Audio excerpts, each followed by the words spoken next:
Hey yo, peace family, grand risings, good afternoon, great evening, gracious nights. Welcome back to FOTG The Source.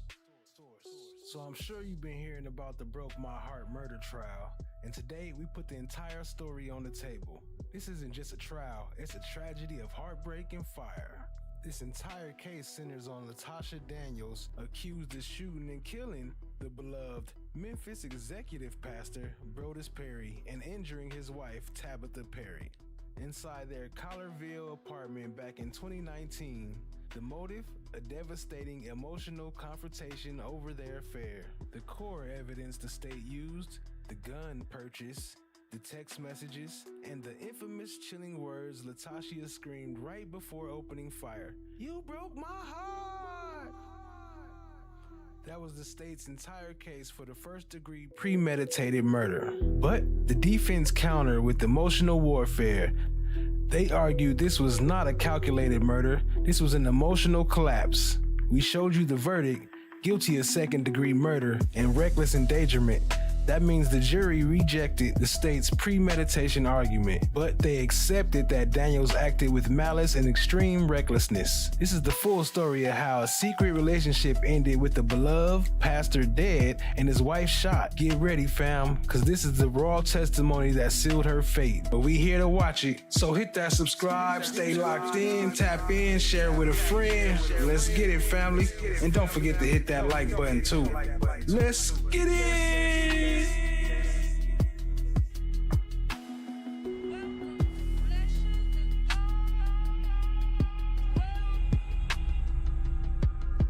Well, isn't this a nice surprise?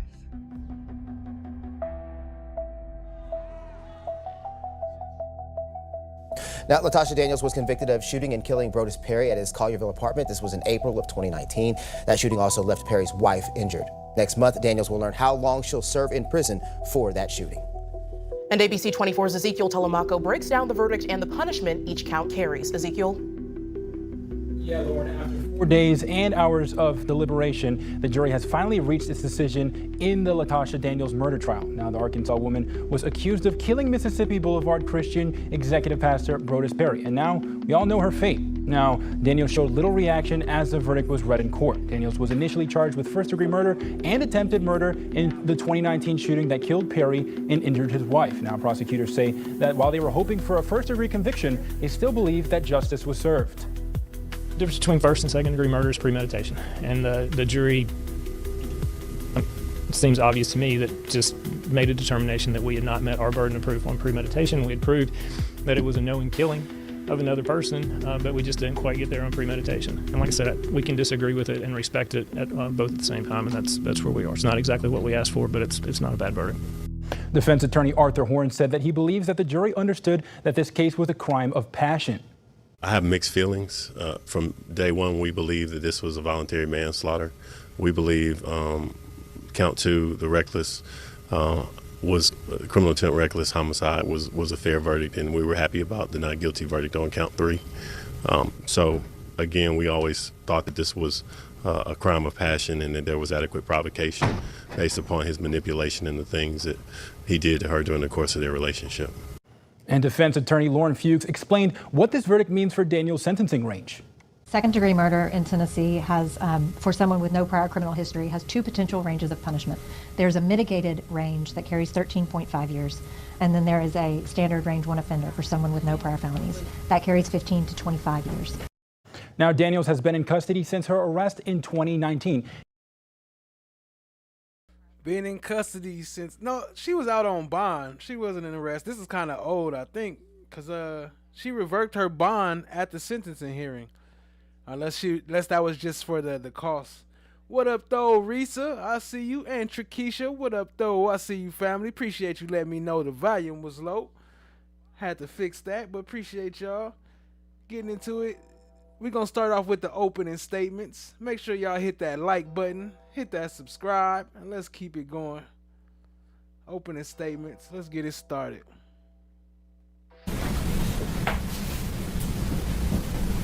Brodes Perry was a pastor of a church. He was a husband. And he was a man who enjoyed life. He was 36 years old. Time of his death. He wasn't perfect. He had flaws, much like a lot of people have flaws. In the fall of 2016, he was one of the pastors at a church in Little Rock. He knew the defendant through his role at that church. She was a member of the church, and I believe she was a leader of a life group in that church. She was going through a divorce or had recently divorced. They talked about that. A sexual relationship between the two of them began sometime around February of 2017. And you'll hear that that relationship went on until sometime the end of 2018 or maybe even going into 2019. Went on for several years. Toward the end of 2018, I believe it was around October, Mr. Perry and his wife took a job. Well, Mr. Perry took a job. He and his wife moved to Collierville in Shelby County because he...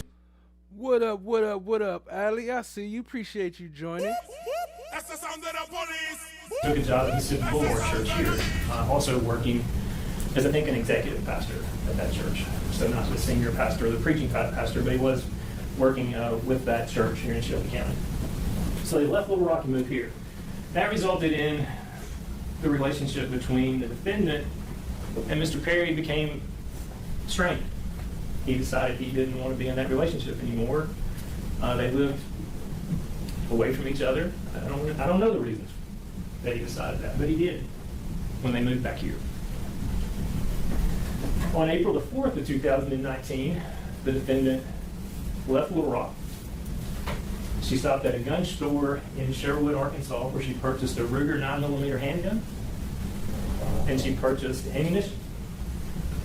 And she drove the 2.5 or 3 hours from there to Collierville, Tennessee, where she showed up somewhere 9, 10 o'clock that night at Mr. and Miss Perry's residence. Mr. Perry wasn't there, but Miss Perry let her in. And they sat and talked for a while until Mr. Perry came. Miss Perry knew the defendant from when they were in the church together in Little Rock. In fact, the two of them played tennis once a week. Miss Perry considered herself to be friends with the defendant. And so when she showed up at the door, she let her in and they talked. The defendant waited there until Brodes Perry died. They talked for a few minutes more, and she said, well, I'm going to leave. Don't want to bother y'all anymore. Mr. and Miss Perry were about to walk her out the door when the defendant pulled the 9mm handgun that she had purchased 3 or 4 hours earlier. And she shot Mr. Perry multiple times. The medical examiner will testify they pulled 5 bullets out of his body. She also shot Tabatha Perry as she was kneeling beside her husband, trying to get him to quit, trying to help him, and trying to get the defendant to quit shooting. She was still on the scene with the gun when the police department arrived. You'll hear that the bullets that the medical examiner recovered from Mr. Perry's body matched the Ruger 9mm that she purchased from the gun store in Sherwood, Arkansas. TBI, the Tennessee Bureau of Investigation, analyzed those, and those matched. You'll hear that the shell casings, 7, I believe, recovered from the apartment, were fired from the Ruger that she purchased from the gun store in Sherwood, Arkansas. There was a bullet recovered from the scene at the apartment that also was fired from the gun that she bought from the sporting goods store in Sherwood, Arkansas. You'll see video from the sporting goods store in Sherwood, Arkansas that shows the defendant going into the store, purchasing the ammunition and the gun, and leaving. You'll see the credit card that she purchased it with and the receipts where the last 4 of the credit card match, showing the date and the time that she purchased that handgun. She had all kinds of time to think about what she was doing. At the end of the proof, we're going to ask you to find her guilty as indicted in counts 1, 2, and 3 of the indictment. Thank you. Thank you, Your Honor.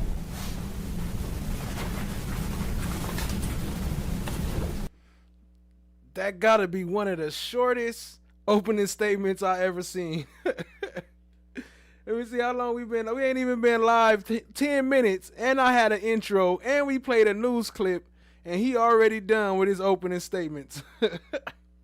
He knew they was about to get them. It wasn't no chance for her. What up, though? Daniel Berry Sports Highlights in the building. I see you, family. Appreciate you joining. Michelle B in the building. What's good? What's good? I see y'all. Appreciate you joining. Man, that was the quickest opening statements ever. I guess we're gonna hop right into the closing. I mean, the defense opening.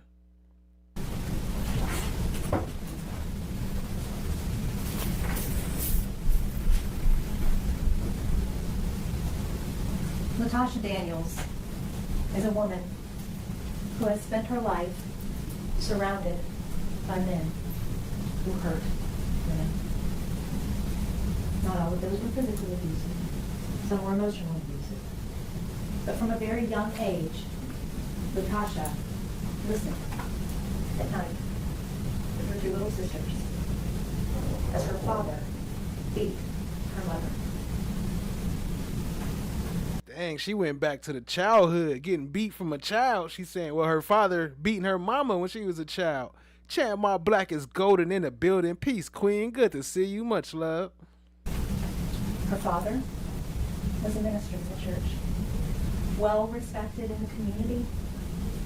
Being his daughter meant something in her town. She knew she could never tell anyone the truth about what happened behind closed doors. When Latoshia was 17 years old in high school, she got pregnant. And her father mandated that she marry.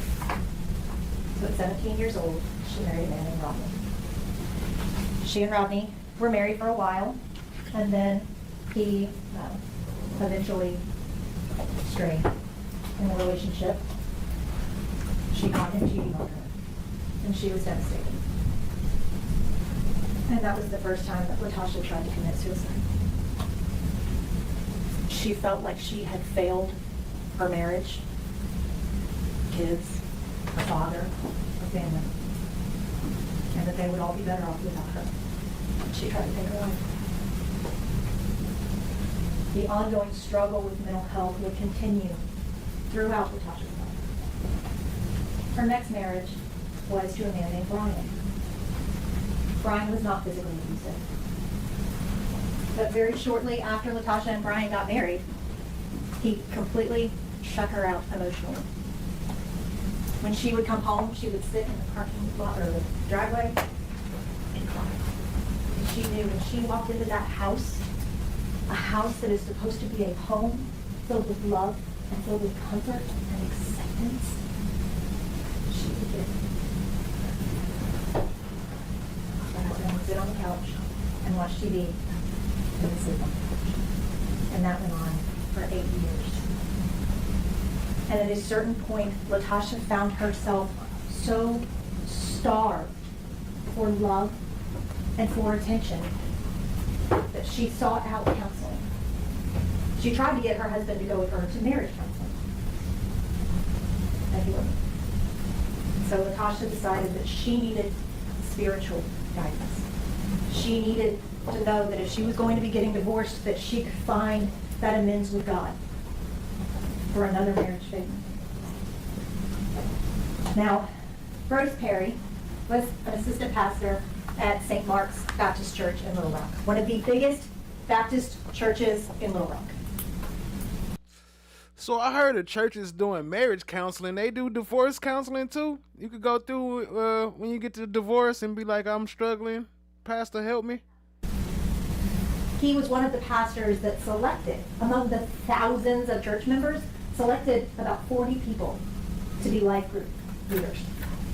Latoshia was one of those people selected. And the group that she was in was one of about 7 or 8 people that Brodes Perry was directly over. And they had a very close, tight-knit group. Brodes Perry took very particular interest in his group. And while Latasha was struggling, seeking this spiritual covering, she reached out to Pastor Perry because she trusted him. She felt like she could be safe talking to him. She did not seek him out for a relationship. They met, had a counseling session where Latasha poured her heart out to him for almost 2 hours in tears, talking about the complete emotional neglect, the lack of love, the lack of attention, and how it made her feel in the marriage that she was hurting him. And Pastor Perry listened, but seemed distracted to Latasha. Several weeks had passed and she was still struggling with these feelings, and so she reached out for a second session. And when she talked to Pastor Perry at the beginning, she said, I appreciate you meeting with me, but I don't understand why when we met, you had your hands shoved in your jacket the whole time I was talking to you. Pastor Perry told her that he was doing that so that he could maintain his professionalism. As she was pouring her heart out to him, all he could do was think about sleeping with her. And when this counseling session started, within minutes, he grabbed her chair, pulled her to him, and began kissing her. And this woman who had been so starved for love and affection was finally receiving that. She did not seek it out, but she was receiving. And that session that was supposed to be counseling her through her divorce became the first time that Latoshia Daniels and Brodes Perry had sex. Immediately after that, Brodes Perry and Latasha started a relationship. But there were rules to be in a relationship with Brodes Perry. She immediately had to download the Confide app. Confide is similar to Snapchat, where you open the message, you read it, and it disappears, and it's gone forever. That was the only means of communication that she was allowed to have with him, through that app. Brodes Perry traveled with the church. Pastors sometimes had their trips. Church groups had their trips. Latasha was to go on those trips. She had to pay her own way. He could not have his credit card tied with her place. She was expected to be there.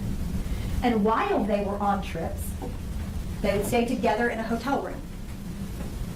If Latasha was inside the hotel room, she was required to be naked, no matter what.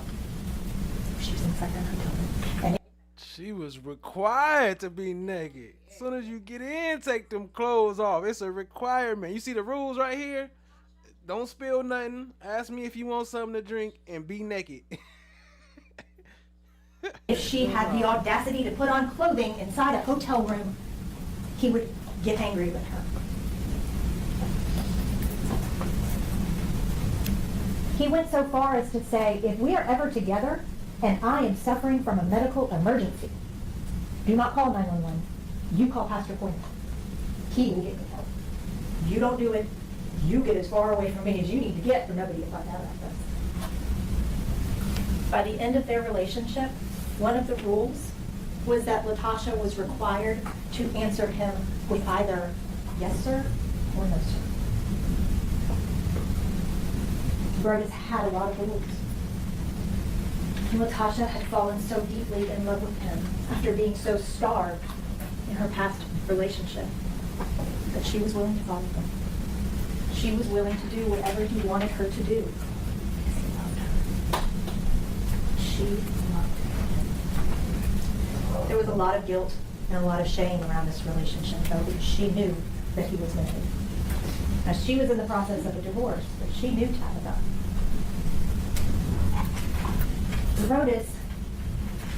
was interested in a unique lifestyle, something called ethical non-monogamy. Basically, what ethical non-monogamy teaches is that as long as everyone in the relationship is informed and honest, that even from a marriage, you can have extramarital relationships. They teach that in the church? I don't remember seeing no Bible verses saying nothing about that. They say that? What's the verse? Somebody let me know in the comments.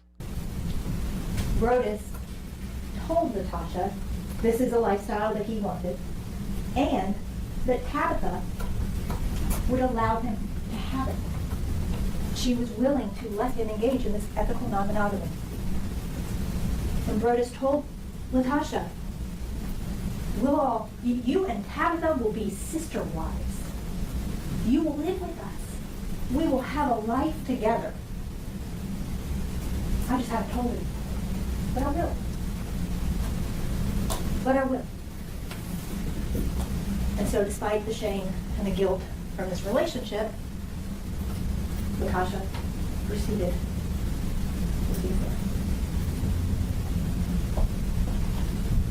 As part of this ethical non-monogamy, Brodes had a chat group, and it all started around this book that is kind of the guidebook for ethical non-monogamy. The book is called The Ethical Slut. Brodes made Latoshia read that book because it outlined what he was allowed to do. In the big group chats about this book, Brodes developed this kind of side chat that was with him and two other women, where they discussed their ethical non-monogamy. Hours and hours and hours, Brodes talked to them via video about how Tabatha was on board with his ethical non-monogamy. So much that when he said, okay, I want to do this, Tabatha said, you should do it with Latoshia. She's your person. Let me talk to her. I'll break the ice. Oh, hold on. We got Tabatha coming up. Did Tabatha say that? She said, pick her. I want her. I want that one. If you're going to do it right.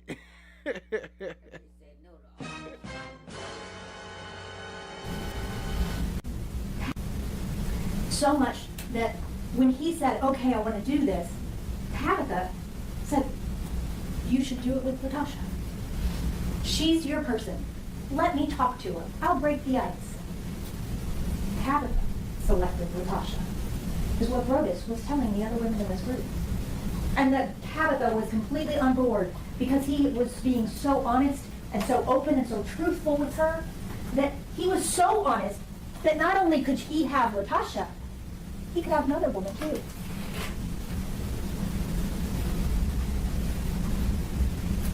He talked about these conversations that Tabatha would have with Latoshia, the role that she played in their relationship. How? None of it was true. None of it. Tabatha had no idea that her husband was in this relationship for 2 years. Despite the fact that he was telling these women that she was completely on board and involved. And despite the fact that he was telling Latoshia that she was on board with this lifestyle and that it would be okay. They would all be able to do this together. They go that word, lifestyle. My lifestyle. And so the relationship goes on. They take trips. Latoshia buys some lavish gifts. They are happy. They see each other almost every day. They start drinking bourbon together. They start going to cigar lounges together. They start biking together. Join a biking group. They would run together. Full relationship.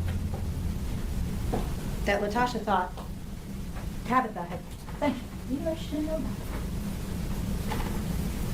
that. And towards the end of 2018, Tabatha Perry got offered a position at Mississippi Boulevard Baptist Church here in Memphis.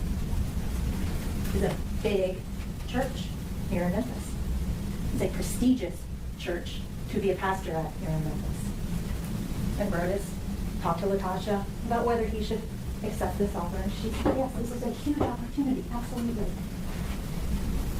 She organized the going away party for him and Tabatha. After Brodes moved in October of 2018, he would come back to Little Rock. He still had his orthodontist in Little Rock, so he'd come back to get his braces tightened. And when he would come in town, he and Latosha would pick up where they would go. But things did start to change in the way Brodes was treating her. And around March the 15th, Brodes came in town and texted Latosha, "I'm here at the hotel, come meet me." So she went. And on this day, she had the audacity to be wearing clothes when he walked in. He got very angry with her. And she apologized. And they proceeded to have sex. This was not a day that they made love. This was a day that he had sex with her. He was demeaning and degrading, borderline aggressive with her, which is something that he had never done before. Pulling her hair, shoving himself into her mouth, hurting her, slapping her. Nothing that she had ever experienced with him before. She felt so used and humiliated, broken by that experience with him, this man that she loved so much and had put so much of her life into, for him to treat her like a piece of trash broke her. And that became the second time that she attempted to commit suicide. The next day, she came back to the hotel room with a gun. She told him, "You hurt me so bad. I want you to hurt like I hurt." And she wanted to kill herself in front of him so that he knew what it felt like to break. To break because it's somebody that you say that you love. He got the gun away from her. And they talked. Stay tuned, family. The testimony coming up. It's about to get crazy once that testimony. It sounds like one thing, but the testimony sound like a whole nother story. Brodes always knew what to say to Latosha to get her to do what he wanted. He did on this day. I did not kill herself. But she was still with him. They took some time apart, still talking on the phone, but not seeing each other in person. And on April the 4th,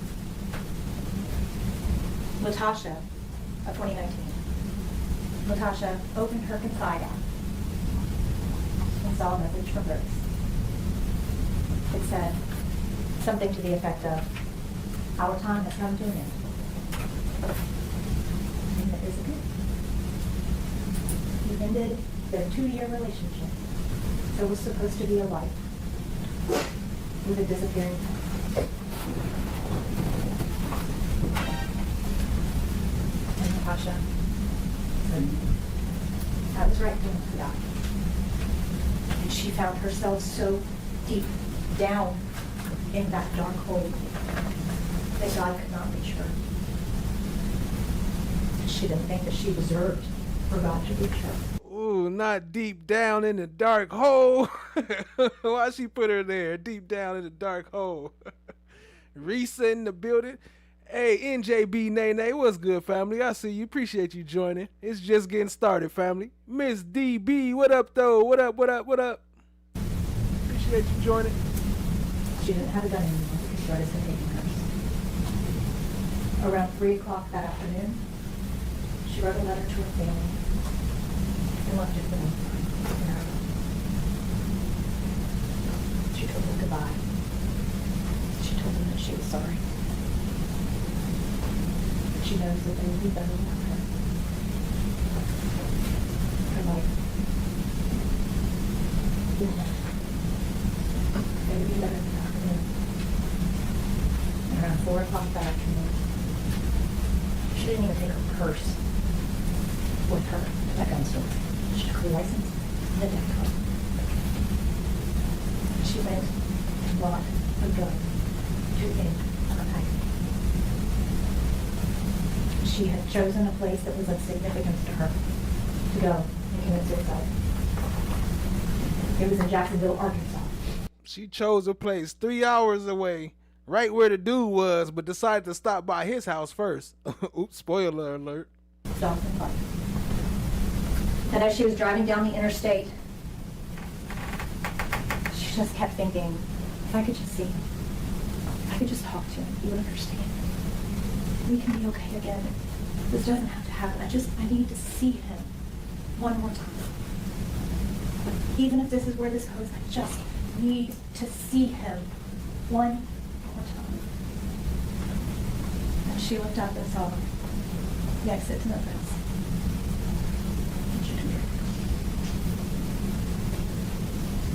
She found herself in downtown Memphis, which is a place that she is not accustomed to. She knew, because they were such regular communicators, she knew that on Thursday nights, Brodes would be at the cigar lounge. So she went to the cigar lounge. As she was walking up, Brodes walked out. She knows her rules. You do not approach him. She's not allowed to approach him because she didn't know if he was with somebody. He had to approach her so that she knew that she could talk to him. So she sees him and walks directly past him and waited for him to say, Latasha.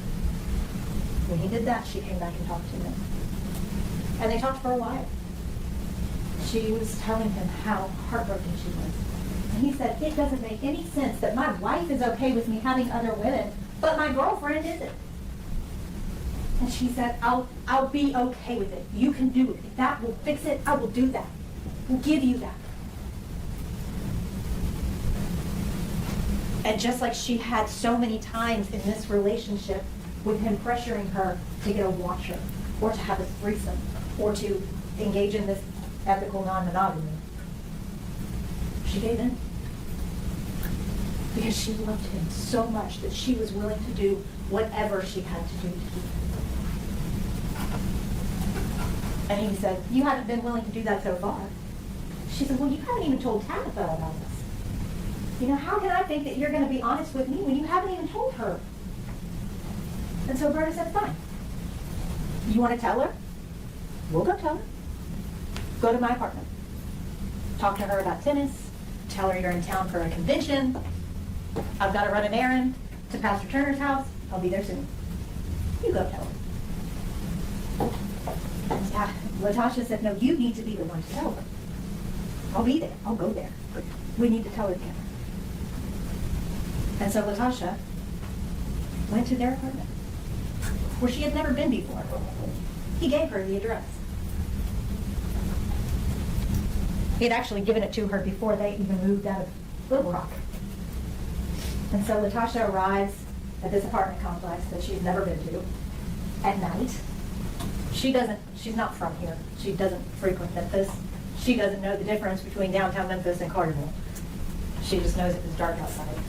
And she had to walk from her car to the apartment. And as she's sitting in her car, she starts having second thoughts. And she calls Brodes.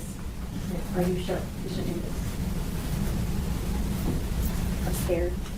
She had so much hope at this point. She thought that things were finally falling into place, that they were finally going to tell Tabatha. They would finally be able to be openly and honestly together. And Brodes didn't answer. So Latasha went to the apartment, softly knocked on the door. Tabatha was inside, and she heard something but ignored it. So a couple seconds later, a little bit louder. So Tabatha gets up and goes to investigate, see who's at her door. She looks through the peephole and doesn't see anything. And talking through the door, she says, you know I'm not going to open this door unless I can see you, right? And at that point, Latasha kind of put herself into the frame of the peephole. And Tabatha says, Latasha, is that you?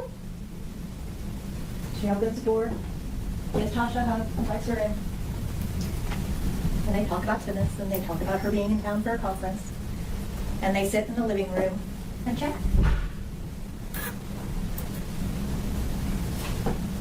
Brodes comes home a little while later, walks in, and Tabatha texted him while she and Latasha were talking, said, "I've got a surprise for you." And so he walked in, and he just said, "That wasn't the surprise I was expecting." It seemed very distant.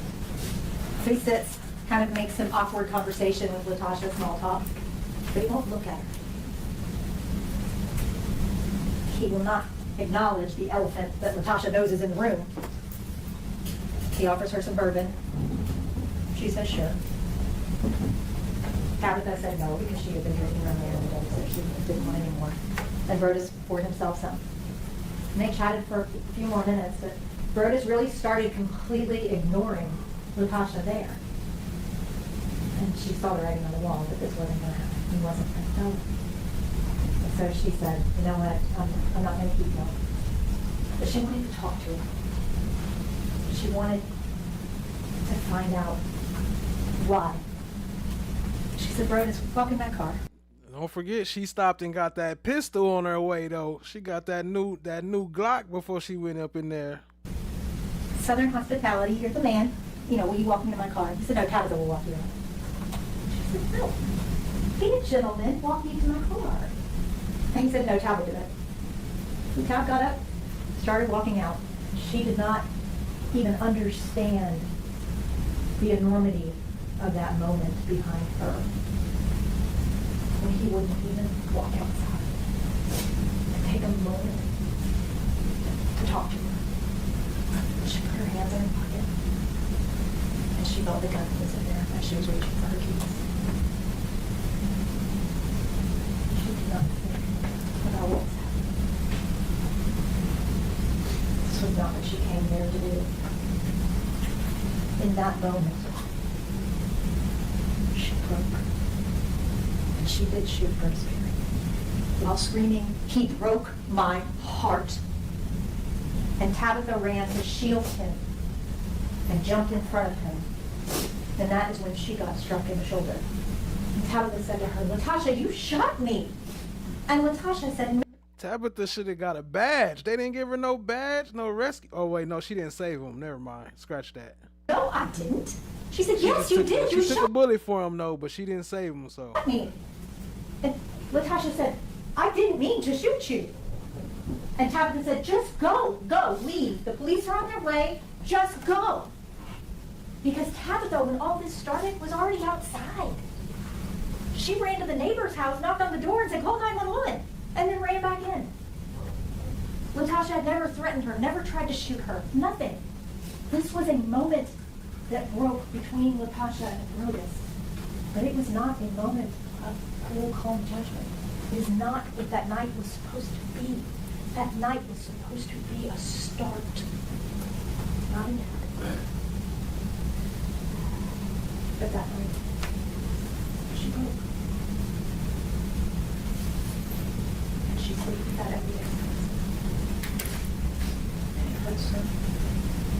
She feels shame about what happened. To know that her hands with her. What's up with the whisper? She know dang well how loud. You see how loud the mic already is because of the air in the back, and she's still whispering. It get better though.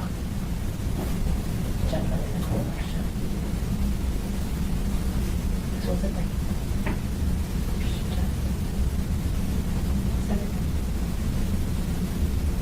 And when the police came, their guns drawn, yelling at her to put down the gun, she didn't even register them. No response to them.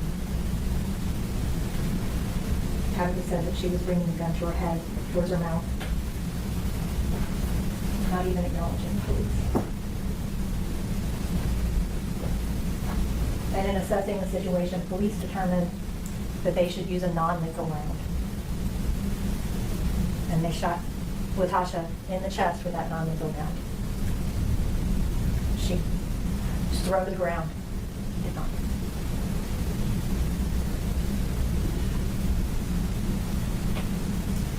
the police did not choose to use their firearms. They chose to use a non-lethal round. They actually tried to use a non-lethal round first and the gun jammed. They ran down to their car and ran back up with another non-lethal round. No other shots were fired in the entire time.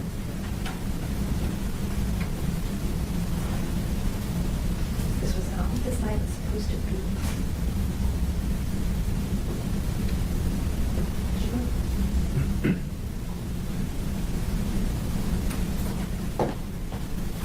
State my client first, please. State calls Tabatha Perry, Your Honor. Find my client not guilty, please. Please find my client not guilty. Please. Heck no.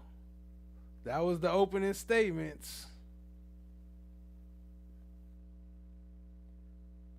Latoshia Daniels is accused of killing Brodes Perry in front of his wife earlier this month, and what investigators believe is a love triangle turned sour. She's pleaded not guilty. Local 24 News reporter Brad Brodes is live at Collierville Town Court. So, Brad, what now?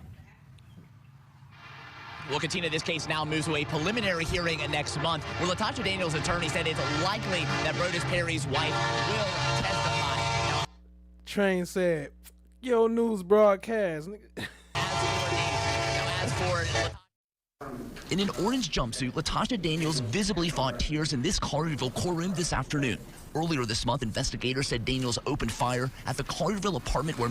This was 6 years ago, fam. This was back in 2019 she was facing this stuff. I guess she got out on bond eventually, but...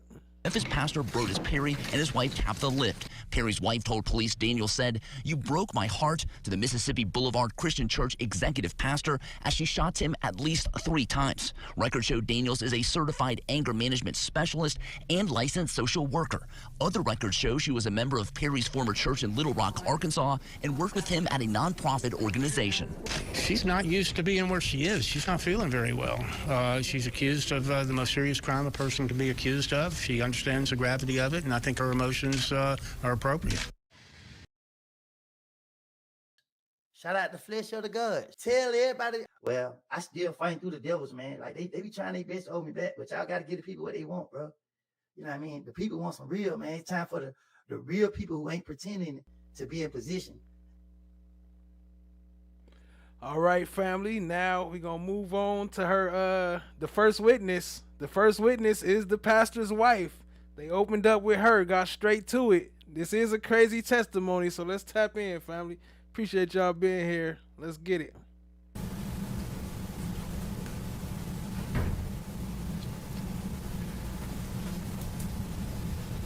Oh, shit.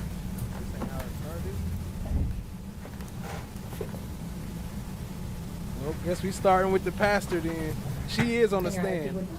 She is on the stand, to be clear, but this is where it's starting at. It's just allowing me to sit when I'm doing the stuff. Thank you. Well, you know, I am at a place now where I want to expand this ethical non-monogamy, and your opinion matters to me because we are in this relationship. But at the same time, like I said before the outset, I want to be respectful, but I also want to let you know that, your opinion matters. But at the same time, I don't want you to put me in a box, right? Because while we talk about it in theory, this is not the practice part. And with a tab being perfectly fine with, the situation, because how I've handled and been honest and transparent and open with her with regard to this current relationship, me expanding it is not an issue for me. Basically, she told me, hey, we can talk about it when you think it's worth talking about. But the way that you handle this, I'm fine with not trust your judgment because you haven't given me a reason not to.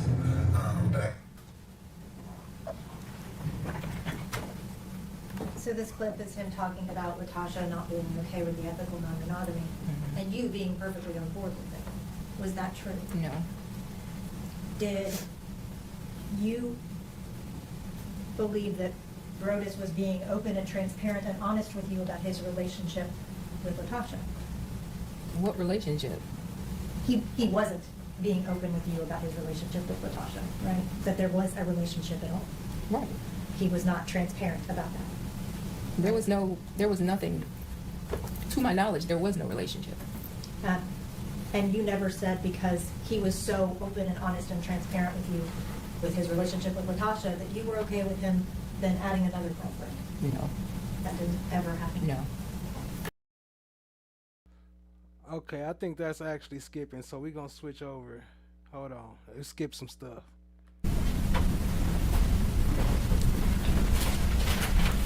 Can you identify that? Yeah, that's Brodes Perry.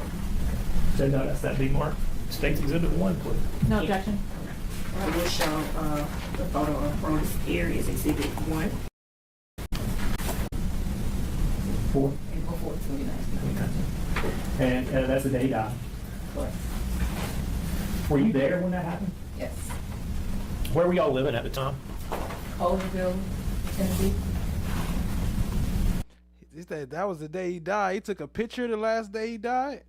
That don't happen often. How long had y'all been in Shelby County? Approximately 6 months. Where were you before that? Little Rock, Arkansas. And what did Mr. Perry do as his occupation? He was a pastor. And is that what he did in Little Rock as well? Yes. Where was he at Little Rock? Where was he a pastor at? St. Mark Baptist Church. And do you know, is that a big church? Yeah, it's a big church. They have a lot of pastors. Yes. What was his role as a pastor there? He was a pastor of assimilation. So his responsibility was basically new members as well as small groups.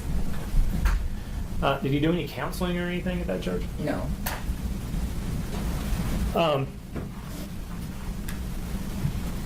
I want to take you specifically to April 4th of 2019. And that night, 9 or 10 o'clock at night. Where were you? I was home. And was Brodes there with you? No, he was not. Did you have a visitor? I did. Was it an expected visitor or an unexpected visitor? Unexpected. Kind of tell me how that went. I heard a knock at the door. So me and the dog went to the door. I didn't see anyone. Well, the people was covered. And so I thought it was Brodes just playing around. So I said something like, no, I'm not going to open the door if I can't see anyone. So I went and sat back down. And I heard a knock again. So I went back to the door. And I peeked out the door. And I saw like a lock, like swinging. And I was like, Tasha, is that you? And she, nodded, yeah. So I was like, okay, let me put the dog up. I went and put the dog up. And then I came back and opened the door. Okay. So you knew Latoshia Daniels? Yes. Is she in the courtroom today? Yes. Can you point her out for us, please? What color shirt she wearing? Blue. White, blue, or dark blue? Light blue. For the record, Judge, she's identified the defendant. For the record, the defendant has been identified. How would you describe your relationship with the defendant? Friendly. Okay. You knew her, you may have said this, where did you know her from? I knew her from church. In Memphis or Little Rock? In Little Rock. Did y'all do other things together outside of church? I would say from maybe July to October, we played tennis together like once a month. I went to a couple dance classes. I think she had a former client who taught dance, so I went to a couple dance classes where my life group would go with her life group to a couple dance classes. So it was somebody you knew from church, somebody you knew from some events at church, somebody you played tennis with occasionally, so you knew her fairly well, would you say that? Yeah. I mean, what did you think when she just showed up? Did you have any idea she knew where you lived, or? I knew that it was odd. I felt like it was odd, but I guess it was one of those things where, it's like, this is weird, but okay. I knew that before we left Little Rock, we gave a lot of people our address, a lot of people, keep in contact, give me your forwarding address, that type of thing. So I really didn't allow myself to really think past that. I just figured, we must have given her our address. So it wouldn't have been unusual for somebody from the church in Little Rock to know where you were in Memphis? Wouldn't be unusual, no. Did you ask her what she was doing? Yeah, I asked her what she was doing there, and she said that she was in town for a conference.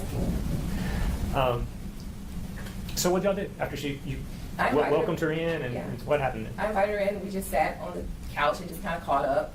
How are you? What's going on? How are the kids? Have you been playing tennis? Stuff like that. Just really small talk. Did you notify Mr. Perry that she was there? I texted him, and I just, gave like the big eyeballs, and I was like, I either said weird or strange or something like that. but I didn't go into detail to tell him what was going on or that she was there. Did you ask him to come home if he was available to come home? No, because I knew he was already on the way home. Okay, so you had, I guess, had a conversation with him by phone, text, or something, and so you had an idea he was coming home. Yeah. How long do you think that she was there prior to Mr. Perry getting home? Approximately. I mean, it's not 5 minutes, 30 minutes. I don't know. If I had to guess, I would say maybe 10 minutes. Okay. I don't know. And kind of describe what happened when Mr. Perry came in the door. He came in, and he's like, I thought there was a surprise here for me. This isn't a surprise. It's an unexpected guest. Real agitated. Did he seem to know that she would be there? No, he didn't give away to me that he thought she would be there. So he said that, and then he was, telling me about, he had brought me some aminos or something, and just regular small talk, and then he sat down and started basically grilling her about why she was there. Okay. And how long did y'all continue to have conversation after that? Yeah, but it was... Did he drink, anything like that? I think they may have had bourbon. I didn't have any. I think that, I'm pretty sure he offered bourbon. Okay. Yeah. How long would you say that she stayed? After he got there? Maybe another 10 minutes. Okay. And what happened? She said, well, I'm not going to keep you guys. I'm going to, head out or whatever.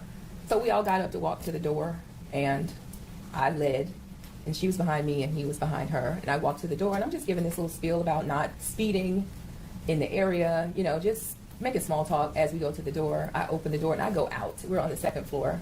And I'm like, right at the steps when I turn back, and I'm like, okay, no one's behind me.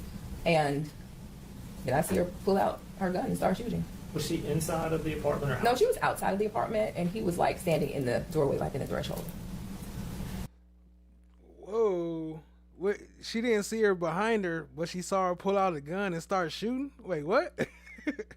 No, and I'm like in small talk as we go to the door. I open the door, and I go out. We're on the second floor. And I'm like, right at the steps when I turn back, and I'm like, okay, no one's behind me. And then I see her pull out her gun and start shooting. Was she inside of the apartment or No, she was outside of the apartment, and he was like standing in the doorway, like in the threshold. Had she ever, since she got there, and you let her in, had she left the apartment to go back to her car or anything? No. So she had brought the gun in with her when she came into the apartment? Yes.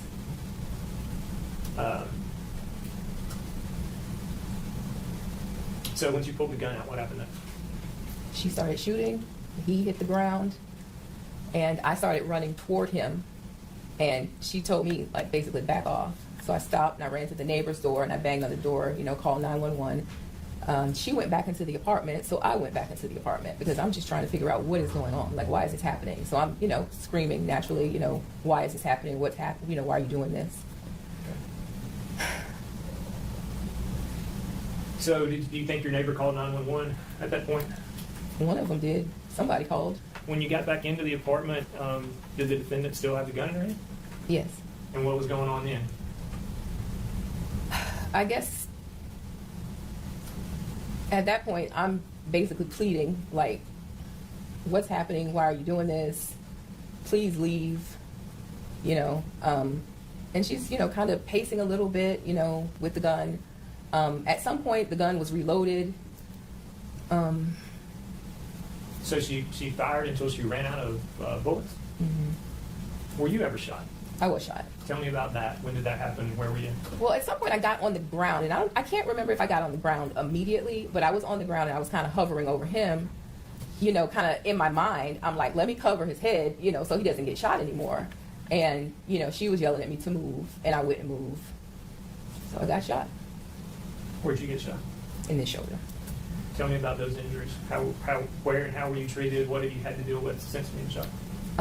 So it went into the shoulder, it broke this bone, and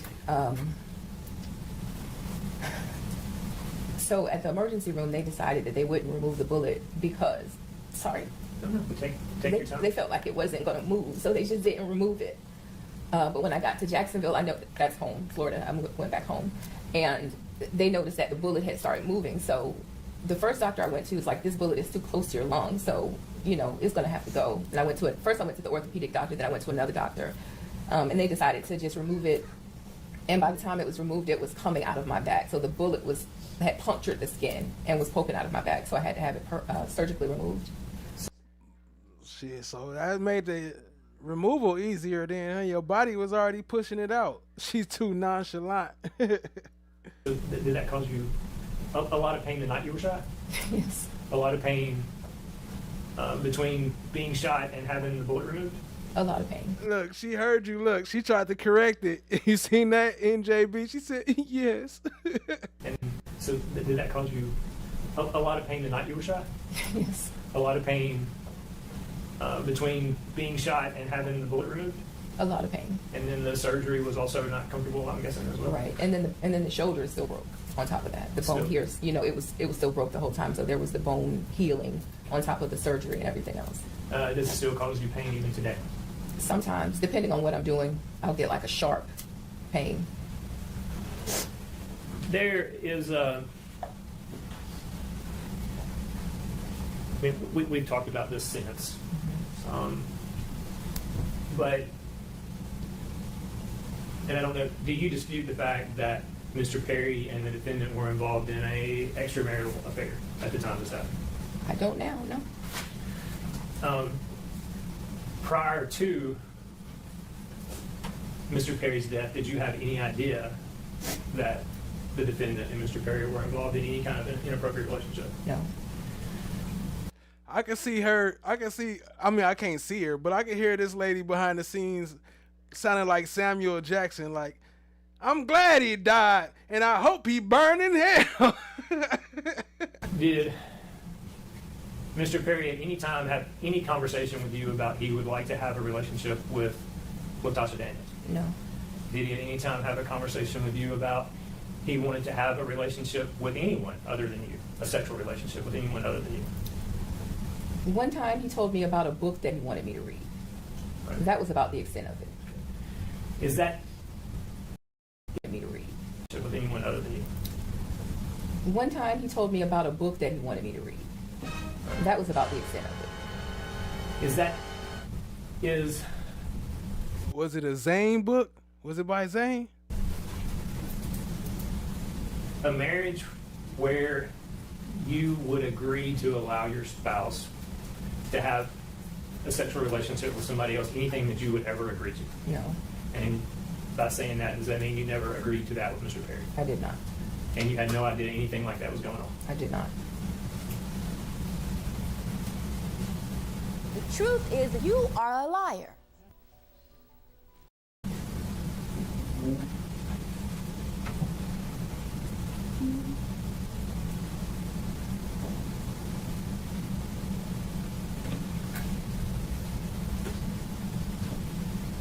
When you were on the ground trying to protect Mr. Perry, and I think you testified to this, I just want to make sure I heard you correctly.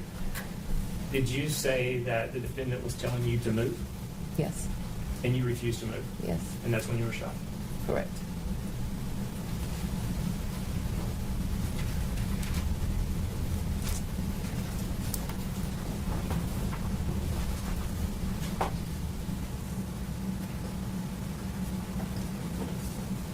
Fucking rabbit, get his ass.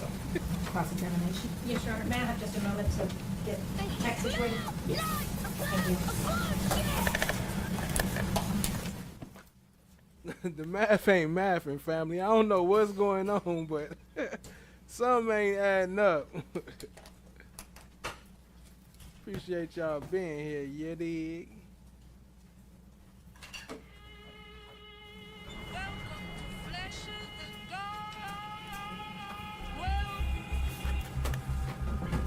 Well, isn't this a nice surprise?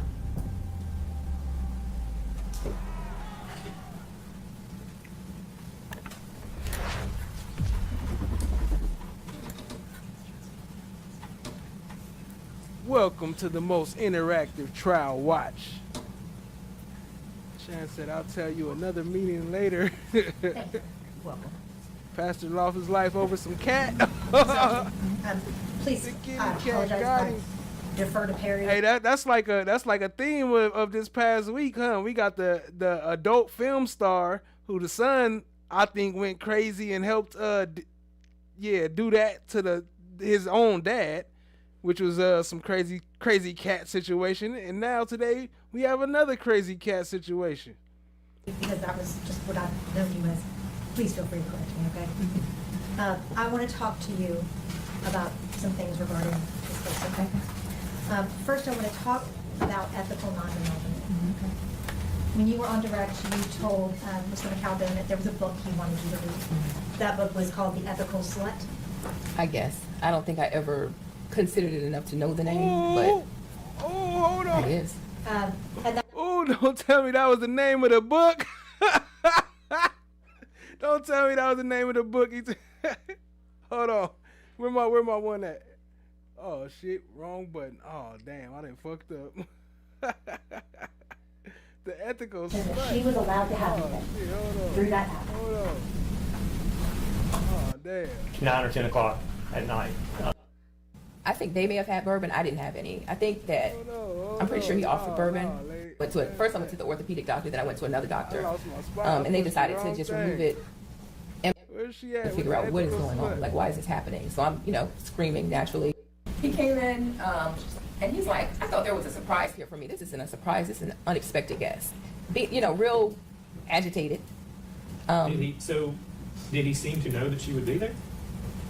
Basically new members as well as. Can you point her out for us, please? Right there.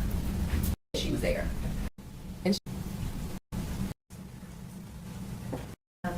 And it will be clips mostly. Correct.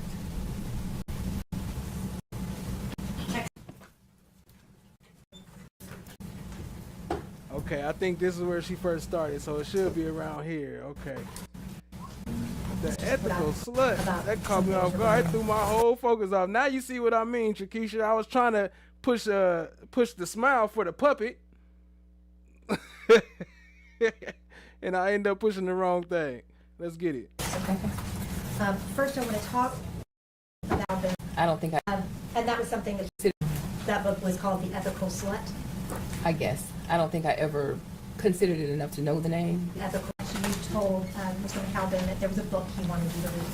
That book was called The Ethical Slut. I guess. I don't think I ever considered it enough to know the name, but I guess. And that was something that he was interested in and brought to your attention. Right. He told me about this book. Hey, I read this book. I think you should read it. Did he tell you what it was about? I think I've gathered what it was about, yeah. What did you gather it was about? I gathered that it was about people who are in open marriages. And is that something that you were interested in? No. Now, there was an ethical non-monogamy group that Brodes was in, right? His book club? Right, apparently so.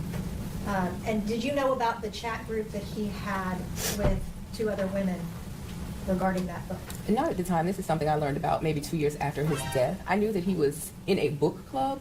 I didn't know what kind of book club it was. To know Brodes, to know that he's very, very much a nerd.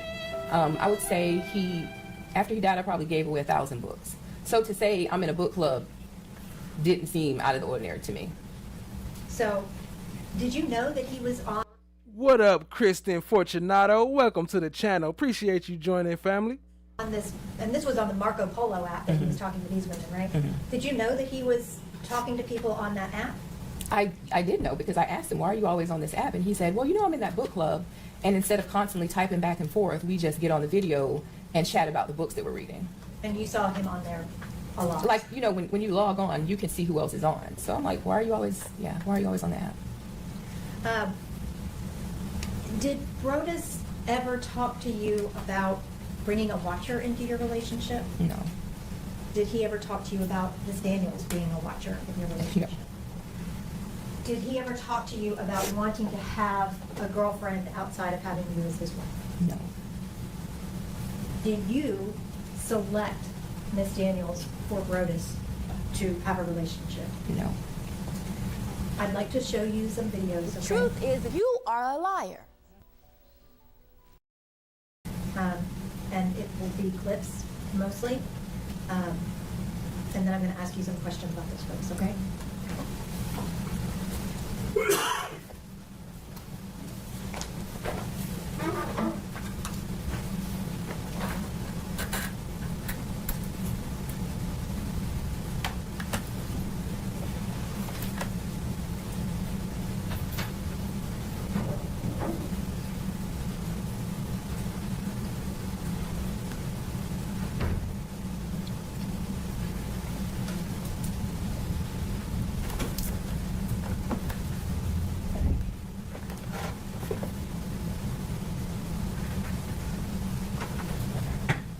if you would please just allow me to sit when I'm doing that stuff. Thank you. Well, you know, I am at a place now where I want to expand this ethical non-monogamy, and I'm just, And my bad too. Let me put some respect on your name. That's Christine, huh? Christine Fortunato. Appreciate you joining, family. Your opinion matters to me because we are in this relationship. But at the same time, you know, like I said before the outset, I want to be respectful, but I also want to let you know that, you know, your opinion matters. But at the same time, I don't want you to put me in a box, right? Because while we talk about it in theory, this is not the practice part. And with a tab being perfectly fine with, you know, the situation, because how I've handled and been honest and transparent and open with her with regard to this current relationship, me expanding it is not an issue for me. Basically, she told me, we can talk about it when you think it's worth talking about. But the way that you handle this, I'm fine with not trust your judgment because you haven't given me a reason not to.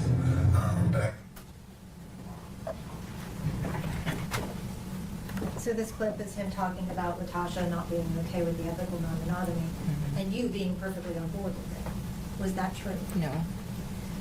Did you believe that Brodes was being open and transparent and honest with you about his relationship with Latasha? What relationship? He wasn't being open with you about his relationship with Latasha, right? That there was a relationship at all? Right. He was not transparent about that. There was nothing, to my knowledge, there was no relationship.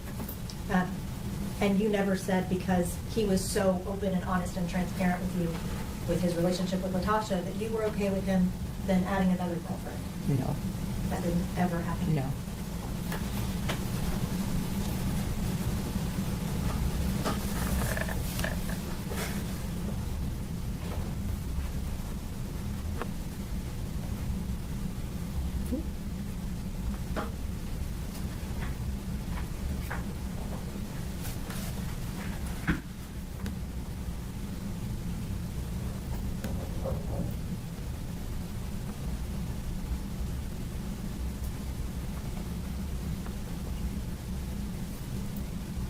And photos aren't an issue at home, but I get it, but that ain't an issue. I have been though, so if we talking, let's switch subject and get a little more serious. You know, for me, our agreements have been simple, right? No exes, nobody from Jacksonville, Florida, which is home for us, and nobody in the city that you live in, that currently live in, which means nobody in Memphis. That was the case, of course, in Little Rock outside of girlfriend, because girlfriend is in Little Rock. The way that kind of happened is, short version, when she decided to open up the marriage and allow me to be open beside her. Girlfriend is a therapist, right? And she didn't go to her for therapy, but she asked her some questions based on this therapy session she had with this other lady. And she was asking her some questions after she had just said, bro, this is what I'm gonna let you do, blah, blah, blah, you know, it is what it is. And from there, she asked her some questions. And so she was like, I just got a couple questions for you. And, you know, they would go play tennis together. She was one of the life group leaders. And so we had rapport, we had rapport. And she asked a question and was like, yeah, blase, blase, I'm thinking about this. And what do you think about this? Or what do you think X, Y, and Z could potentially become?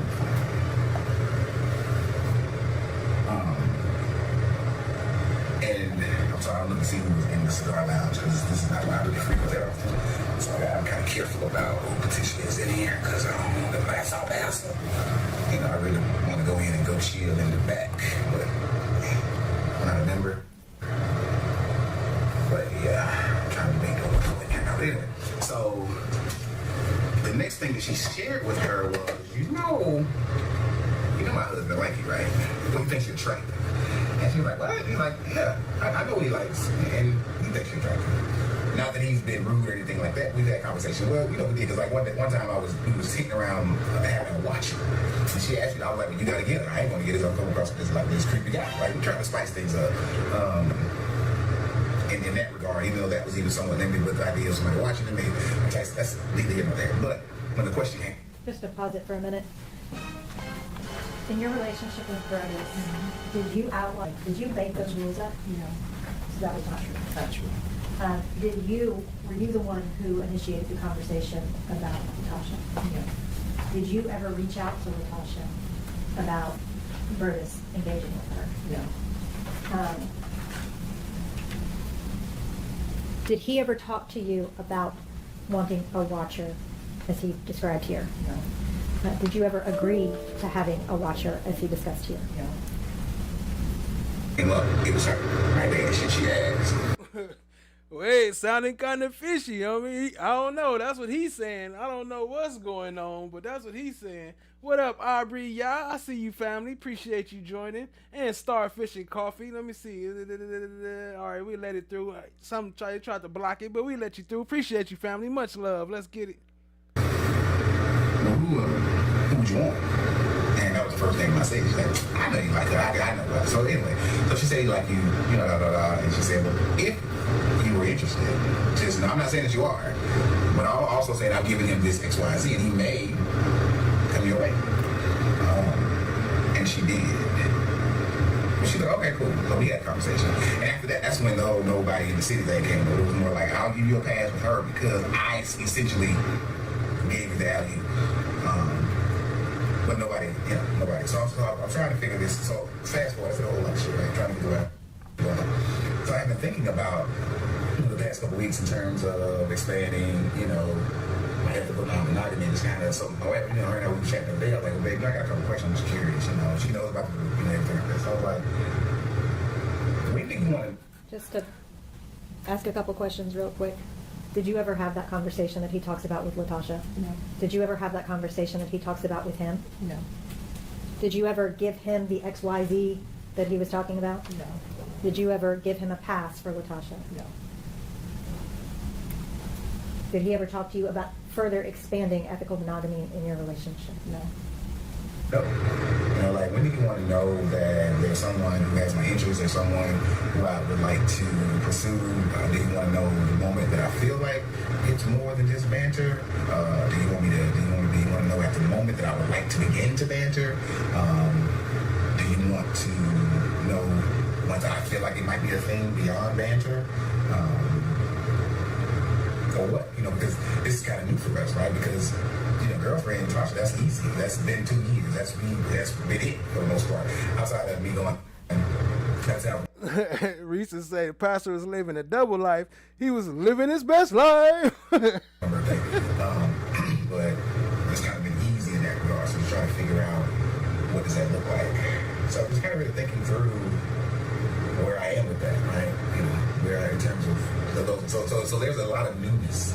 And I say that just to say that there's still a lot of newness even in this ethical non-monogamy that I'm wrestling with. And it's fun, right? It's fun. It's interesting. It's causing us to communicate and chat and really talk again about different things that we've kind of in a real. Miss D say Tasha can't keep her eyes off. She's still up there in love, still staring at him, huh? It's a bit settled to some degree, but realizing that in this ethical non-monogamy, we got to keep things in pencil and not pen. Some things are in pencil pen, right? There's some hard news, but it got to be flexible in terms of what that looks like. So that's why I know you talking about being sprung and giddy and all that stuff. I think because those flutters, those emotions, right, those initial thoughts are all kind of new and very much new because this person is brand new. Like, I don't know Sheree, right? I knew Tasha, there was some level of familiarity there. And that's typically how I've always engaged with it, right? With some level of familiarity. I cannot, whether being in the same class together in college or something like that, I've never kind of quote unquote cold called anyone. If that makes sense. Because I'm not, I don't think I'm that guy. So, yeah. Thanks for coming to my TikTok. Starford say he was living all the lives. Going in. Now I'm thinking, how far would we go downtown? Because I'm like, there's a lot of folk in there. I don't know. How about we go downtown? Choices in that room right now. Shit. I just need to do better with smoking houses. Downtown. Because I'm like, there's a lot of folk in there. I don't know. Choices in that room right now. Shit. I just need to do better with smoking houses, cigar houses. Meet the pastor at the cigar lounge and get this party cracking, this Diddy party cracking. You know what the first question was? You know what he asked her, right? Are you in the freak offs? Daddy, I like when you scrambling and scraping for shit. No, I like that. Did he ever have that conversation with you about when he needed to tell you if he was wanting to banter with someone or when it would go past banter with someone? No. That never happened? No. Relationship with Latasha, that you were okay with him? No. No, he's my back, so the bullet had punctured the skin and was poking out of my back, so I had to have it surgically removed. So did that cause you? Right. He was not transparent about that.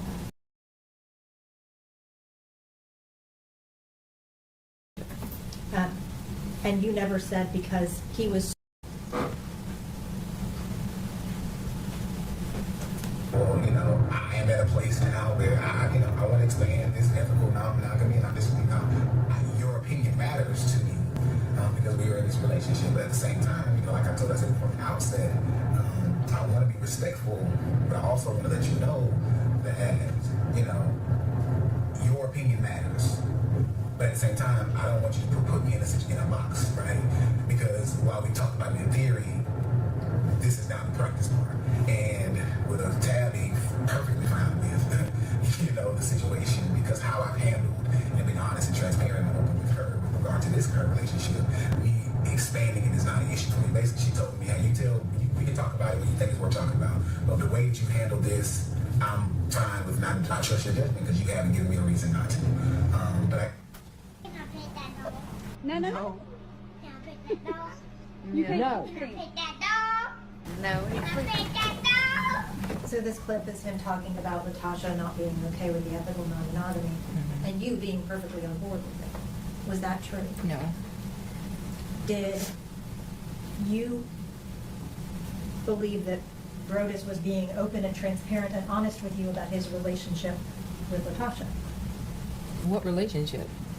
He wasn't being open with you about his relationship with Latasha, right? That there was a relationship at all. Right. He was not transparent about that. There was nothing, to my knowledge, there was no relationship. And you never said because he was so open and honest and transparent with you with his relationship with Latasha that you were okay with him then adding another girlfriend? No.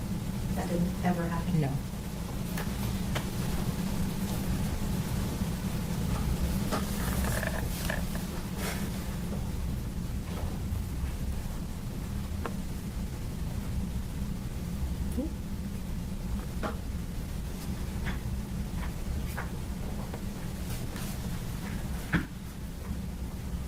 Pastor Deacon was in there. Pastor Deacon.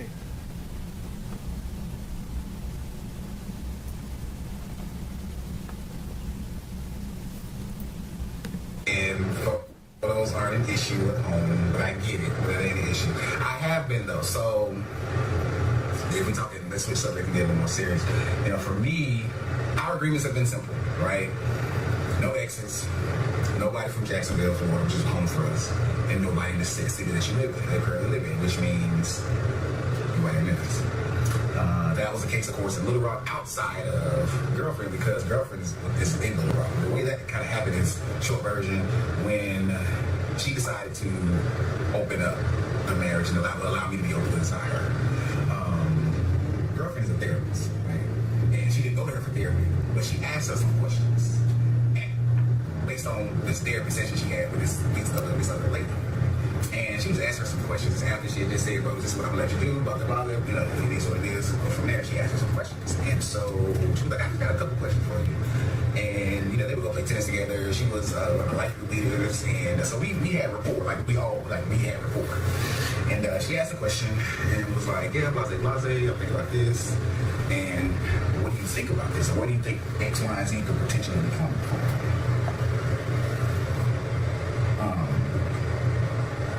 And I'm sorry, I'm looking to see who's in the cigar lounge because this is not why I really frequent there. So I'm kind of careful about who potentially is in here because I don't want the last out pass. I really want to go in and go chill in the back, but I'm not a member. But yeah, I'm trying to make over for it here now. But anyway, so the next thing that she shared with her was, you know my husband like you, right? What do you think she's attractive? And she's like, what? He's like, yeah, I know he likes, and he thinks you're attractive. Not that he's been rude or anything like that. We've had conversations. Well, we did, because like one time we was sitting around having a watch, and she asked me, I was like, well, you gotta get her. I ain't gonna get it. I'm coming across this creepy guy, right? We're trying to spice things up. In that regard, even though that was either somewhat limited with the idea of somebody watching it, maybe that's neither here nor there. But when the question came, just to pause it for a minute. In your relationship with Brodes, did you make those rules up? No. So that was not true. Not true. Were you the one who initiated the conversation about Latasha? No.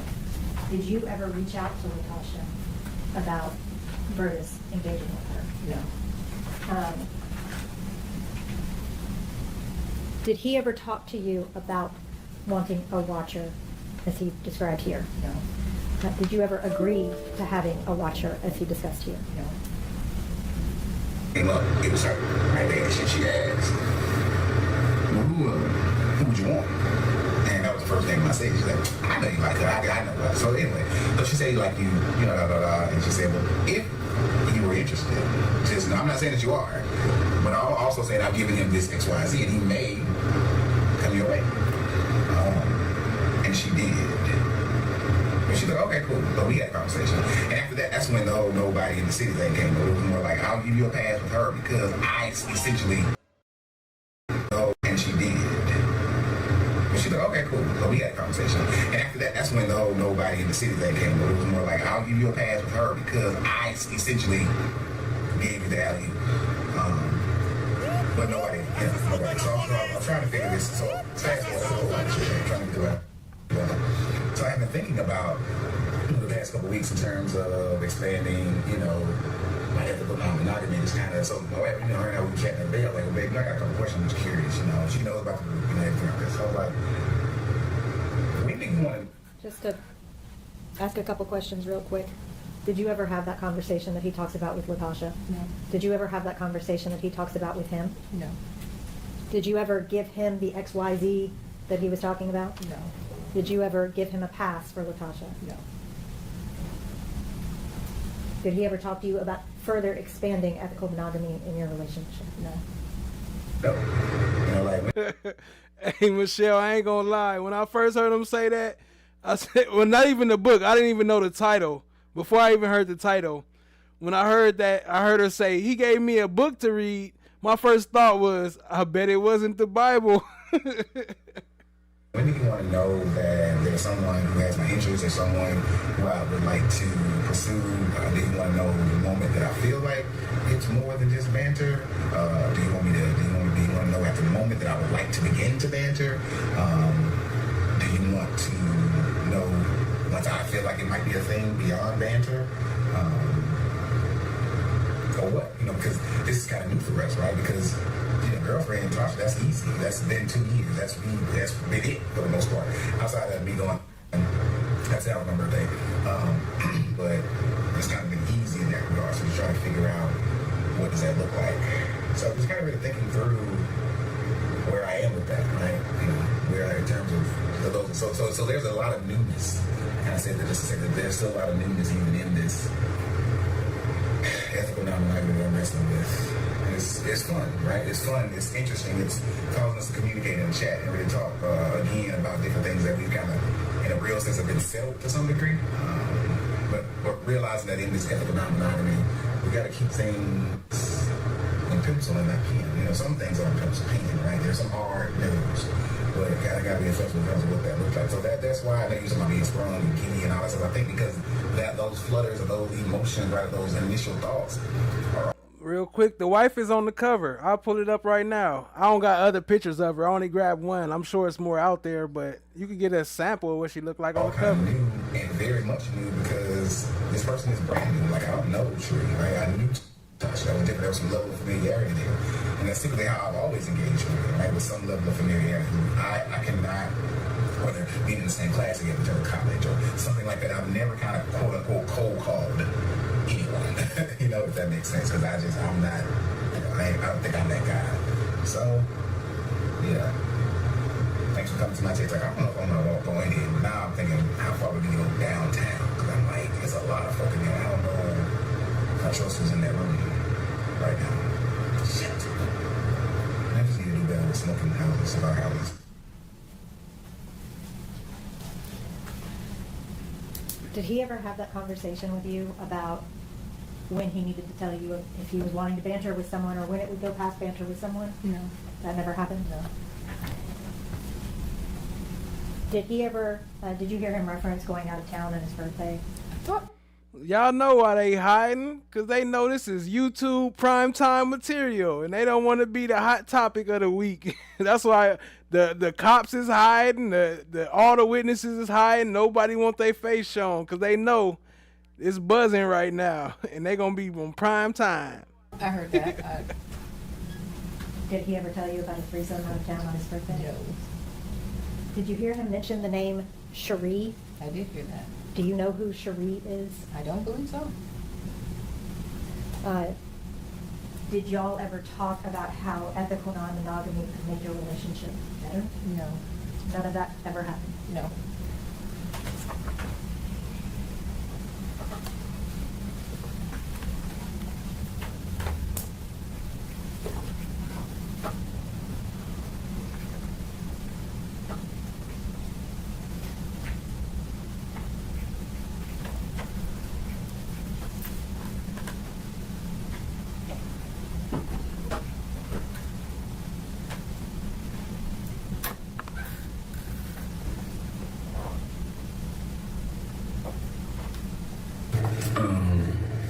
Armor Bearer and Brother Advice at this point, and I know that you won't hear. Cheryl probably doing something else, but so I want to talk to y'all about my new friend, right? One who I keep everybody to dirt on. So she hit me today with a boss moves and asked that I want to hook up next week. After she gets back from being out of town, that threw me the fuck off. Like, wow. Like, so she gets back on Friday. She's like, we hang out Friday and Saturday. My only concern is that she is waiting a callback for an interview for a process. And she said it may be next Saturday, right? And I know that she would leave, of course, for that. And given if I'm going to Atlanta, she's about 100 miles away, she would ditch me, right? Like, I would force her to say, go and ditch me, right? But I just don't know. I want to put myself in a situation where potentially we may not be able to hang out in that regard because she got this other stuff that she's worried about. But I am, like, high-key shocked and, like, super, like, blushed about it. Because, like, it just kind of came out of nowhere. Like, we were talking about other stuff. And it was like, hey, what about, like, oh, okay. I'm with you. I wasn't expecting to see that while I was in my speech contest. I was just a counter, so it don't matter. I wouldn't do that. But I don't know what to do. I think a couple of things, right? So I live in this other tension. So that means furthering the conversation, right, with the wife, which she's in a good place about that. I think I talked to you about it, that you haven't updated Michelle about it, just in terms of girlfriend who's not taking it as well, I guess. But at the end of the day, I told her, you gotta recognize this is about me, this is about you, and it doesn't make sense for my wife to allow me to be open with my girl has an issue. Like, so she's kind of chewing that, because I think in theory we talked about this day coming, right? But it's never been a reality, right? So I think that she's wrestling with the reality. I think that your ideas, your thoughts yesterday was so, like, it hit me like a ton of bricks because I never thought about it like that. But that makes so much sense. And it's not that I want to be disrespectful. It's not that I don't want to be ethical. But I do wrestle with that. And I just kind of talking to your perspective about what you saw. But I was like, I think that could be what this is in terms of treating this like an infidelity kind of relationship on purpose with permission versus an additional partner scenario. So I feel that. But y'all, she asked me to hook up at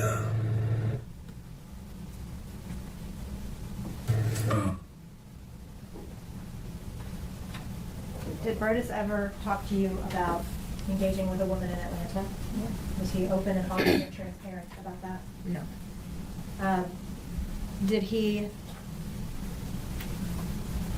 or did you tell him that you were open to him doing that? No.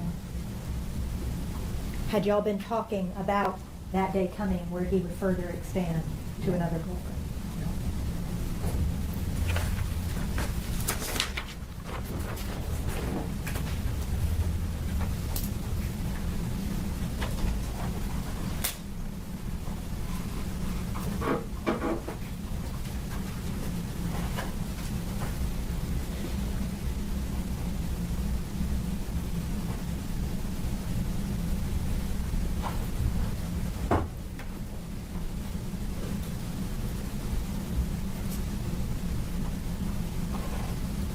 close. We were close. When we were in Little Rock. She lives in Little Rock, so we're in Memphis now. I mean, it's only 2 hours away, but yes, we were in Little Rock. So we were literally, because it was at that point, wife was like, yeah, nobody at home. Like, this is an exception because I kind of threw you that, but no, you ain't dealing with nobody else. Like, that was Jacksonville, so our hard nose, and no Jacksonville was your hometown for us, no exes, and no place in your current city. Those are the hard nose, right?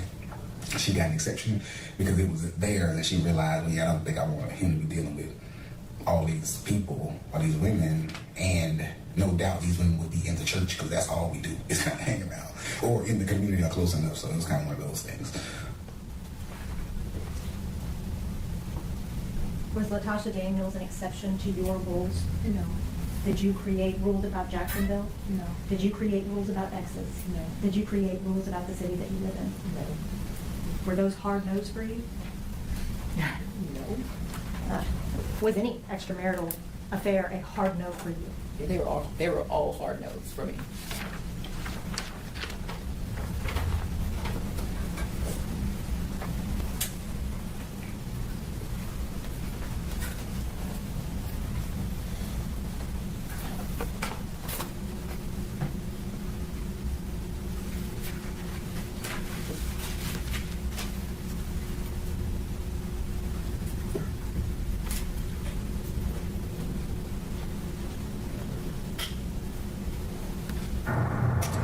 Before I can say a word, she hits me with, I'm sorry. I'm like, sorry for what? So then she goes into the whole, I apologize for breaching your trust, breaching your confidence by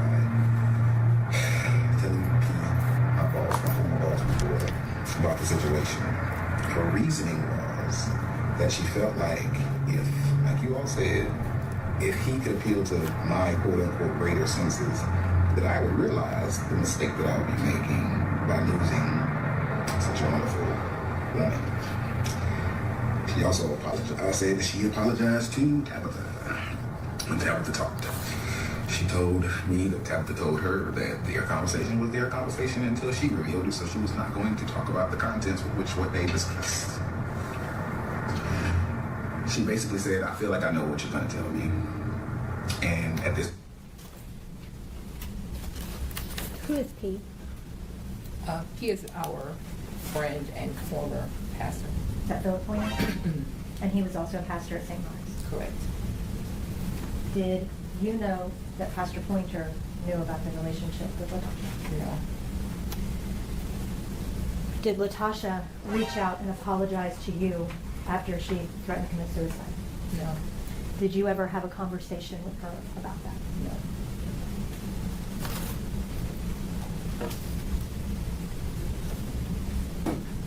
Throughout all of those videos,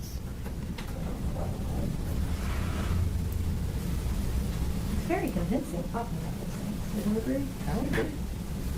And none of it was true. No.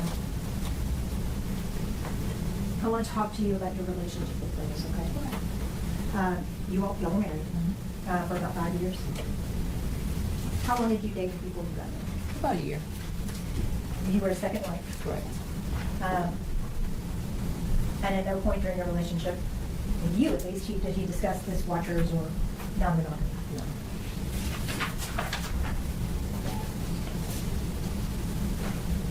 Brodes was a pastor. Correct. In Little Rock, that was at St. Mark's. So Yes. that's a big church. Yes. Did he take trips with the church? Yes. Often? When you say trips, like international trips, or? Both, international and local. Israel, Yeah, Savannah, El often. Dorado. Did he take those with other pastors? Sometimes. And he also took them sometimes with other church members? Like the church groups? I can recall one time, maybe a time or two, where there was like a training conference or something like that. Yeah. They did, the whole church group was for Israel, right? Correct. Okay. And when he got the job at Mississippi Boulevard, that's a big deal to be a pastor then, right? I guess. It's a big church here. It's a big church. And now I'm direct. I thought you had said that he didn't ever do counseling for St. Mark. at St. Mark's, but I thought you told the police that he sometimes did. You just didn't know that he counseled Latasha. I never known him to do counseling. Did he ever tell you that he counseled? This is the wife, the one that got shot by the pastor. Let me see. Let me get ready. I'll drop the intermission in a minute. Latasha? No. But you knew that she ended up getting divorced. I did know that. Now I want to talk to you about Latasha, okay? Okay. You knew her from church, and that was St. Mark's in Little Rock. Not shot by the pastor. Got shot protecting the pastor. She was trying to cover him up. My bad. Not shot by the pastor. Shot by Latoshia. Correct. She was a life group leader. Yes. What's a life group leader?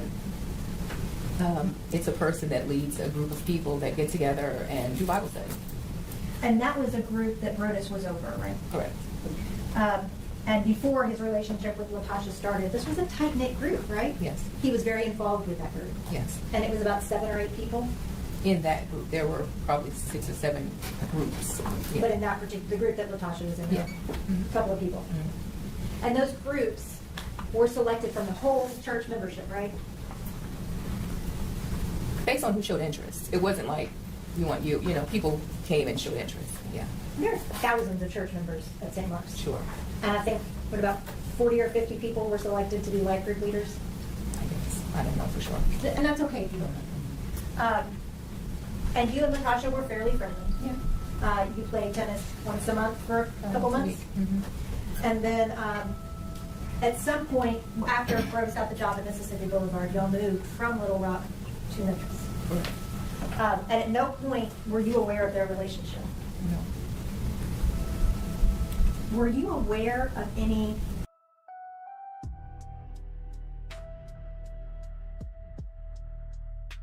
Hey yo, peace family, grand risings, good afternoon, great evening, gracious nights. Welcome back to FOTG The Source.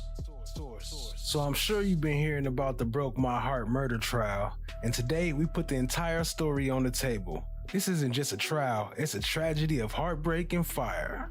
This entire case centers on Latoshia Daniels, accused of shooting and killing the beloved Memphis executive pastor Brodes Perry and injuring his wife Tabatha Perry inside their Collarville apartment back in 2019. The motive? A devastating emotional confrontation over their affair. The core evidence the state used: the gun purchase, the text messages, and the infamous chilling words Latoshia screamed right before opening fire. "You broke my heart!"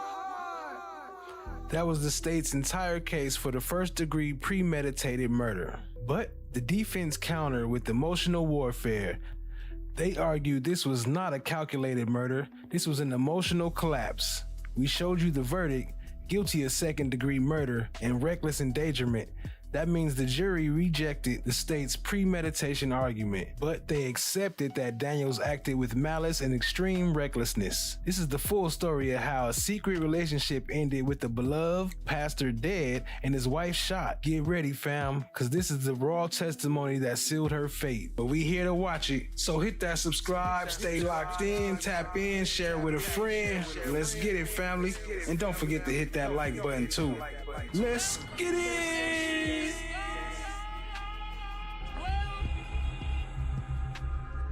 Well, isn't this a nice issues that Brodes had at St. Mark's? No. Y'all moved in October. Correct. And that was to Harlem. Correct. And before y'all left, you gave your friends, church members, your new address. Yeah. Shout out to Rock Solid TV. What up, family? I see you. Appreciate you joining. And there was a party that was thrown for y'all, right? I think so, yeah. Did you know that Latasha organized that party? It wouldn't surprise me to know that. After you left Little Rock and moved to Memphis, you didn't see Latasha again until April 4th, right? Right. And as far as you knew, neither did Brodes. Correct. But Brodes would come back to Memphis for his braces. Right. Why would he come back to Little Rock from Memphis to get his braces done? Because the braces were paid for, but the work wasn't done in his mouth. So it just made sense to continue seeing that orthodontist. And so Brodes would go to Little Rock, but you would stay in Memphis. Now I want to talk to you specifically about April the 4th, okay? Now you were at home that night. You were watching TV. You and your dog, Anakin. Yes. And around 9 or 9:30, you heard a noise, a faint knock. Correct. Ignored it. Yep. And then a couple of seconds, minutes later, you heard another slightly louder knock. Yeah. And you and Anakin, the dog, got up to go see what was going on. Correct. Shooting and killing Brodes Perry at his Collierville apartment. This was in April of 2019. That shooting also left Perry's wife injured. Next month, Daniels will learn how long she'll serve in prison for that shooting. And ABC 24's Ezekiel Telemaco breaks down the verdict and the punishment each count carries. Ezekiel? Yeah, Lauren, after 4 days and hours of deliberation, the jury has finally reached its decision in the Latoshia Daniels murder trial. Now, the Arkansas woman was accused of killing Mississippi Boulevard Christian executive pastor Brodes Perry, and now we all know her fate. Now, Daniels showed little reaction as the verdict was read in court. Daniels was initially charged with first-degree murder and attempted murder in the 2019 shooting that killed Perry and injured his wife. Now, prosecutors say that while they were hoping for a first-degree conviction, they still believe that justice was served. The difference between first and second degree murder is premeditation, and the jury, it seems obvious to me, that just made a determination that we had not met our burden of proof on premeditation. We had proved that it was a knowing killing of another person, but we just didn't quite get there on premeditation. And like I said, we can disagree with it and respect it both at the same time, and that's where we are. It's not exactly what we asked for, but it's not a bad verdict. Defense attorney Arthur Horn said that he believes that the jury understood that this case was a crime of passion. I have mixed feelings. From day one, we believe that this was a voluntary manslaughter. We believe count 2, the reckless, was criminal intent reckless homicide was a fair verdict, and we were happy about the not guilty verdict on count 3. So again, we always thought that this was a crime of passion and that there was adequate provocation based upon his manipulation and the things that he did to her during the course of their relationship. And defense attorney Lauren Fuchs explained what this verdict means for Daniels' sentencing range. Second-degree murder in Tennessee has, for someone with no prior criminal history, has 2 potential ranges of punishment. There's a mitigated range that carries 13.5 years, and then there is a standard range 1 offender for someone with no prior felonies. That carries 15 to 25 years. Now, Daniels has been in custody since her arrest in 2019, meaning that she's already served 4 years that will likely count towards her final sentence. And Daniels' sentencing hearing is scheduled for December 17th. December 17th, she'll be getting sentenced. What up, Lady L? I see you, family. Appreciate you joining. Let's get back to it. A third knock, or after you said, I'm not going to open this door if I don't see who it is, you saw Latasha through the people. Yes. Recognized it was her. Yes. Invited her in. Yes. She wasn't threatening you. No. She did not have her gun out pointed at you. No. You sat, or you brought her into the house, right? And y'all sat in the living room. Right. Talked. And the sentencing is actually between 15 and 25 years, I believe. Somewhere between 15 and 25 years. Oh no, between 5 and 25 years. She could sentence her. Right? Yes. Talked about tennis. Yes. Talked about a work conference. Right? Yes. And just chatted. Yeah. She seemed happy to be there. Yeah. She seemed happy to be talking to you. Yeah. At no point while y'all were sitting alone in the apartment was she threatening to you. Yeah. She never tried to harm you. No. And she was seated, if I'm not mistaken, on a couch, right? Actually.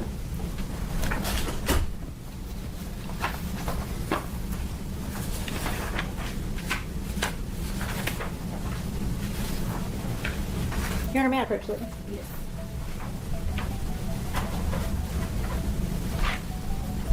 Tabatha, do you recognize that? Yes. What is that? That's my apartment in Collierville. Your Honor, I'd ask that be made the next numbered exhibit. Any objection? It's the living room. Any objection from the state? No objection, Your Honor. All right, we'll show the photo of the living room as exhibit 2.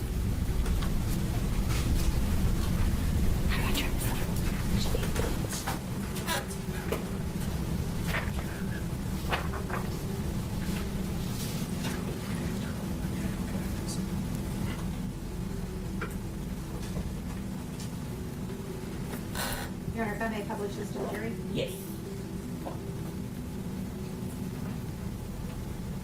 Tabatha, is this a picture of the living room at your apartment? Yes. Where were you seated speaking to Latasha? I would have been seated on the left end of the sofa.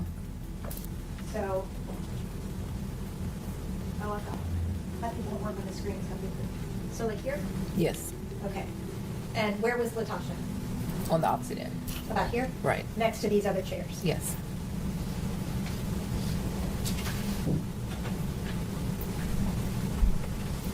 Brodes was not home yet, right? Right. He had gone to Pastor Pointer's to run an errand. No, when he I'm got sorry, Pastor Turner. Right. Well, he got off work. He went to the cigar bar. And then from the cigar bar, he told me he had to go drop something off at Jason's house. So he went and dropped something off, and then he came home. He likes cigars. Yes. At Thursday nights, he'd go to the cigar bar, right? More than Thursday nights, but yeah. But that was one of his nights, Okay. right? So you texted him when Latasha was there. Didn't tell him that she was there, but texted him and just said, this is strange. Yeah. And you said that it seemed a little odd, but she was happy to be there, happy to be talking to you. Yes. Up to this point on April the 4th of 2019, Brodes had never told you that he'd been turned outside of your marriage, had he? No. And you had never sanctioned that? No. He never told you that he had been involved in a 2-year relationship with Latasha? No. He never told you that y'all would be sister wives? No. He never told you that he promised Latasha that he would tell you? No. Did he tell you that he saw Latasha earlier that night before she came to your apartment? He did not. Did he tell you after he got there that he had seen Latasha earlier that night at the cigar lounge? No. He acted like he had no idea she was even in town when he walked in that door, right? Correct. And if he had seen her at that cigar lounge earlier that night, that would not have been true. Right? Correct. I want to talk to you about while you and Latasha were talking, okay? Mm-hmm. She never threatened you, right? No. Was never cross with you. No. And she engaged with you cordially. Yes. Seemed genuinely happy to be there. Yes. Now I want to talk to you about when Brodes arrived home, okay? Can you describe his demeanor when he walked in? Agitated. Did he immediately come in and offer the bourbon? No, not immediately. When did that happen? I would say once he kind of settled in, he had bags, he had things with him, so he set those down, told me that he had brought me these aminos. He made the statement about this is an uninvited guest. And then I think that's when he started saying, what are you doing here? Where are you staying? That whole bit. And at some point around there is when he offered, does anybody want to drink? After he made the drinks, he also sat down, right? Yes. And when we're looking at the guts. Tell everybody. Well, I still fighting through the devils, man. Like they be trying their best to do that, but y'all got to give people what they want. Brodes sat in this chair? I can't remember which chair he sat in, to be honest. That's okay. One of those chairs. And while he was seated in one of these chairs, Latasha was still seated here? Yes. Were you still seated over here? Yes. The evidence is going to show that anything that I may have said, they exacerbated it.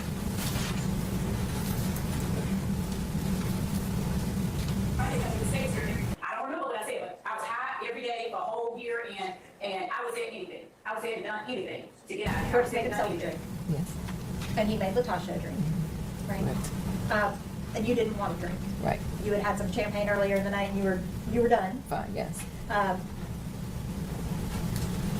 When Brodes was talking to Latasha about, why she was here, what she was doing, he was kind of making small talk with her, right? It was, I guess you could call it that. It was like badgering almost. Yeah. He still seemed agitated? Yeah. At some point, did you notice that he kind of stopped talking to Latasha when we started engaging with you? I didn't. Your Honor, may I correct the witness?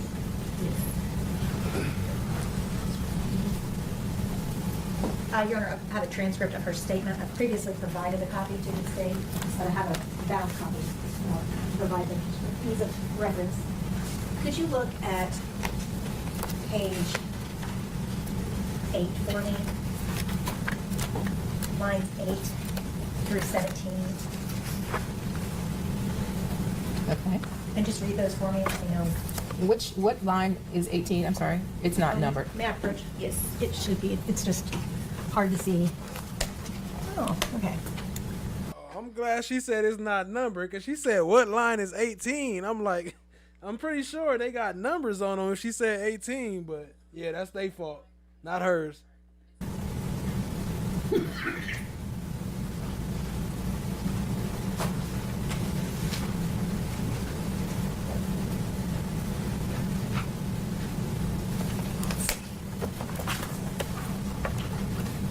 know why yours don't. Okay, I'm sorry, just page 9. Starting here, and then just down a couple lines. Okay, so it says. Oh, you don't have to read it. Just read it to yourself. Oh. Yeah. I'm sorry.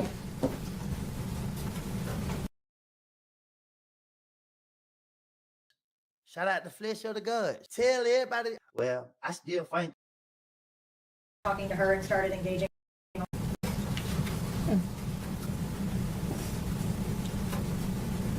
Okay. Do you remember telling the police that he kind of stopped talking to her and started engaging only with you? I don't, but if it's here. You don't dispute that that's... I know, I won't dispute it. Okay. You could just put that. Okay. Thank you. Was that normal behavior for him, I guess? I would say that it was normal for behavior for him with his life group leaders. It was not unusual for him to talk kind of rough to them and just, I would often say, I don't know why y'all put up with him. But it was usually just, that's just him, you know, kind of a good fun kind of way of roughhousing, so to speak. So I always found it kind of cringy, but it was not unusual. Okay. I want to talk to you now about when Latasha said that she was going to go ahead and go. Okay. She basically said, I'm not going to keep you guys, right? And everybody stood up. And you led the way to the door. Right. Latasha was behind you. Correct. And Brodes was behind her. Yes.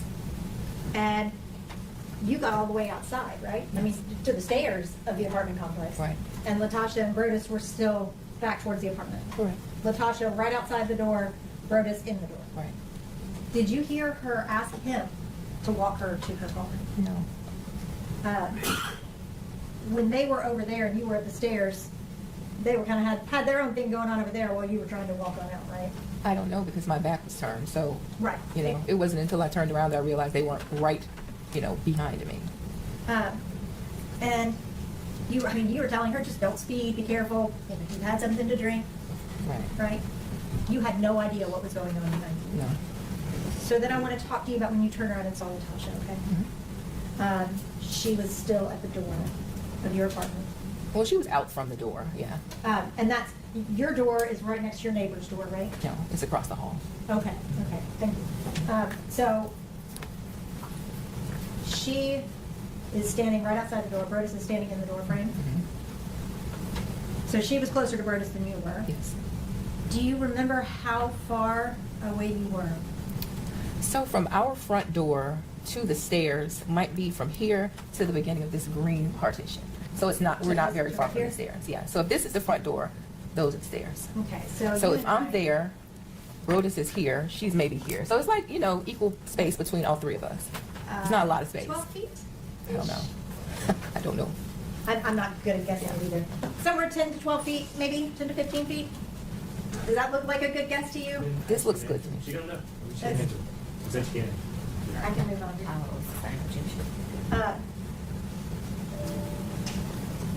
Latasha was facing Brodes. Yeah, I would say yeah. And you saw her reach into her pocket, right? Yes. And this was as y'all were walking out to her car. This is still upstairs. Right, Yeah. but that was the direction that... Correct. Okay. And when you saw her reach into her pocket, you saw her pull out a gun. Yes. Now, prior to that moment, had you ever seen a gun? No. Prior to that moment, had she seemed to be a threat to you? No. Prior to that moment, did you think you were in harm's way being with her? No. She started firing the gun. Yes. Towards Brodes. Correct. You were in the opposite direction. right? I was behind him, yes. And you ran to your apartment or your neighbor's apartment. Right. Right. So you weren't even in the apartment when the shots started. No, I was still outside the apartment. When y'all were in the apartment, the three of you, was the door closed? After the shots were fired? Before. Oh, before. Yeah, the door was closed before. Could anyone see into your apartment? No. With the door closed? No. It was prepped? Right. No one else other than the three of you was in the apartment? Correct. After the door gets open, you go outside, you're visible to everyone else in the apartment complex. Well, they could see where y'all were, right? You became visible outside of your apartment. Not really, no. So if your neighbor had opened the door? If my neighbor across the hall had opened the door, sure. They could see Latosha standing. Mm-hmm. They could see Brodes standing in the door. Mm-hmm. Nothing happened until after that was already out in more public area than y'all had been before, right? Right. You, at some point, lunged for Brodes, right? Yes. Oh my man, I got this volume loud. Yo, that's crazy. Ain't no way 100% of y'all gonna say she lying. 100% of y'all believe the pastor wife is lying. God damn. Hell no. And tried to shield him?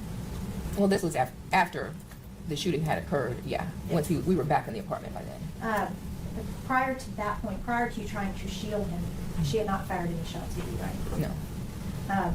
And when you got shot, did you realize it? Yes.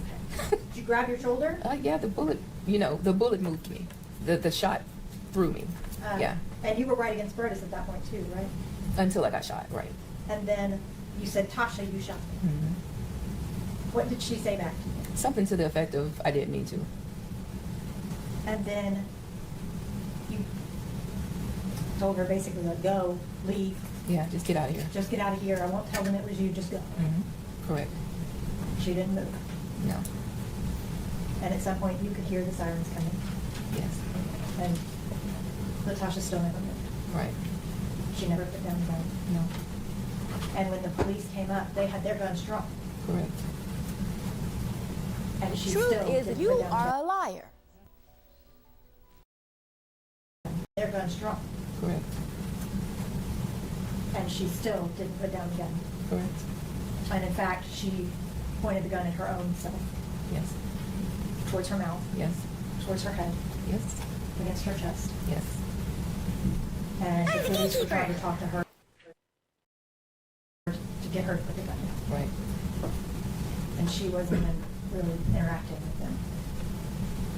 She was talking back, you know. Like, Was she no. crying at that point? Probably. I don't remember.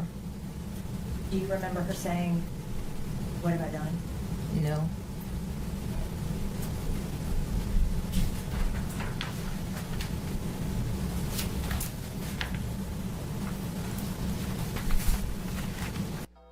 You know, Risa say, I wonder if she was awarded pain and suffering. And I was about to say, yeah, she was, but I just realized that was from the last case. Remember, that was with Yoko.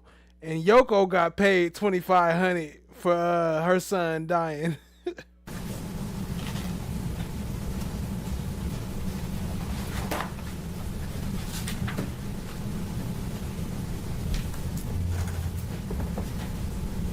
May I approach her? Yes. You could just read right here. Right here, this paragraph. You don't have to read it out loud, just to yourself. Oh, okay. Did you tell the police that she said, "Oh, what have I done"? Yeah, it appears that I did. And this was taken the day, that next morning after this happened, right? Correct.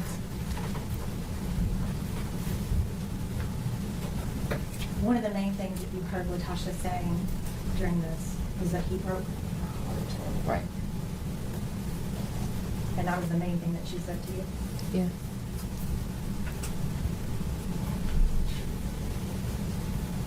The gunshot wound that you suffered, you went to the hospital. Yes. You were there for a couple hours, right? Yes. And you got released. Yes. You left the hospital. Yes. A couple hours later, you got back. right? From To come back to the hospital? No. No? No. The surgeon and the chaplain didn't call you to come back? No, I was still there when they told me that he died. So you left and came back? I never left. I never left. I was there all night.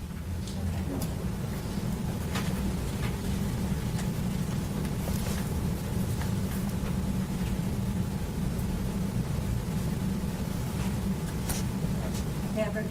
Yes. Just read right around. Just start there, just do it on the page.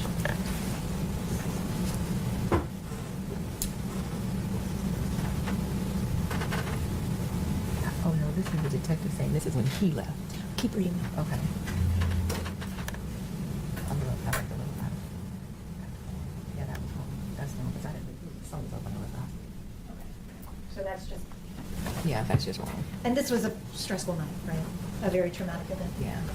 And you had no idea why any of this happened. Right. But eventually you were told that Brodes had passed away. Correct. You went and gave a statement that next day with Carterville, right? Right. Pastor Pointer and Pastor Turner came with you. Right. Did you ask them to come with you? They're the only people that could have come because I did not know a soul in Memphis. So when everything happened, I didn't know anybody's phone number. So they called Pastor Turner. They went through hoops to get in touch with him. He and his wife showed up. He called Pastor Pointer that morning. He drove over from Little Rock. So there was really nobody else that could have come. And they actually came into the interview room with you, right? Yes. And while you were talking to police, the police were saying, do you know why this happened? Mm-hmm. Right? And you have to say yes or no. Yes, because she's sorry. recording. And you and the police both talked about why. Right. Nobody understands why. Right. Did Pastor Pointer ever say, actually, I know that they were in a relationship? No.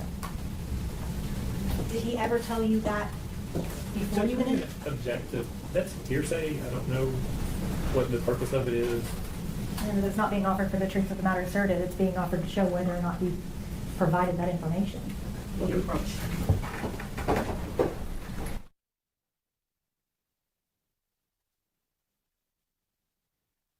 Okay, good timing. I was just about to tell y'all, my bad. I really, never mind. I'm working on the order, but the motherboard, that's old school church. We go ahead and skip past this little brief intermission. Appreciate y'all being here though. Hit that like, hit that subscribe. It's a crazy case right here. They say 100% of y'all say she lying though, huh? 100% say she lying. Let's see. Let's find out. A little more to go. And also, next up, I'm gonna play her testimony because she testified as well. The defendant, as they call her, she testified as well. So we got that coming up also. So stay tuned, family. Let's keep it rolling. Information.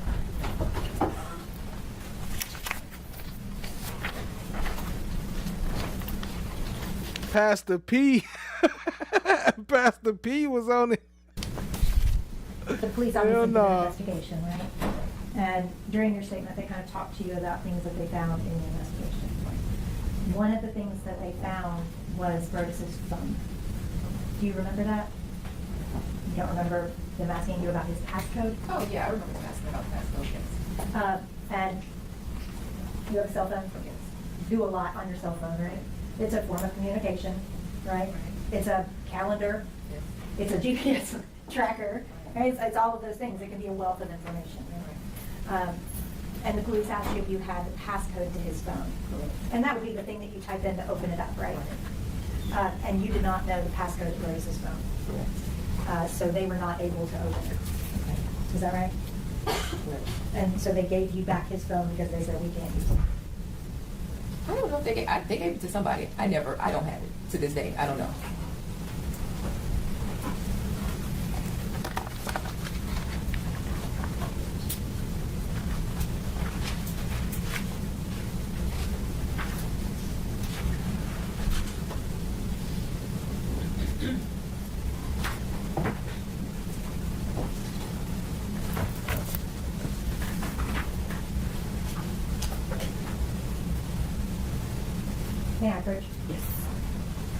Do you remember the police having you go through, like getting you back your phone and initialing this? If you will read right here. Do you see where the police gave you back his phone? And again, this was an extraordinarily traumatic experience, right? Right. And sometimes with traumatic experiences, you may not remember everything perfectly, right? Up until on into after this case had been charged and everything, you didn't know about this relationship until well into this process. Yeah, I would say not until the detectives confirmed for me. You're welcome. Read our read.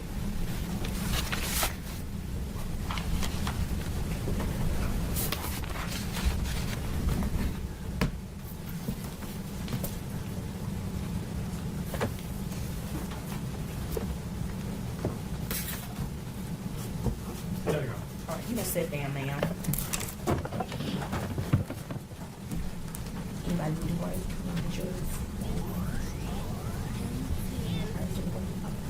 All right, we're going to take a short 10-minute recess, and then we'll reconvene.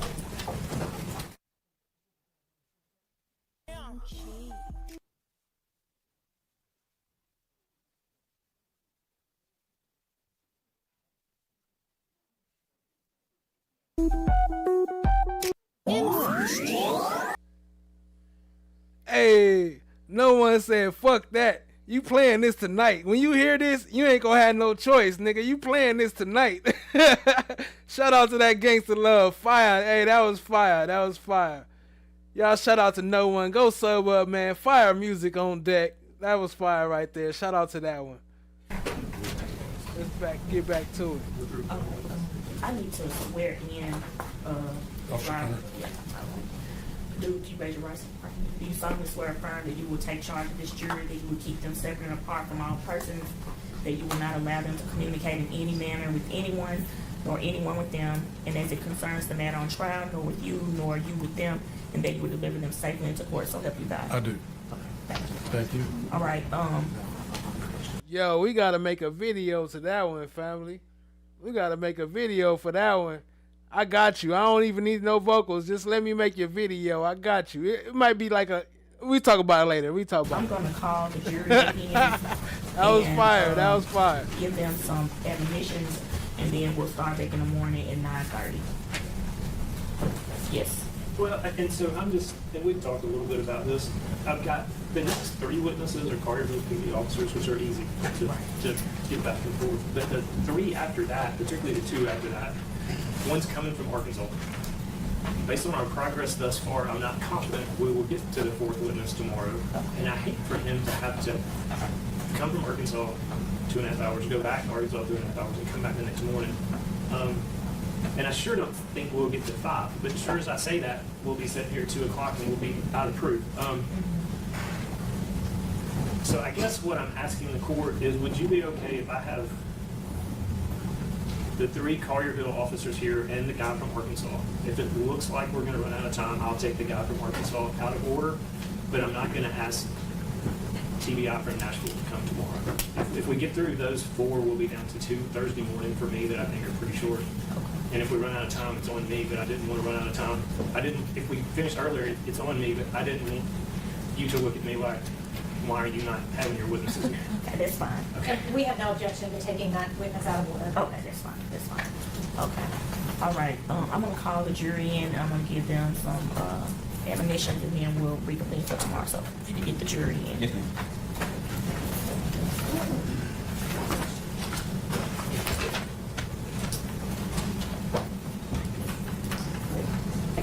Hit the ground? Okay. Do you see that same suspect in the courtroom today? Yes, ma'am. She's seen that earlier. Could you describe what she's wearing? White jacket, blue shirt, glasses. We ain't gonna play much of the cop stuff because we know them. They really don't have no information. They didn't do no research. We know. We get it now, right? We get the pattern.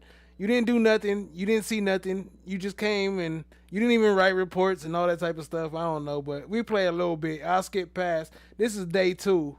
I don't know exactly what all happened because I haven't watched it, but I'm gonna try to figure it out so we don't have to be dragging out no bunch of erroneous testimony. Now, if we could have the record reflect that. But keep in mind, we do still have the defendant testimony. She did testify, and it is coming up. What up, Vernicia Williams? I see you, family. Appreciate you joining. Draper has identified the defendant. Let the record reflect the defendant has been identified. Okay. And if you recall, how many times was the suspect hit with the less lethal? One time. Okay. And after she was hit, do you recall who secured the scene or who cleared the weapon? I believe that was Officer McLean, because myself and the other officers, we didn't know who else was in the apartment, and we went to the left, and that's when Officer McLean secured the weapon, and I believe put it on the island, if I recall correctly. And do you recall any other weapons being recovered from the scene? No, ma'am. Okay, so neither of the two people that were on the ground had weapons? Yes, ma'am. Okay. And did you do anything else pertaining to this investigation? No, ma'am.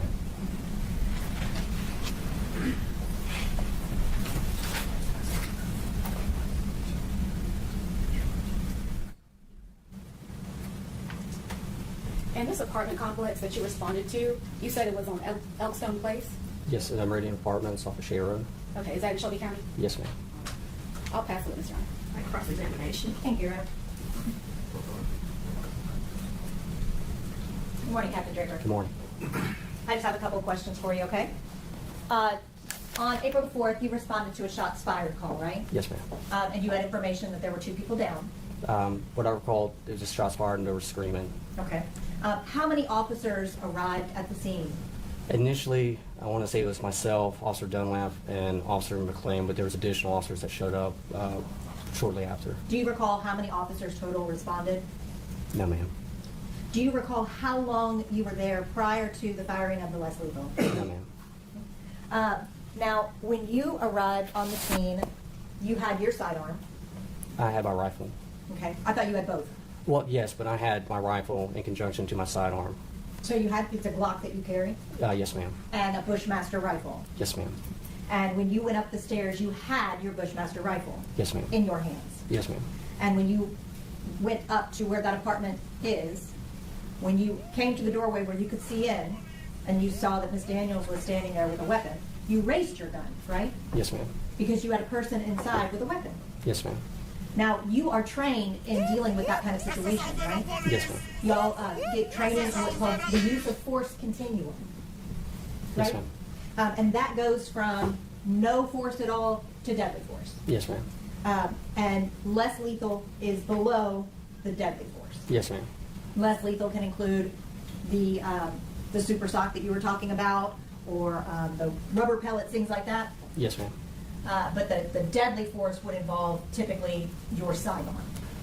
In that case there, it was, typically less lethals are used for, it's another tool for us to address the situation. And for us, even though deadly force would have been authorized in that circumstance, we decided to try to use another means to resolve the situation peacefully and the best we could. Absolutely. And y'all are trained to go as far down on the continuum as you can, right? Depending on the situation, yes, ma'am. You don't want to jump to the most extreme if you don't. The gun safe. I cleared the gun. Okay. So you had the gun in your hand?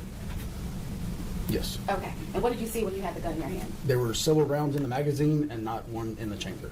So in your experience, when you're looking at these guns, if there is not one chambered, but there's a magazine in the gun, what could that mean? It could possibly Objection mean... to speculation.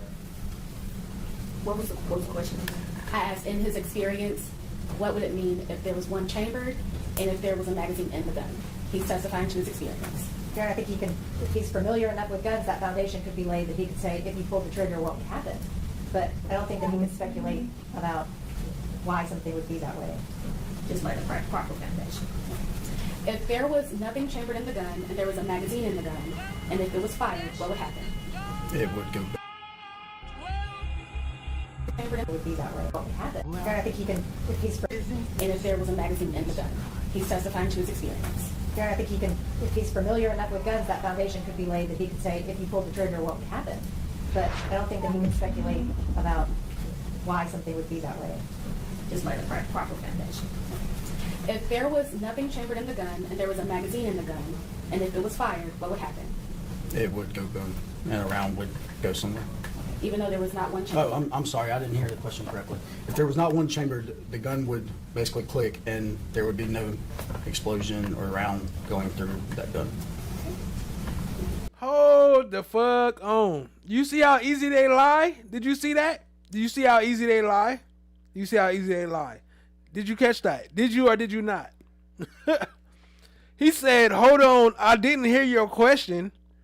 But then he answered the question without her repeating the question. So that was obviously a fucking lie. You heard her question. You had to think about it. It would go. I didn't hear your question, but she didn't repeat the question. So how you know what the question was? Because you heard it, you lying motherfucker. My bad. That damn, they just be lying. And then they get away with it and they be like, oh, the statistics says black people are just the worst people in history. Nigga, of course, because y'all be fucking lying. The truth is that you are a liar. And there was a magazine in the gun. And if it was fired, what would happen? It would go boom, and a round would go somewhere. Even though there was not one chamber? Oh, I'm sorry, I didn't hear the question correctly. If there was not one chambered, the gun would basically click, and there would be no explosion or round going through that gun.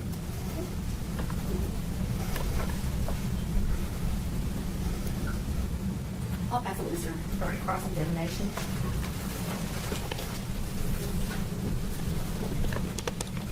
The evidence is going to show that anything that I may have said, they exacerbated it.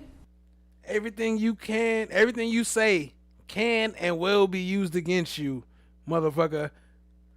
My bad. I'm gonna stop the motherfuckers because they gonna restrict my channel. Good morning, Officer McClellan. My name is Arthur Horn. How are you? Doing good, sir. You might want to fix your collar on your jacket. Oh, appreciate it. Okay. So taking you. My name is Arthur Horn. How are you? Doing good, sir. You might want to fix your collar on your jacket. Oh, appreciate it. Okay.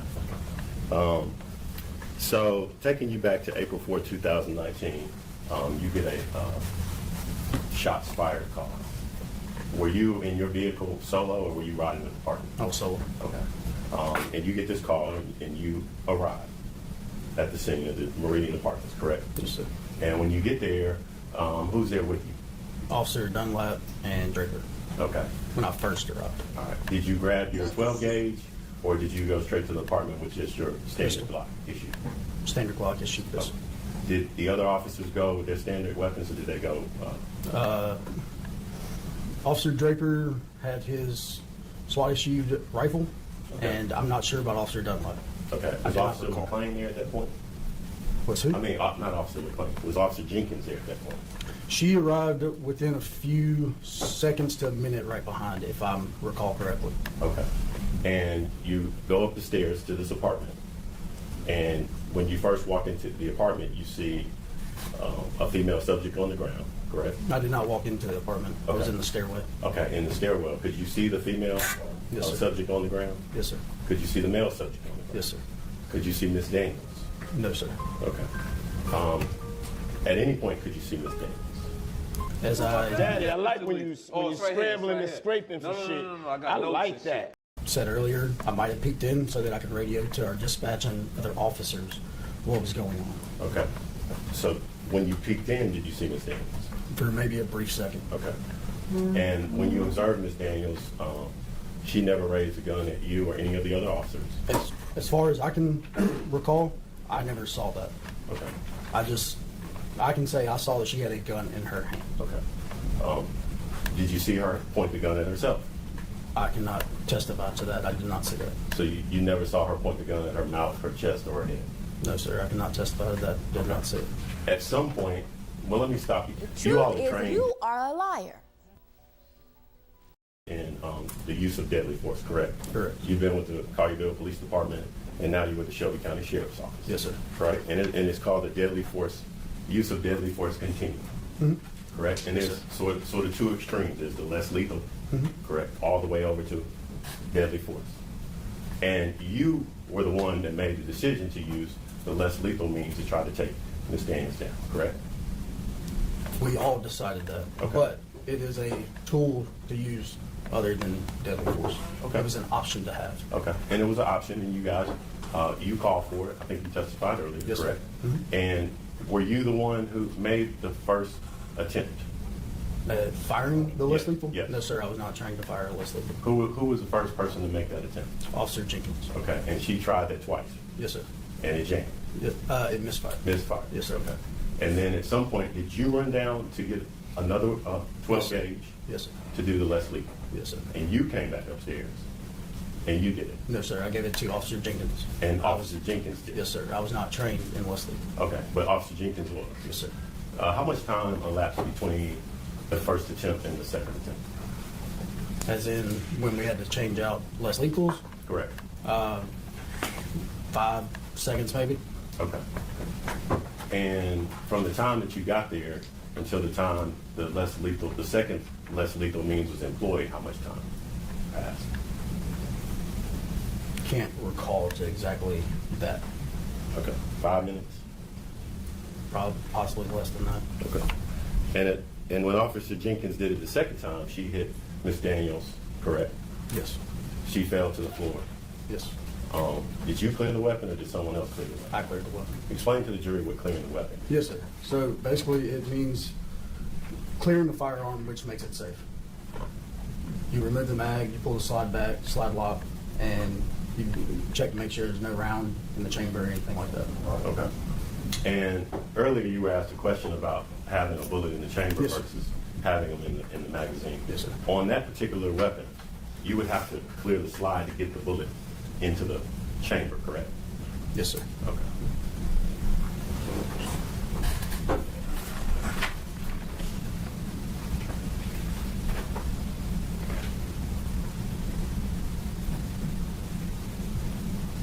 You were able to take down Ms. Daniels, and she was taken into custody after you cleared the weapon, correct? She was already down once I cleared the weapon. Okay. And she was taken into custody? Yes, sir. If I can have a minute, you know.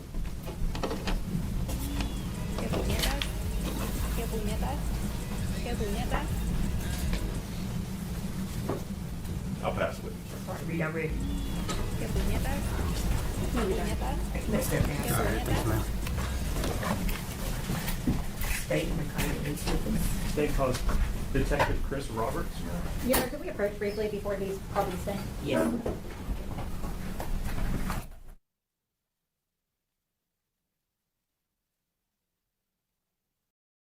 Is there anything we need to address before the jury comes in? Yes, ma'am.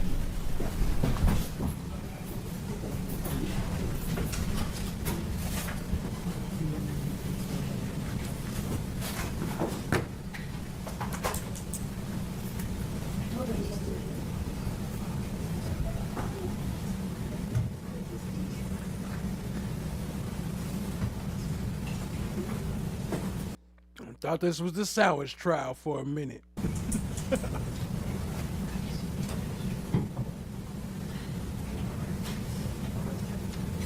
Just because I'm eating a sandwich. Damn, get y'all mind out the gutter.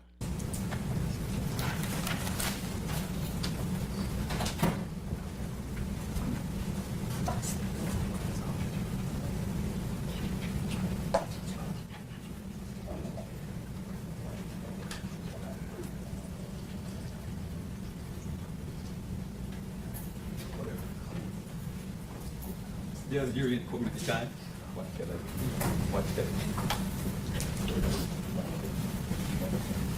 Oh, that's respectful. She stand up. You know, a lot of judges don't stand up. I don't know if I'm gonna play this next guy. Let me see how it start off. We might have to skip him. Woo!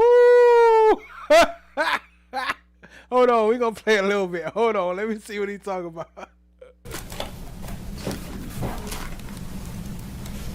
Appears to be 5. And you collected all that from the scene on Elstone? All the detectives that night, we all work together to collect it. After it's collected, is what happens to it then? We take it back to the police department and seal it in bags and seal it with evidence tape and then place it into the evidence, which is stored. And that was done with everything in that box? Correct. Judge, I would ask that be marked as Fire Marshal Bill, let me tell you something. Let me tell you something. This nigga Fire Marshal Bill on the stand. Any objection? No, you don't. We can show the gun that's in rounds as Exhibit 3.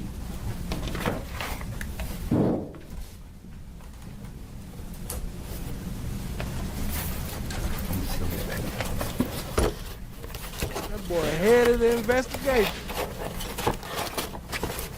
He's the head man in charge. And you a picture and ask if you can identify it.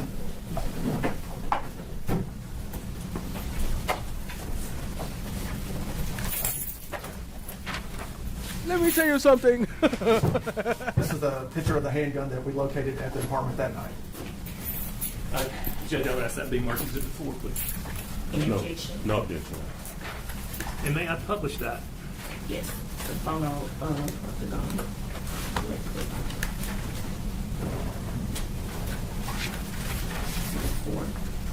Yes, you may publish.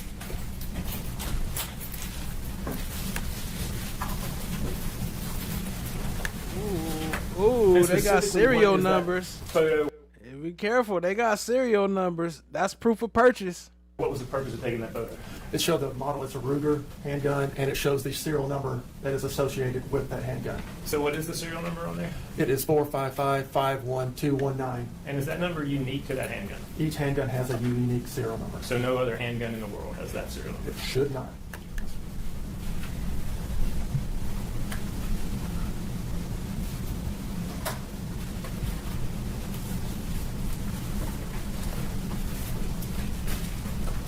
Hand you this.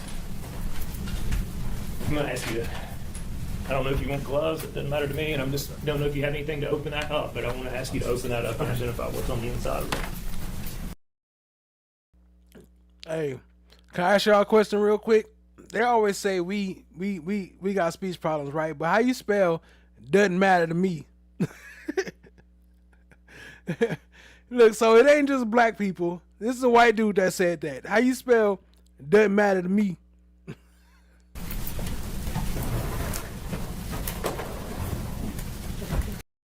No, I'm going to ask you, I don't know if you want gloves, it doesn't matter to me, and don't know if you have anything to open that up, but I want to ask you to open that up and identify what's on the inside of it.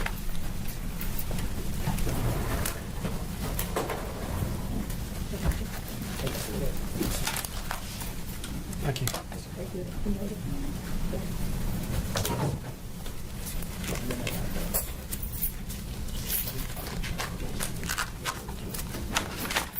Guess they didn't like that comment. That cut my viewers in half. Well, damn. May I open it now, sir? Yes. Thank you.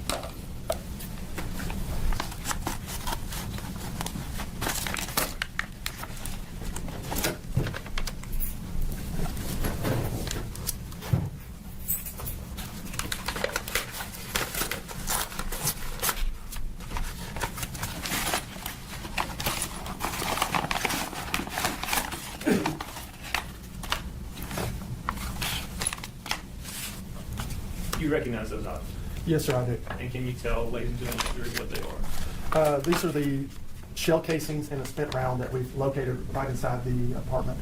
Can you tell us the shell casings and spent rounds, what does that mean? The shell casing is what's left over when a bullet goes out the chamber. It contains the gunpowder and it's ejected from the gun when the gun is fired. And then the spent bullet is actually the metal that actually goes out the end of the barrel, whatever you're shooting at. That's what it'll hit. So what you're describing to me is something that starts as one piece. Correct. It's a casing with a bullet on the end. The casing contains gunpowder in it. Correct. Do you put the entire, do you put that into the gun? You put it into the magazine. Into Yes, the magazine. Yes, sir. And then what happens when you pull the trigger? The firing pin on the weapon hits the primer on the shell, which ignites the gunpowder inside of the shell. Maybe it's just Fire Marshal Bill. Let's get past Fire Marshal. We don't need your unexpertise opinion. Let's see who next. Now, I want to talk to you about your store for just a second, okay? You have a wide variety of firearms. We do, yes, ma'am. You have handguns. We do. You have long guns. We do. Everything from a teeny tiny little those little itty bitty guns that you see, Yes. all the way up to rifles? Yes, you bet. Yes, ma'am. And is it fair to say that guns vary widely in size? Yes, they do. Is it fair to say that guns vary widely in weight? Correct. Is it fair to say that guns vary widely in price? Yes, yes, ma'am. Is it fair to say that guns are guns? The guns are the guns. Look, now if you kill a man, you can't apologize for killing a man. But if you if you punch a man, you can be forgiven for that punch. What the hell is this shit? And they talk about us, huh? Guns can be really expensive. They can get very expensive. What do you think is the most expensive gun you have in the store?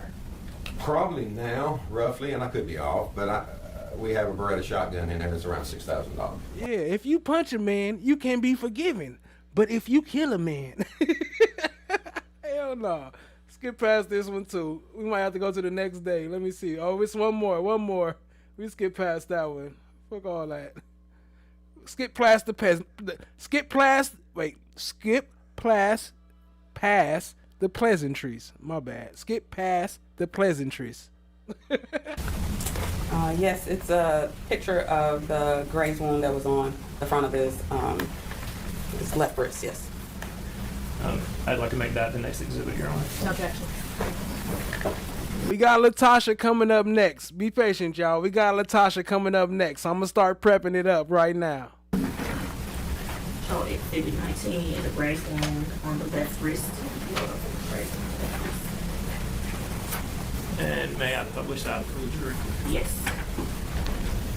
And Dr. Curry, is this the photo that you just identified? Yes.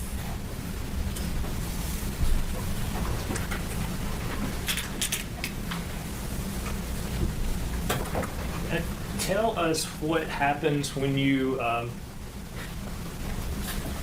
recover evidence, or in this case particularly bullets, while We performing came autopsy. to the resolve that so they're packaged in a sealed evidence envelope. I initial and date them, and then they're put together with other evidence that we take at the time of autopsy: clothing, fingernail clippings, hair, and any of the other evidence we take.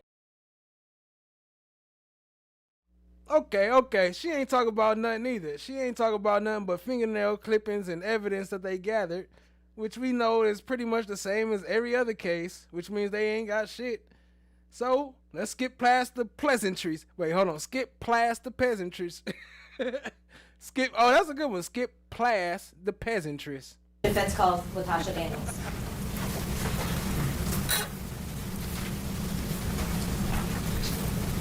Let's get to it. Fuck it. I feel like this is the climax. Let's make it happen. You swear in front and tell the whole truth? Yes, ma'am. All right, you may have a seat.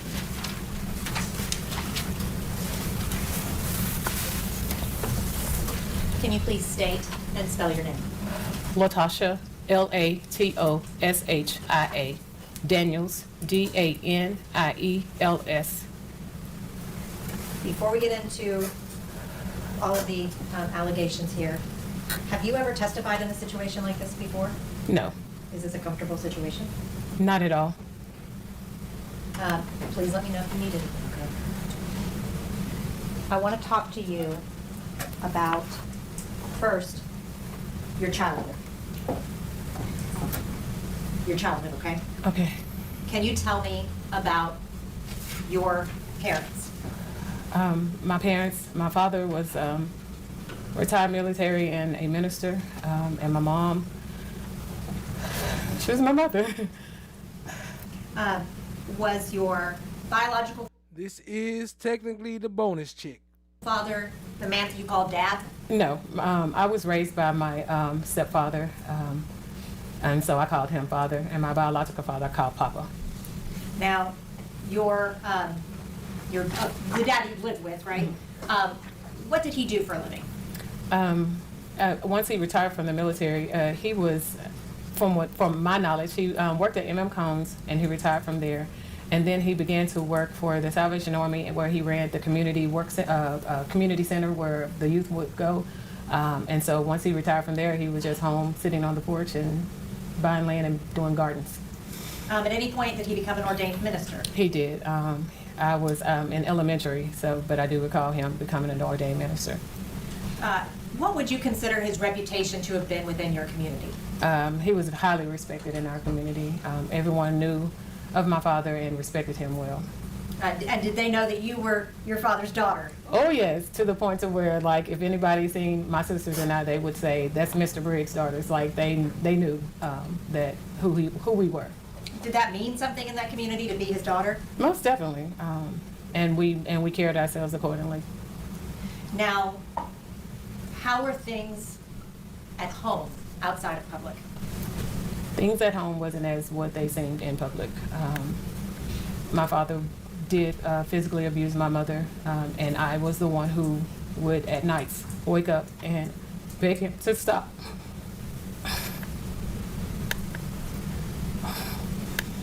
Did you have any siblings in the home? I did. I had 2 little sisters. Did the 3 of you hear as your dad would beat your mom? I'm not sure if they did, but I did, and I often would wake up and ask him to stop, and even sometimes try pulling them apart. When you were in public, did you let that side of your life show? Oh, not at all. I went to school and I did the things that I was supposed to do, participated in sports, and just carried myself, I guess, in a normal fashion. Is that what was expected of you? Yes, we didn't say or tell what was going on inside of the home. Now I want to talk to you about late in your teens, okay? Mm-hmm. When you were 17, you got pregnant. I did. What happened when you got pregnant? I shared with my dad, well, I don't know if I shared with him or not, but I was told once he found out that I needed to get married. Did you get married? I did. And was that to Rodney? Yes. How would you describe your relationship with Rodney? In the beginning, it was good. We both had graduated from high school, and so we was building a life together.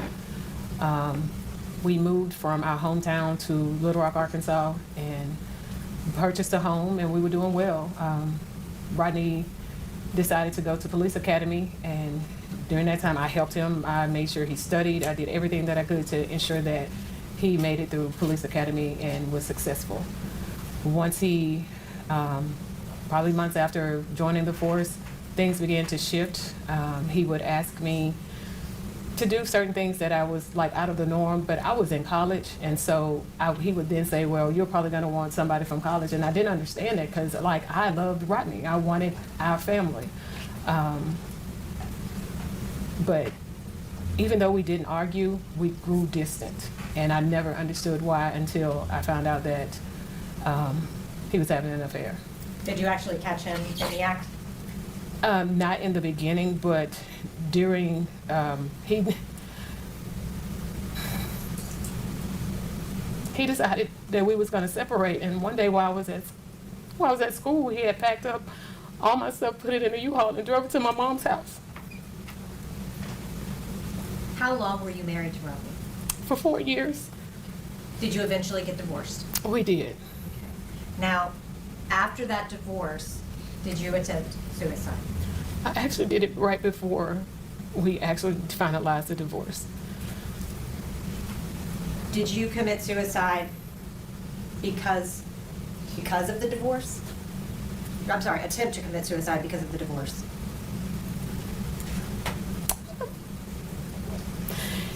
Yes, I just didn't feel like I felt like a failure. That was the one thing. I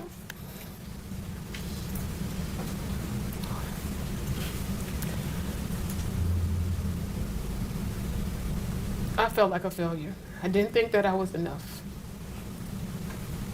And so I didn't feel I had anything to offer. But you did go on to get an education, right? I did. And you didn't let your divorce or your teen pregnancy, you didn't let those things stop you from trying to get better in your life, right? Right. I wanted to push forward. I wanted to be successful. And I mean, I had to be. So I kept going. And you eventually became a licensed clinical social worker. I did. Now, I want to talk to you about your second marriage, okay? That was to Brian. Yes. Now, how long were you married to Brian? I was married to Brian for 8 years. Was that relationship positive? No. Did you feel loved in that relationship? No. Did you feel wanted in that relationship? Not at all. Would you describe Brian as being emotionally distant? He very much was so. Emotionally neglectful? Yes. Did you try to get Brian to go into marriage counseling? Yes, we had a discussion. So apparently I missed some of the important parts of the dude that was testifying with the checkered shirt. He was the store owner and he showed the gun. So I'm gonna have to go back to that a little later. But first we're gonna keep it going. But just letting y'all know I will backstep to that because I missed something important on there. And he didn't want to do it. Did you determine that you would go get your own counseling? Yes. Did you go see a psychologist? I did not. Why? Because of the field that I was in, I just wanted, I wanted spiritual guidance, but also because of me being in private practice, I was afraid of being that individual that was getting the water cooler talk per se. Just in my field, I didn't have anyone that I felt like I could really go to and trust because I was very closed off. I didn't share my business with anybody. And so going through that and being in private practice, I didn't want to take what was my income because I needed to be able to take care of the things in my life. So I did not, but I did know that spiritually I wanted some direction. Why did you feel like you needed spiritual direction? Just from my first marriage, when I went to my dad and told him that I was getting a divorce, the one thing he said to me that just resonated with me was that he said he would have gotten an attorney.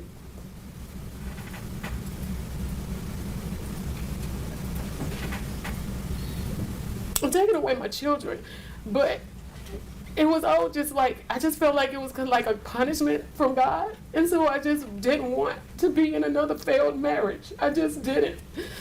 Did your dad consider it your failure that you got divorced? Yes. Did you seek out spiritual counseling? I did. Now I want to talk to you about St. Mark's, okay? Okay. You need some water? Yes. May I approach her? Yes. Thank you.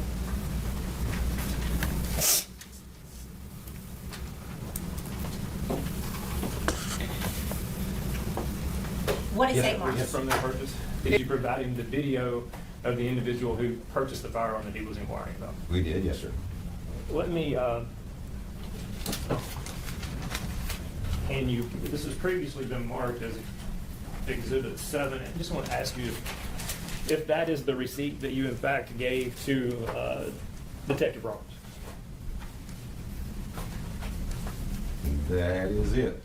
And so that receipt shows a lot of things, doesn't it? Correct, yes, sir. It shows the individual who purchased it. Correct. It shows the date and time they purchased it. It does. Which was what? That was 4/4/19. The time was 4:37 p.m. And it shows who purchased it. Correct. What was the name of the individual that purchased it? Latoshia Daniels. And does it also show anything specific about that handgun? Well, they'll tell you the model and the serial number on our receipts. Tell me about a serial number. What is that? So every firearm has a serial number, and there is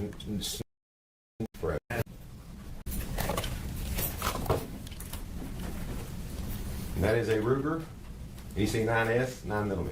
Can you tell me, with both the receipt and the firearm in your hand, if that is the firearm that was sold by that receipt? I can. You turn it over here so you don't ever point a firearm. There it is right there.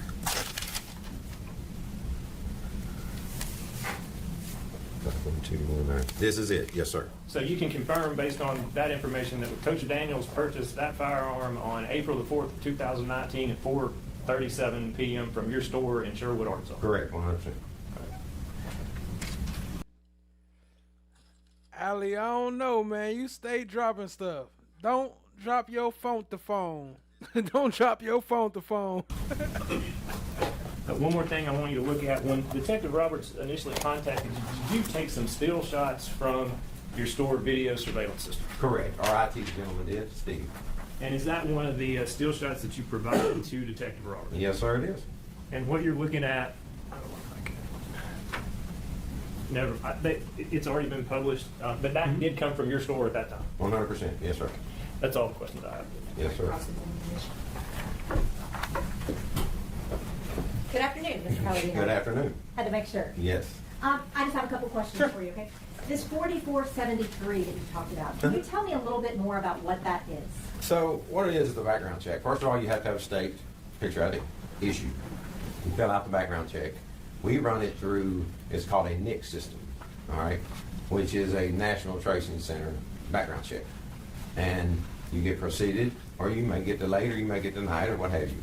And if you're proceeded, that means you are legally to buy a firearm in our state of Arkansas. And that means no felony convictions, no domestic violence convictions, things like that? Correct. There's a number of questions on this sheet that you have to answer yes or no to, and it's very well detailed. Now, with it being very well detailed and having to go through this process, how long does that process normally take in store? So it normally takes the customer roughly 7, 8, sometimes a little longer to fill out the sheet. We immediately sit down at the computer and put in the database. Now, a lot of times you'll see common last names, Smith, Brown, Johnson. You know, it may take a little longer for that to clear because there's a lot of us, but there's some that come back instant. Some may take 10, 15, 20. I've seen it take an hour, hour and a half to come back. And you didn't actually help Ms. Daniels in the store that day, right? I did not. So you don't know how long her background check took? I don't. But based on what you saw in the video, you see that she got So basically, he don't know shit. We saw the gun. We saw what we needed to see. We get back to her testimony. It's the church that I attended in Little Rock, Arkansas. Is it a big church or a small church? It's a big church. Did you have any particular role within the church? Yes, I participated in evangelism, but eventually became a life group leader. How were you selected to become a life group leader? One Sunday was talking to just in shaking hands with some of the pastors. Pastor Perry, Brodes Perry, he had asked me, he was like, "You thinking about being a life group member?" And at that time, I was like, "I'll consider it." And then eventually, I did go ahead and sign up to become a life group leader. And this was prior to Team Dorrit. We actually make your screens. Now that you mention it, you reaching out for that spiritual counseling, right? Correct. How many members go to St. Mark's? At the time, approximately 6,000. How many people were selected to be life group leaders? In our first set of leadership of course, we're going to make our screens better than your screens. training, it may have been approximately 60 to 80 of us. Okay. And were you then subdivided into groups? Yes, we were divided into cohorts. How many people were in each cohort? About 8 to 10. How many people were in your cohort? It was about 8 of us. Who was the supervisor, the supervising pastor for your cohort? Brodes was our leader. Would you consider y'all's group to have been a close group? We were very close. Did you become close with Pastor Perry through that group? I did. Is that why you reached out to him for spiritual counseling? Yes, I trusted him. Now I want to talk to you about that counseling, okay? When you approached Brodes Perry about counseling, did you explain why you wanted counseling? I did. What did you tell him? I told him that my husband and I were having some marital issues, and I just needed to figure out spiritually which direction. I just needed some spiritual guidance on direction. Did Pastor Perry agree to meet with you? He did. Where did y'all meet? We met at my office. Why? I didn't feel comfortable with being in the church, and I wanted to be in a safe space because this was, again, something that I was not fully embracing, that I had to deal with, and I wanted to be in a space where I knew that I could be able to be vulnerable. During the first counseling session, what did you discuss? Everything that was going on within my marriage. How long was the first counseling session? It was about 2 hours. Were you emotional during that process? Yes. Were you open? I was. Did you tell him very personal, private things? I did. Did you tell him Android gang, gang, gang, gang, gang. Android gang, we rapping over here. How long, well, at the end of that session, did you determine at that time that you were going to ask for a second session? Yes. How long until you had a second session? It was approximately 2 to 3 weeks before the next one. Did it feel good to get all of that off of your chest? Yes. Did you reach out to Brodes Perry for a second counseling session? I did. Did he say that he would come do a second counseling session? He did. When you had your second counseling session, did you ask him about any odd behavior from the first session? I did. What was that? In the first session, from the moment he walked through the door, he had his hands in his coat pocket, his jacket pocket, and he sat there the entire time during the session with his hands in his pocket. So I found that to be a little strange, but I didn't say anything in the first session. So I asked him during the section session, because he came in and he didn't have his hands in his pocket, and I was like, what was that with you having your hands in your pockets? And at that time, he told me it was because he was trying to maintain his professionalism. Was that the first time that you had any indication? Wait. Hold on. Wait. Hold on. What just happened? Why he got his hands in his pocket? His profession during the second strange, but I didn't say anything in the first session, so I asked him during the section session, because he came in and he didn't have his hands in his pocket, and I was like, what was that with you having your hands in your pockets? And at that time, he told me it was because he was trying to maintain his professionalism. Was that the first time that you had any indication that he might be interested in you? That was the first time. Did you proceed to start with the second counseling session? We did. What happened after you started the counseling session? As I was talking and sharing, Brodes reached over and grabbed, I had a 2-arm chair, and he pulled me toward him and began to passionately kiss me. And from there, in that session, we did have sex for the first time. Were you proud of that encounter? In hindsight, no, but at that time, he was giving me everything that I had been missing for a long time. Did you know that he was married? I did. Did you know his wife? At that time, I had seen her at church, but didn't know of her. You got to know her better later? Yes. Did you give a fuck?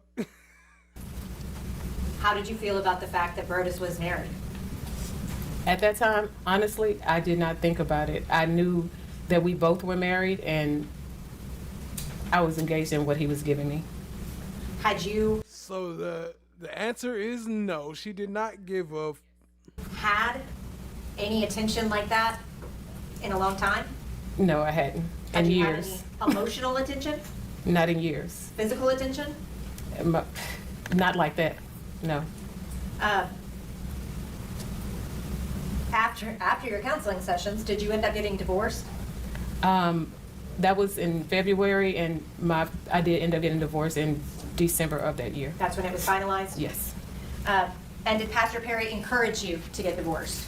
We talked about it, and there were times whenever we would be on trips, he would make mention of. See, there's this problem in America, right, where females want like this cool, attractive, this persuasive guy that you feel is so cool, and then you end up in this type of situation. Not saying that there's anything wrong with them, because some of them is good too, but there are also guys who may not be as swaggy, who may not have the punchlines and sound like a pimp when he talk, but he will treat you right and he will love you if you would just look for that. Like, I mean, you don't have to just settle for the nigga that's cheating on his wife. There's plenty other guys that would have been very happy to be with you. Oh, we can't do that until you get a divorce, or we can't do this until you get a divorce. Now, I want to talk to you about your relationship with Brodes Perry, okay? Okay. After y'all had sex, did Brodes give you any particular instructions? Yes. He immediately told me to download a app for us to be able to communicate. That app was called Confide. Tell the jury what the Confide app did. The Confide app, it's... Everybody want what they can't have. It's like a drug. Like, I just want that. But it's like, that really don't want you. This person over here been following you for weeks, and he ain't got no wife. He He ain't cheating. He do his job. He take care of everything. He trying to be a real nigga. I mean, you know, trying to be honest. But what the fuck? Whenever you would send a message and when you read that message, it would disappear. You couldn't screenshot it or anything like that. It would immediately disappear once you took your finger off the screen. Did Brodes teach you how to use that app?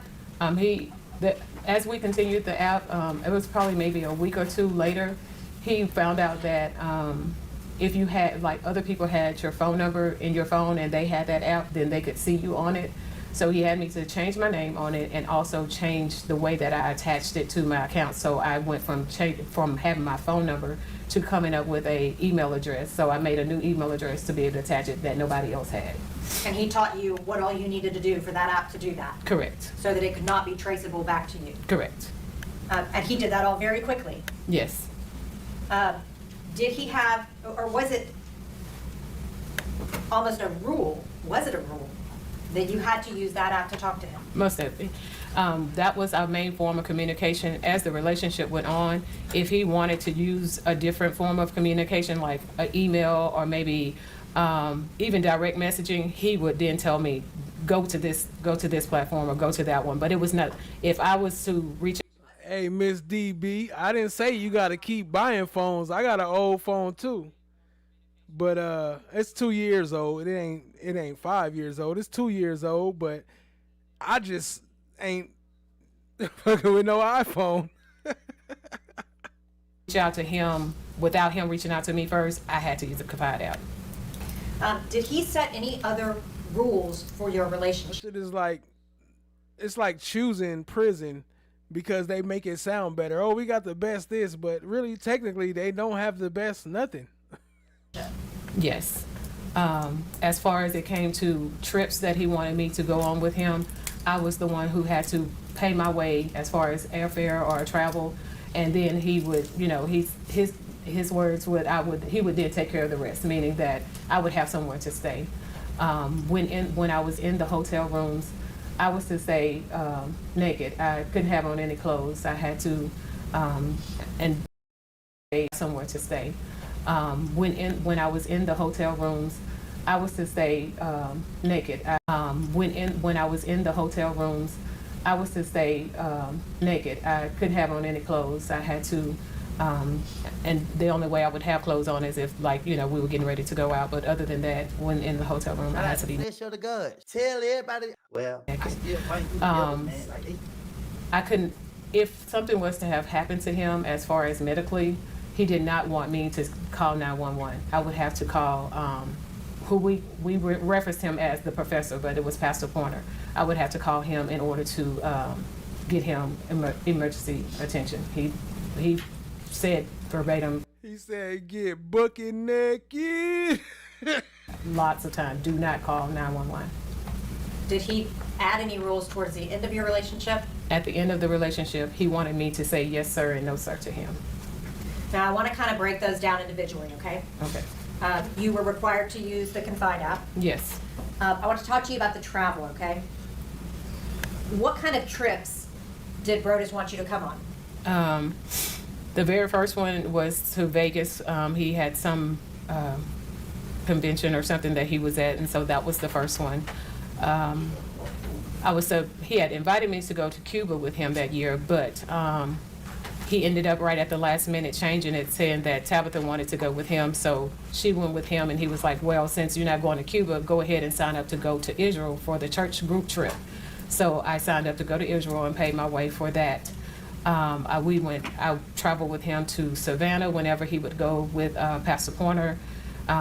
Were there some trips that were for the pastors? Yes. And then other trips that were for the church group members? The only church group that trip we went on was to Israel. The rest of them would be if he was doing something on his own, I guess, speaking engagement wise, or if he was following Pastor Pointer.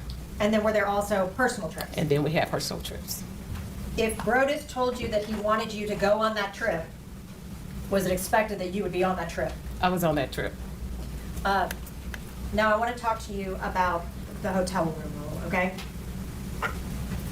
What would happen when Brodes would walk in and you were wearing clothing in a hotel room?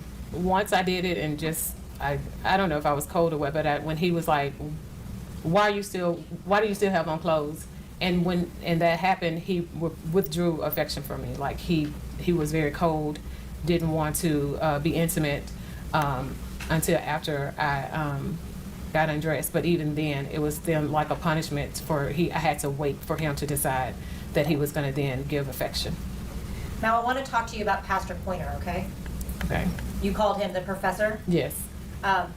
What was his position within St. Mark's? He was the lead pastor of St. Mark. Did he know about your relationship with Brodes? Yes, we hung out together a lot. Do you know, is that why Pastor Pointer was supposed to be his medical emergency contact? Correct. Now I want to talk to you about the beginning of your relationship with Brodes, okay? How would you describe y'all's relationship at the beginning?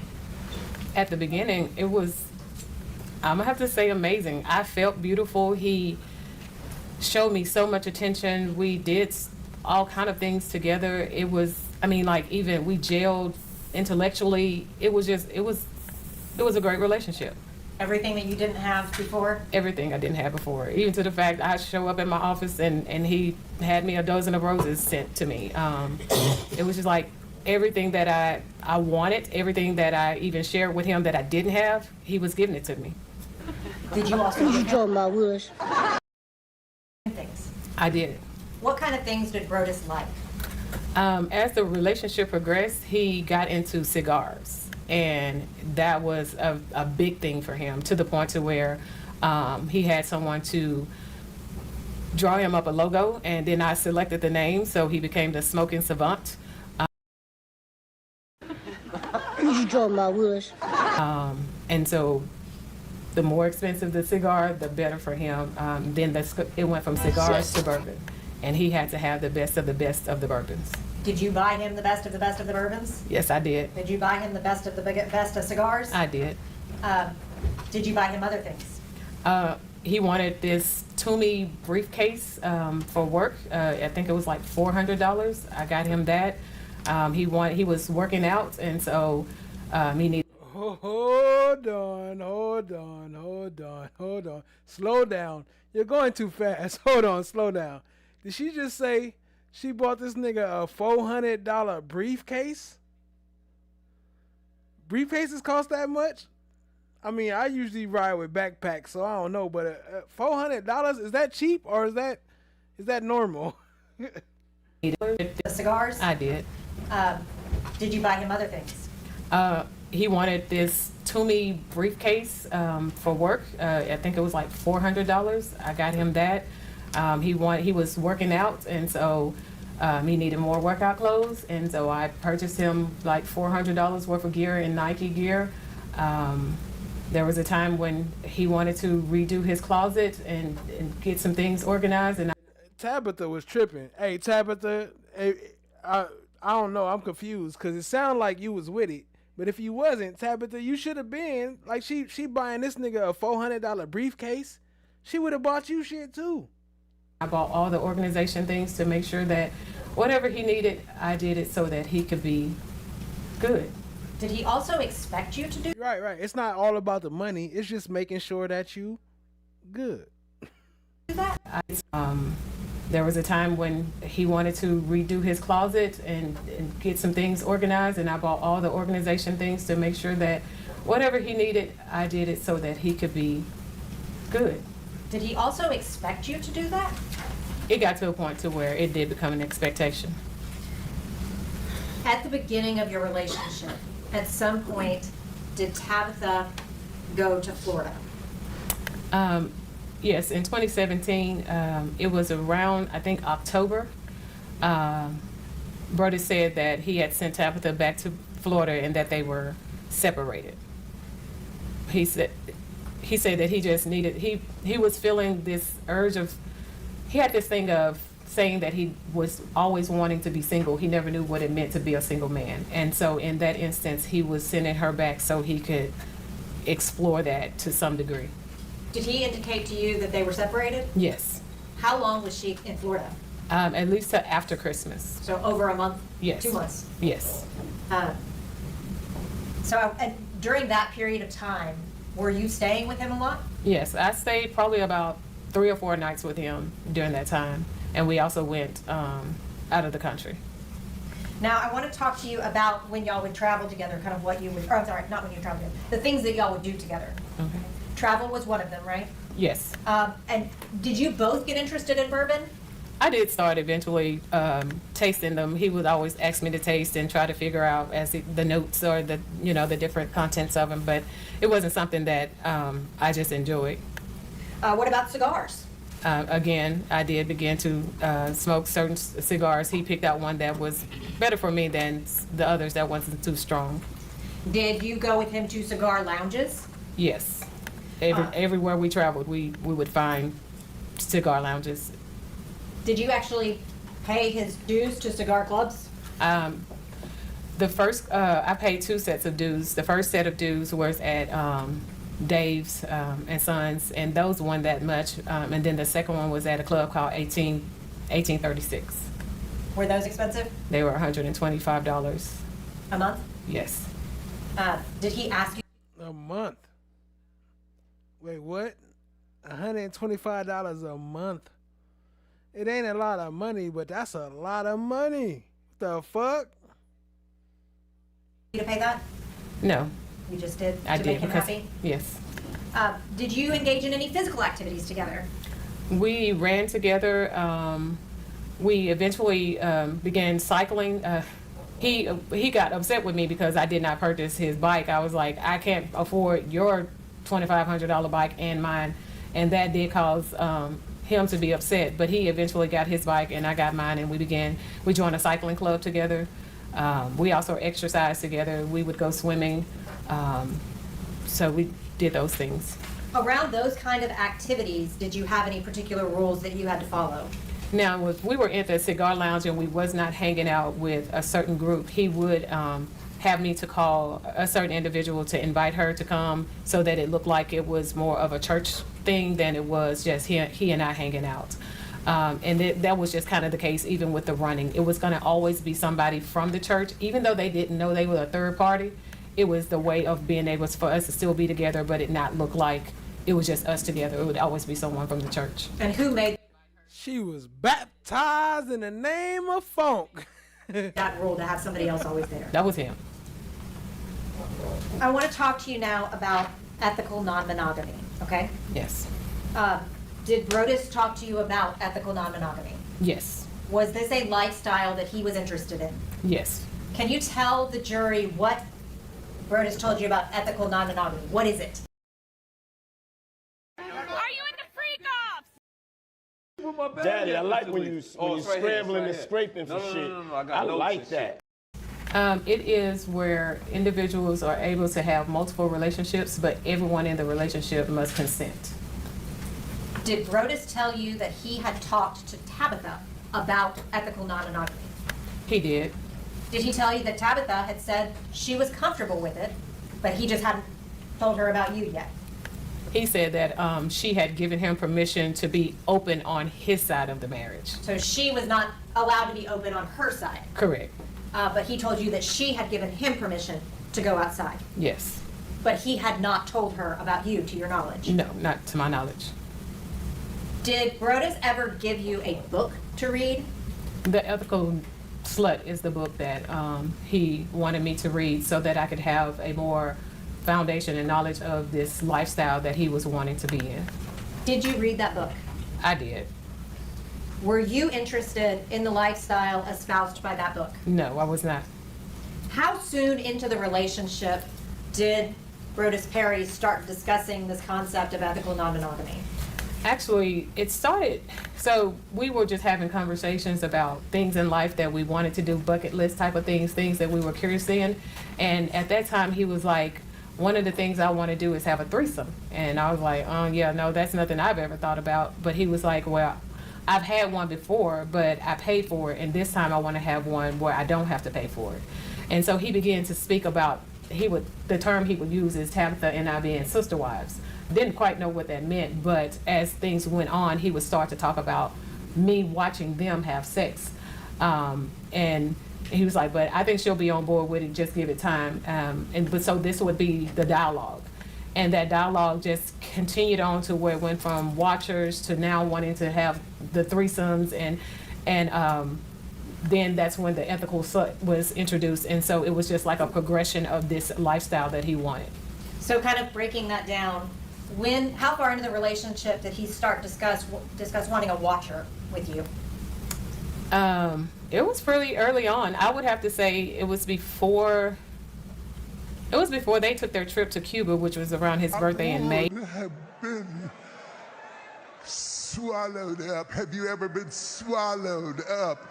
Have you gone through a time of swallowing where everything was overwhelming? I would have been swallowed up. Have you ever been swallowed up? Have you gone through a time of swallowing where everything was overwhelming? I would have been swallowed up. Have you ever... That he began to talk, he was talking about the watcher. So that was 3 months. Was that a different trip than the birthday trip that he took where he had the threesome? Yes, that was a different trip. Okay. Did the threesome birthday trip happen while y'all were together or before? It happened while we were together. Did you know that he was going to do that? The threesome trip in Cuba? No, when he went and paid for a lovely the wife celebration. Stand up, honey. Show him I did good. You're the finest grandmama I ever saw in my life. 5 kids, 9 grandkids, and still rocking it. She can still twerk for the Lord. Give God a praise. My lovely wife celebration. Stand up, honey. Show him I did good. You're the finest grandmama I ever saw in my life. 5 kids, 9 grandkids, and still rocking it. She can still twerk for the Lord. At any point, did you watch him and Tabatha have sex? No. Was Tabatha ever invited to watch you and Brodes have sex? No. Were you comfortable with the concept of a watcher? No. Was Brodes persistent about a watcher? Very much so. Explain that for me. Everywhere we went, he would even text me and say, "Hey, you need to find us a watcher. Find us a watcher." And so I got to the point I was like, if I can find somebody, hopefully I can get him to stop. So I asked a friend of mine if she would do it for us, and she was like, if I do, we taking it to our grave. He had me to tell her to download Confide, and we were able to dialogue 3-way, and the things that he was asking her to do, she just backed out. Did that whole thing make you very uncomfortable? Very much so. Why were you willing to even entertain it? I wanted...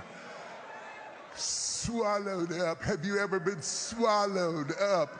Have you gone through a time of swallowing where everything was overwhelming? I would have been swallowed up. Have you ever been swallowed up? So now I want to talk to you about Brodes wanting to expand the ethical non-monogamy.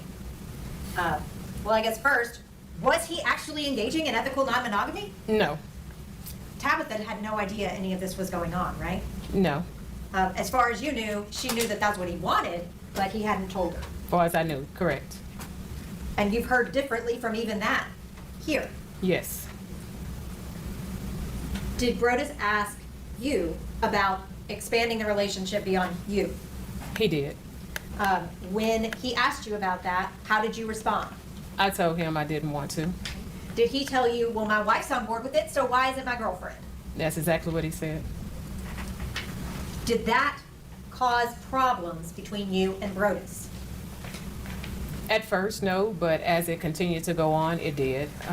Especially after he joined like this, he called it a book club, but they met on Marco Polo talking about the book, The Ethical Slut, and so the more swallowed up. Have you ever been swallowed up? That he engaged in that, it became to where it was because he was more like, why are you not on board with this? And I'm like, why would I be? Like, it doesn't make sense because we already have limited time together. So why would I say, yes, you can be able to be with multiple women? And so it was that part, it was hard. Did you love Brodes, Mary? I shouldn't have, but I did. Were you in love with Brodes Perry? I was. Were you wanting to build a life with Brodes Perry? I wanted what we had at that time, yes. And y'all saw each other frequently, right? We saw each other just about every day. I would cook for him, and so he would come to my office to eat lunch. If he didn't come to the office, I would drop it off for him. But it got to the point to where he knew my code to my office, so he would just come in. He knew where to get his lunch, warm it up, and if I had a session, of course, he would wait out in his vehicle. But other than that, he would come in and we would sit there. Oh, wait a minute. Wait. What? He came to your job and got lunch out your refrigerator? Even if you wasn't there, he knew where to go get the lunch? God damn. I would have been swallowed up. Have you ever been swallowed up? Have you gone through a time of swallowing where everything was overwhelming? And have lunch every day. How did Brodes react when you told him that you were not open to expanding to allow him to have more girlfriends? He was emotionally distant. Like, well, he would just he would tell me, well, you need to go and find someone. And I'd be like, I don't want anyone but you. And so he knew that would play on like my insecurities. So one time when he said, you need to go out and find someone, I said, well, what if I do? And he said, well, then we won't be together. So he knew that was going to get to me because I wanted to be with him. I enjoyed our time together when we did have it. I will say that's crazy, cause shit, if she was swallowing me up like that, no, I mean that's how you treat a nigga. Like, it's no but she was already the side chick. You can't do that as the side chick. So I guess that's kind of crazy. You can't do that as the side chick. That's not your job. And so he used the emotional part, the affection. He would give it to me, withdraw it if I wasn't really complying with what he wanted. Since all of this has happened, have you had time to really retrospectively consider your relationship with Brodes? Mm-hmm. Yes. I want to talk to you, we'll get back to that. I want to talk to you about that Marco Polo group, okay? Okay. Brodes was in an ethical non-monogamy group with 2 other women, right? Yes. Were you a part of that group? I was not. Were you ever allowed to be involved with that group? I wasn't. But you knew about it? Yes. Would he have let you contribute? That was the first time that of any activity that he done that he didn't even invite me to do. Did he actively keep it from you? I would say so, because with any other thing he did, even to joining like a bourbon society, like we had memberships to a lot of things together, but that was one thing that he did not invite me to. I want to talk to you about when Brodes and Tabatha Perry moved to Memphis, okay? Okay. Mississippi Boulevard reached out to Brodes, right? To my knowledge, according to him, the pastor from Mississippi Boulevard reached out to Pastor Pointer, and then Pastor Pointer shared that with Brodes. Had Brodes, to your knowledge, had any issues at St. Mark's? Yes, he would tell me a lot about conflict that he was having with some of his coworkers, and then there was one instance where, according to him, he had misuse of a credit card. Your Honor, this is going to the context of their relationship, just getting background on, this is going to her buying things, paying for things. This is a debt that she repaid for him, that's what it's going into.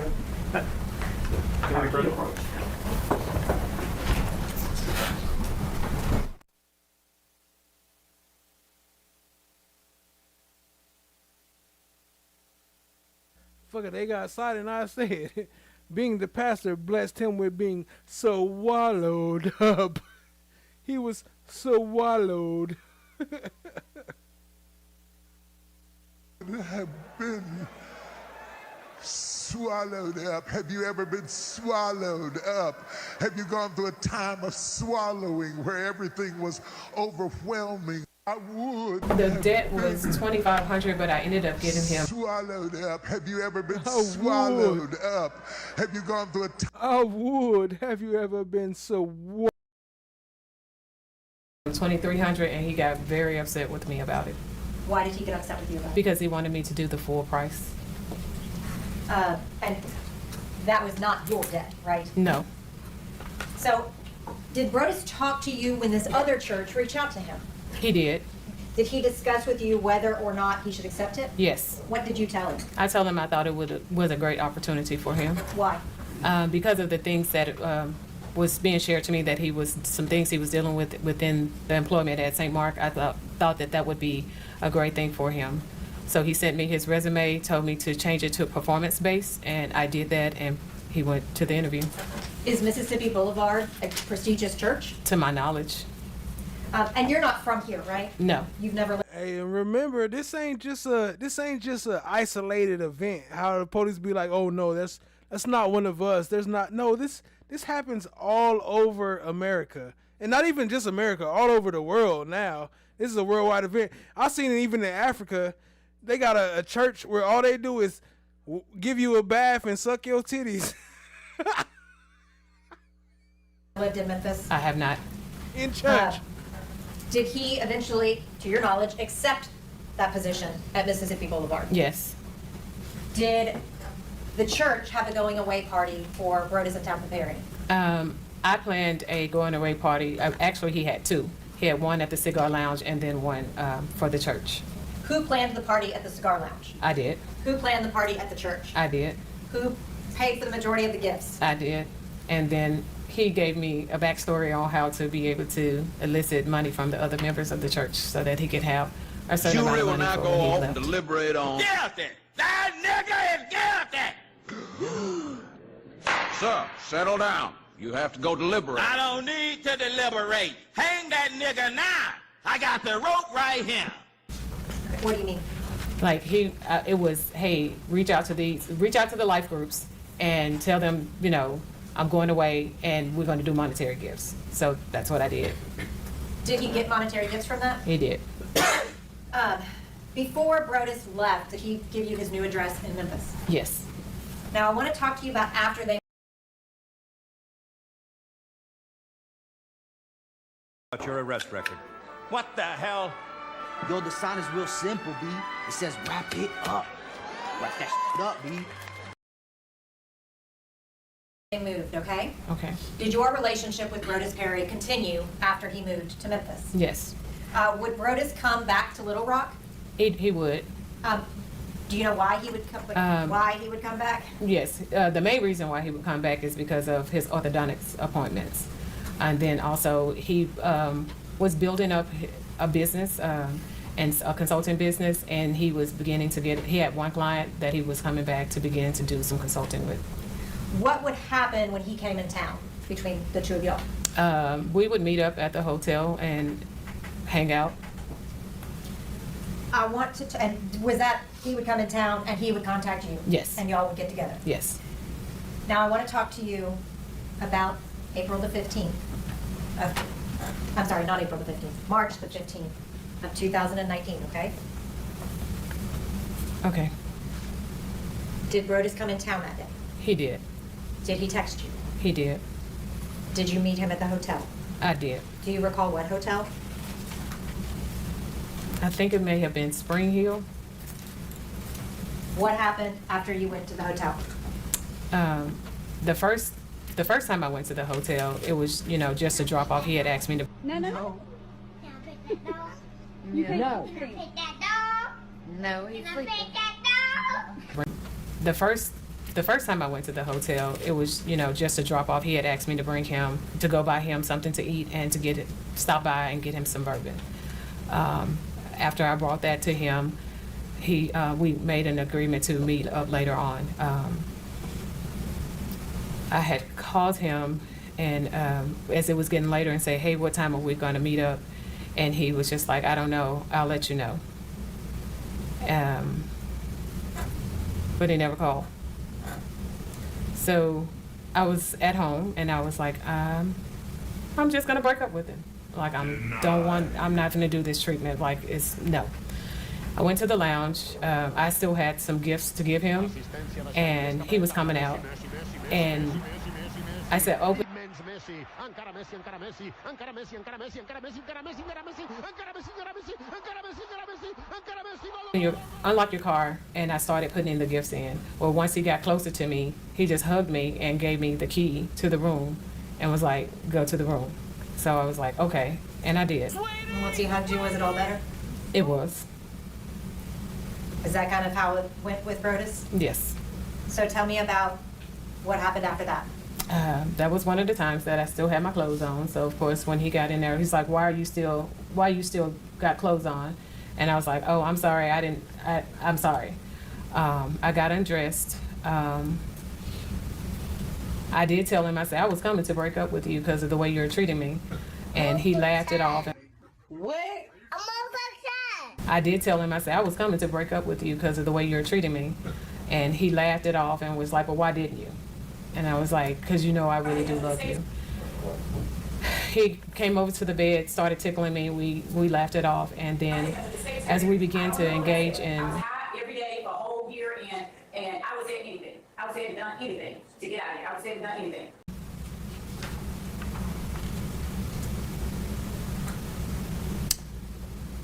What I thought was going to be lovemaking was not that night.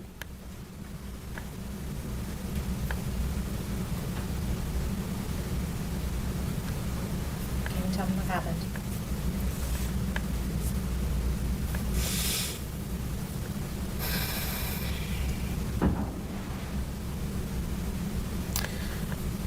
As I was performing oral sex on him, he began to thrust himself inside my mouth really hard. And I told him that was hurting. Then he grabbed my hair, had long. And I told him oral sex on him. He began to thrust himself in. As I was performing oral sex on him, he began to thrust himself inside my mouth really hard. And I told him that was hurting. Then he grabbed my hair, had long hair, and he wrapped my hair around. I just got a visual. I just got the visual of what's her name with the wolf pussy off of Friday. I know somebody like it. I know somebody like it. No, it ain't right. If she don't like it, it ain't right. But if she like it, I know somebody like it. As I was performing oral sex on him, he began to thrust himself inside my mouth really hard. And I told him that was hurting. Then he grabbed my hair, had long hair, and he wrapped my hair around his hand and he started yanking it. The court says the And when he wasn't thrusting himself in my mouth, he was pulling my hair really hard. And with his other hand, he would just hit me and hit me and hit me. And I was like, it's hurting. And he was like, you better not bite me. You better not bite me. And then after that, we had sex and it was just rough and it was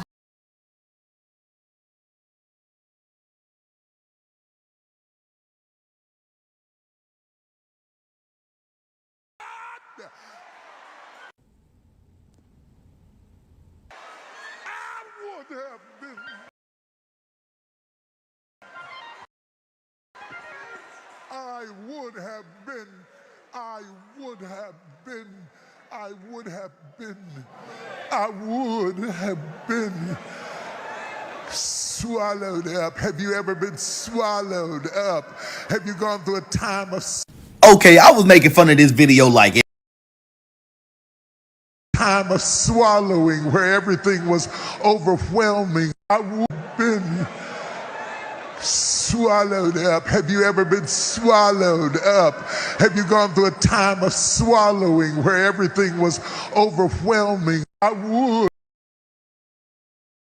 hard and it was just not what I was used to. And then once we finished, something he never ever does was he rolled over and just gave me the cold shoulder and I was like, you're not. And then after that we had sex and it was just rough and it was hard. Me yanking it, he grabbed inside my mouth really hard.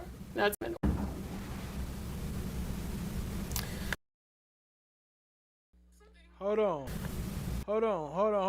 Watch her get in the character first, though. Watch her prepare the character and scene at the end.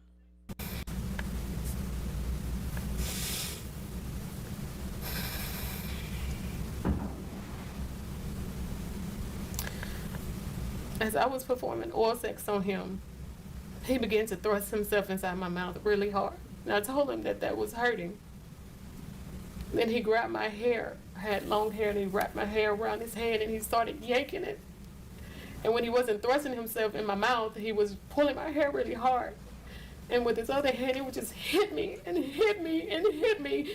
And I was like, it's hurting. And he was like, you better not bite me. You better swallowed up. Have you ever been swallowed not up? bite me. Have you gone? And then after that, we had sex, and it was just rough, and it was hard, and it was just not what I was used to. And then once we finished, something he never ever does was he rolled over and just gave me the cold shoulder, and I was like, you're not gonna hold me? And he was like, no, and just went to sleep. How did that make you feel? I felt so used.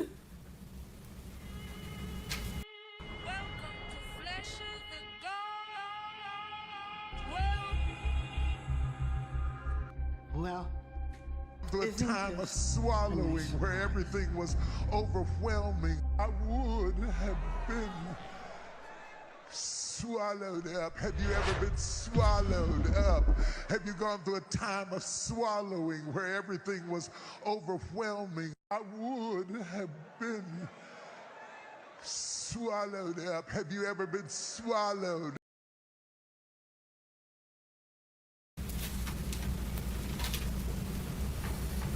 Did that affect you emotionally?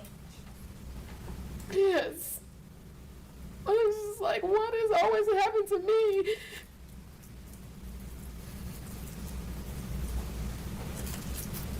Did you decide anything when you were in that emotional state?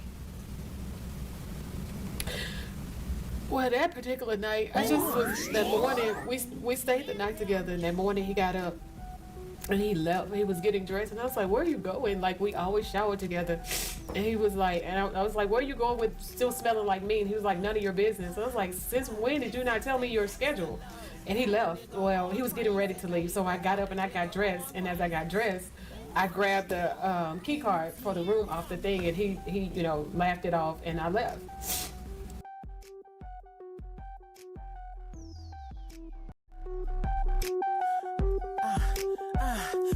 This is that gangsta love. Got a nigga going crazy, baby. Got a nigga going crazy. This is that gangsta love. Got a bitch going crazy, baby. Got a bitch going crazy.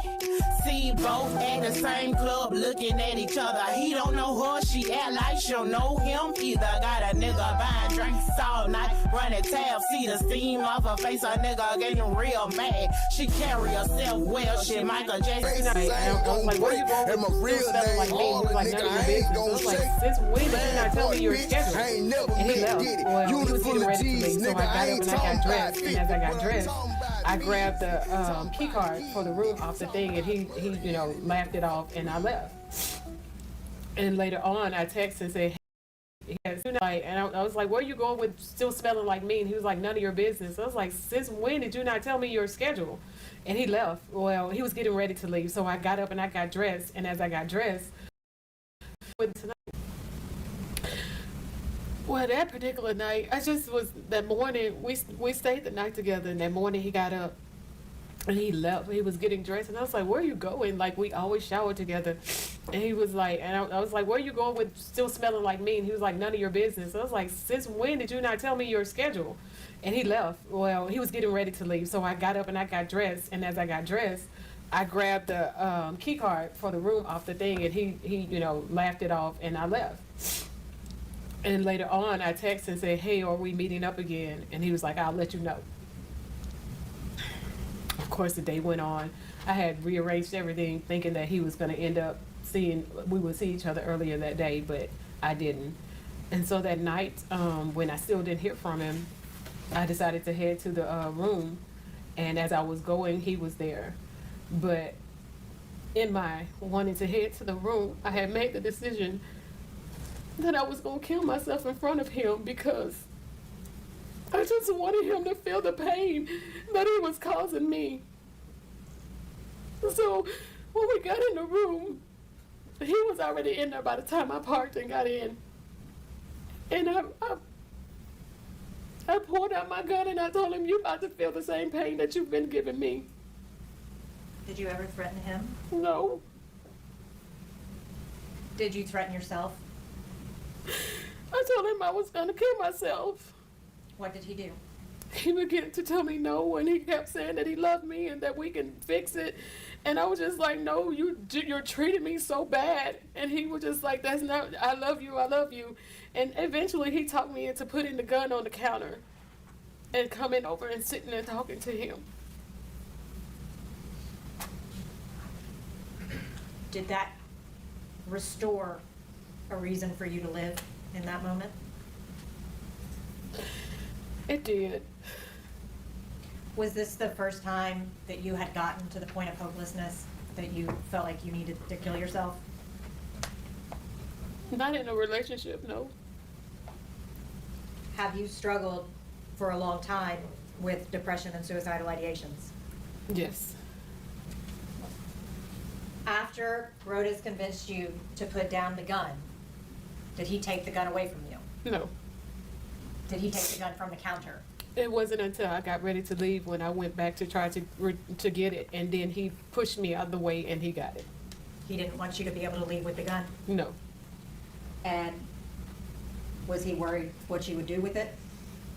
Yes, but he made me promise to meet him the next morning at the lounge. Do you know where he put the gun? At that time, I did not. But he kept it from you, right? Yes. And you later found out that he had placed it in a locker at the cigar lounge? Yes. After that happened, did you realize that you needed a little bit of time? Yes. What did you do? I made a plan to go and be with my friend. She is a therapist, but I just needed to get away, and she had an extra room. And so I just told her that I needed her to watch me and to just be there if I needed her. Was she in Little Rock? She lived in Pine Bluff, Arkansas. So how far away from Little Rock? About a 45-minute drive. Is she someone that you also worked with? Yes. At that point in time, were you pretty desperate for? Yes, I even was going to go and be with another friend of mine who was a clinician, but she lived in St. Louis. But she then, by the time it was for me to leave one friend to go to her, was then going through some marital issues herself, so I decided not to go to her house. During the time that you stayed with your friend, were you speaking with Brodes? Very limited. When you got back to Little Rock, did you resume speaking with Brodes? I did. Were y'all still together? Now, hold on. I do got to clarify some stuff real quick, like, and we get right back to it. Let me pop up on the screen for the one time. Shout out to Chan My Black is Golden, because she has been in a situation like this. And sometimes it's not as easy as it seems. Sometimes it's a lot of crazy shit going on behind the scenes and emotions that control the situation. So, just wanted to say that. It's true though. It happens. At that point? Yes. I want to talk to you about April the 4th. Only difference is she didn't kill the nigga. She could have killed the nigga, but she didn't kill the nigga. I probably shouldn't have said that. 2019, okay? Yes. Can you tell me about the text that you got on April the 4th? I had sent our regular good morning text. I didn't hear anything from him that morning. And then later in the afternoon, I seen what he had responded. And so I opened it up. And it said, "I think our time is up." So he had broke up with me via disappearing text. How did that make you feel? I felt so used and worthless, and I just felt like trash. Like, who does that to somebody who they say that they love? You're a bad person.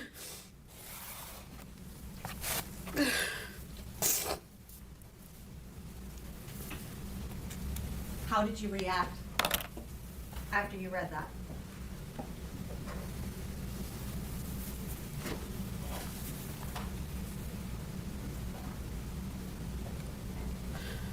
I wrote a letter. I wrote a note, a suicide note to my family because I was just like, I'm tired. I'm tired of the pain. I'm tired of it all. And I just wanted I wanted the pain to end. So I wrote a note and made a plan to take my life. Your Honor, may I approach the witness? Yes.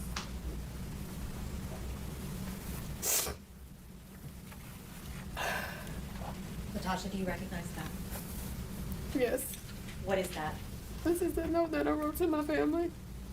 Your Honor, I'd ask that that be made the next numbered exhibit. In objection. Objection, Your Honor. Should be 22. We'll show the suicide letter as exhibit 22.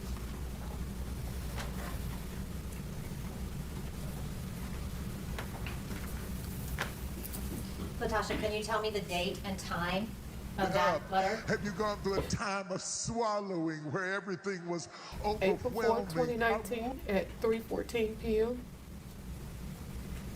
Can you read that letter to the jury?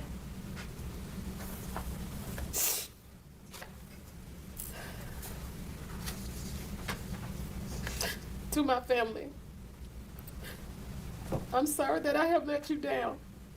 I tried my best to be the person you all thought I was. I tried to be the person you could count on and be proud of. However, I have been depressed for a long time. I did well with coping until the past 2 years. My world changed February 24th, 2017. And the shit just keeps getting worse. I know what I have been through. It changed February 24th, 2017. And the shit just keeps getting worse. I know what I have been through. Maybe nothing to some. And you don't understand why I couldn't bounce back. I have fought hard for so long to keep things together. I didn't trust anyone to know deep down how bad I was struggling. Only a handful few people knew, but they couldn't help me. To my fellas, I'm so sorry that I have let you down. I have fought hard to be the best mother I could be to each of you. I pray that what I have taught you will stick with you forever. Please don't be ashamed of me. Mother, thank you for being my mother. Please know that although you didn't think I loved you, I really did. I wanted so badly for us to be close. There was many times I just wanted to crawl into your arms and have you hold me. I'm sorry for being a failure. Would have been swallowed up. Have you ever been swallowed up? I tried to make you proud of me. Words can't explain or express the pain I feel at this moment. I have pretended for so long to be happy. I have tried to work through the pain and begin to heal, but just as my life would have it, yet another loss appears to remind me just how much of a failure I am. I don't have any insurance and I don't have any money, so please just have me cremated and don't worry about a service. I don't want to be a burden. I'm sorry for letting all you down. I love you all so much, and I wish I could live myself as much as I wish I could love myself as much as I love you all. Please take care of my fellas and always remind them of my love for them. I'm not being selfish. I just don't know how. I don't know. Okay. Ooh, hold on. I'll be trying to tell people we have different personalities inside of us. And they sound crazy to everybody, right? But if you pay attention, you can see she just completely changed into a whole different persona. If you know, you know. But if you don't, then you probably blind. I mean, not saying you blind, but I'm just saying blind to this specific matter. I could live myself as much as I wish I could love myself as much as I love you all. Please take care of my fellas and always remind them of my love for them. I'm not being selfish. I just don't know how. I don't know. Okay, I don't know. This got out of hand, but it says, "I'm sorry for letting all of you down. I just don't know how. I don't know. Okay, I don't know. This got out of hand, but it says, "I'm sorry for letting all of you down, and I love you all." If you know, you know. But if you don't, I'm going to tell you, that was two completely different people. Just within that 10 seconds, that was two completely different people. That was not the same person. So much. I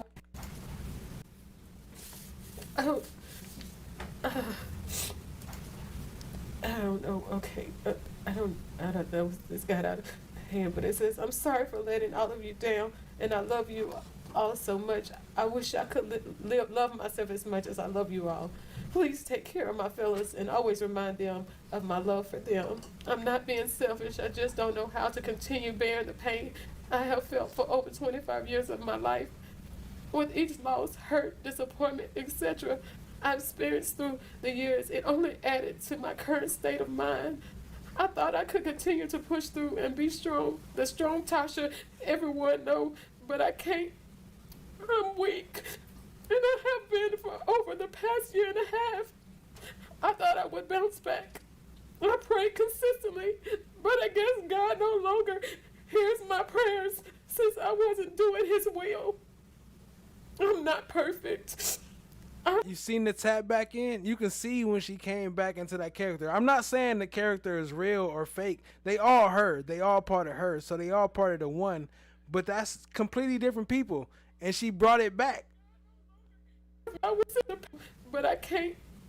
I'm weak. And I have been for over the past year and a half. I thought I would bounce back. I prayed consistently, but I guess God no longer hears my prayers since I wasn't doing His will. I'm not perfect. I've messed up so many times in my life. The thing I wanted to be the most successful in, I messed up not once but twice. Well, really 3 times. I will leave that for you all to find in my journal. See, like that part right there. How you gonna write not once but twice, comma, really 3 times? Like, you wrote that. Like, I can understand if you was freestyling, but you wrote that. That's intentional. Life. The thing I wanted to be the most successful in, I messed up not once but twice. Well, really 3 times. I will leave that for you all to find in my journal.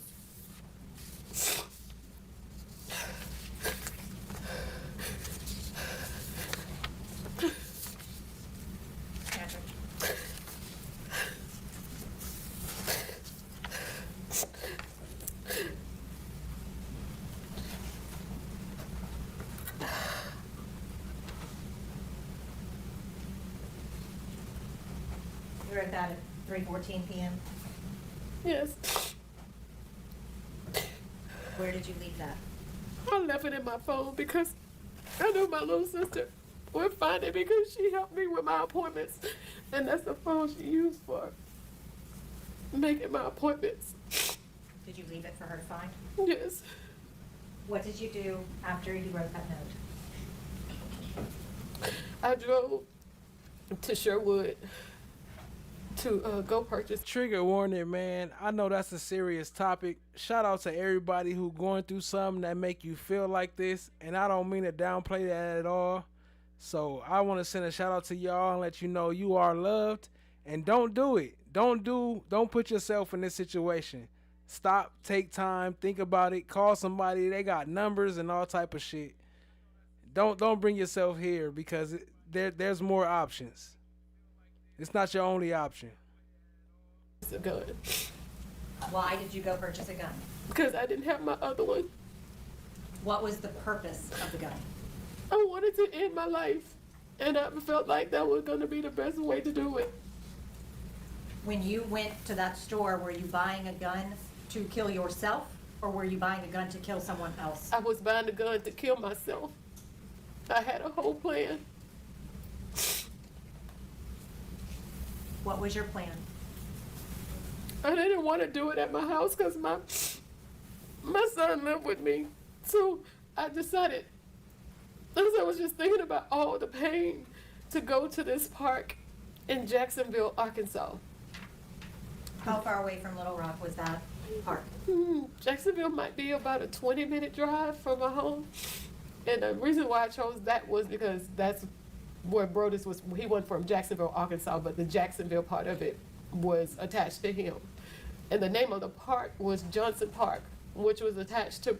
So here's the park. I know I heard a couple different situations about the park, but this is where I got the park thing. This is why I thought she was going to the park. Everybody say I'm wrong because I didn't say she wasn't going to the park. Well, this is what she said. She was going to the park. And shout out to the poll. 45% say yes, and 45% say free the freedom of speech. Yes, 100%. So basically, yes. Should FOTG have more views and be less restricted? The answer is yes. The answer is yes.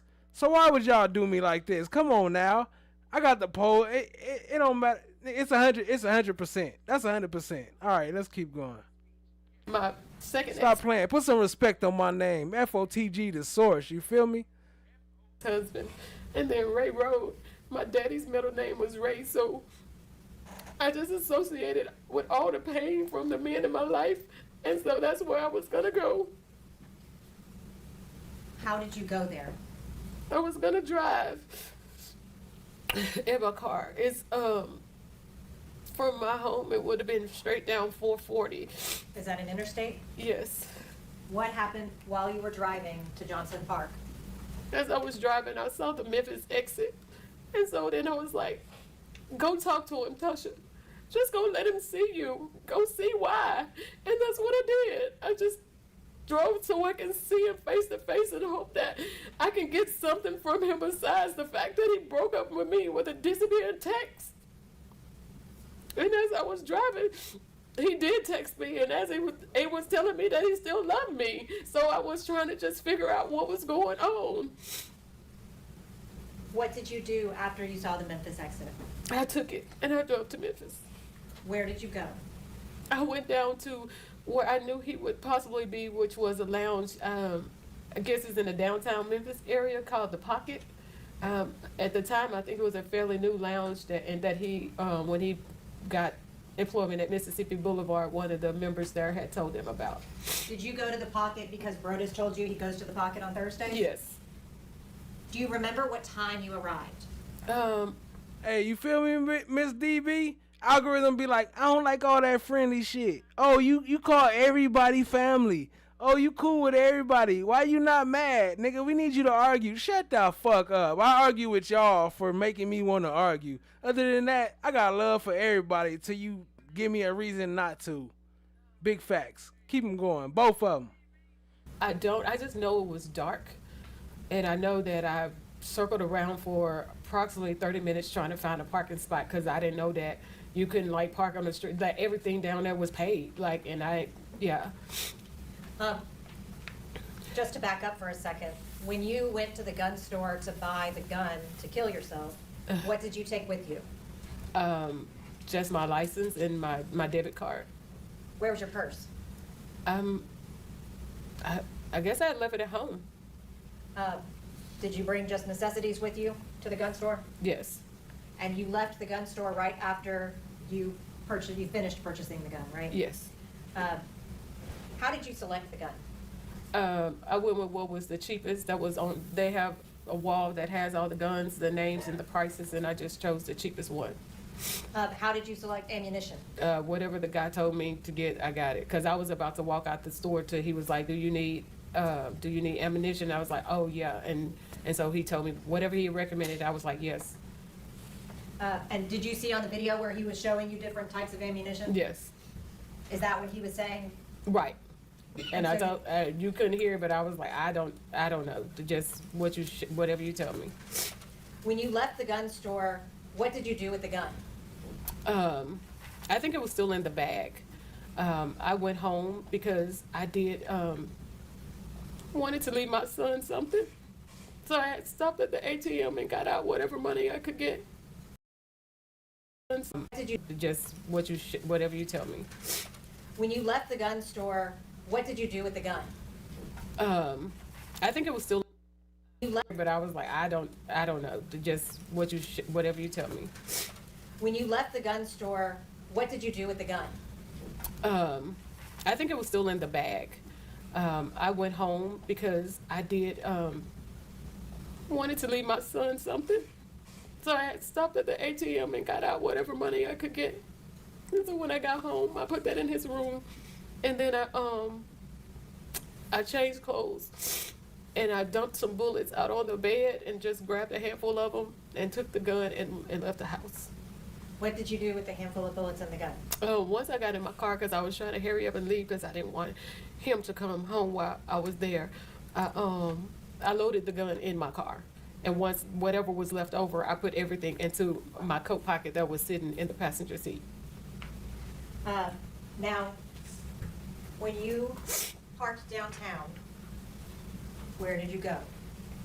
I started walking in the direction in which I knew the lounge was. And once I got on the street, I started walking up the street, and I actually saw Brodes coming out of the lounge, and I walked past him. Were there any rules in your relationship regarding how to behave when you saw him in public? Yes, I was not to approach him because I never knew who he may have in his company, so I was not to approach him, but if he acknowledged me, then I could have, talk to him. Did you come within his sight? Yes. Did he acknowledge you? Yes. You actually walked right? I walked past him, and so he said, so you're just gonna walk past me and not say anything? At that point in time, did y'all engage in a conversation? Yes. After you talked with Brodes, what did y'all figure out? Well, we decided that because his thing was I still wasn't wanting to be on board with him and this non-monogamy and have been able to see other women. So we came to I told him, well, we still haven't told Tab. You've always said something about telling Tab, so we haven't told Tabatha. And he said, okay, we'll tell Tabatha. He told me to go to the apartment and just talk to her about tenants until he got there, and that once he was there, we would tell her. He had to go to his boss house to drop off something. And so he gave me a backstory as to what to tell her if she asked me while I was in town, and we left. But before leaving, we came to the resolve that once we told Tabatha about the relationship, we had a trip that was planned to go. We was going to Kentucky. If she said yes. Once we told Tabatha, she was part of it. She was supposed to be there included. Then that would be a new start, a fresh start. But if she said no, then that would be the trip that we would end. Did Brodes indicate to you that he was going to tell? We all drop off something. We would tell her. He had to go to his. We'll tell Tabatha with him. And what did y'all figure out? Well, we decided that because his thing was I still wasn't wanting to be on board with him and this non-monogamy and have been able to see other women. So we came to I told him, well, we still haven't told Tab. You've always said something about telling Tab, so we haven't told Tabatha. And he said, okay, well, so came with him and this non-monogamy and have been able to see other women. So we came to I told him, well, we still haven't told Tab. You've always said something about telling Tab, so we haven't told Tabatha. And he said, okay, we'll tell Tabatha. He told me to go to the apartment and just talk to her about tenants until he got there, and that once he was there, we would tell her. He had to go to his boss house to drop off something. And so he gave me a backstory as to what to tell her if she asked me while I was in town, and we left. But before leaving, we came to the resolve that once we told Tabatha about the relationship, we had a trip that was planned to go. We was going to Kentucky. If she said yes, then that would be a new start, a fresh start. But if she said no, then that would be the trip that we would end. Did Brodes indicate to you that he was going to tell Tabatha while y'all were at the apartment? Yes. About your relationship? Yes. And what would have happened Or would you have been allowed to tell Tabatha without his okay? I didn't know. What, would you have been able to continue a relationship with Brodes if you had done that? No. So I want to talk to you then about when you left downtown, okay? Mm-hmm. Where did you go? I put in the address that he had given me, and so that address did say Collierville. I didn't know how far away it was or anything. I just placed it in the GPS. Do you remember what time you arrived at the apartment? I know it was late. I just remember when we were there and we were talking, I remember the news coming on. Probably around 9 o'clock? Yes. So you left Little Rock, Arkansas at approximately 5 o'clock, right? And drove to downtown Memphis, right? Yes, yes. That takes about 2.5 hours? Yes. How long would you say that you were talking with Brodes? We talked for a while because I remember the valet. It's not the evidence, the absence. What?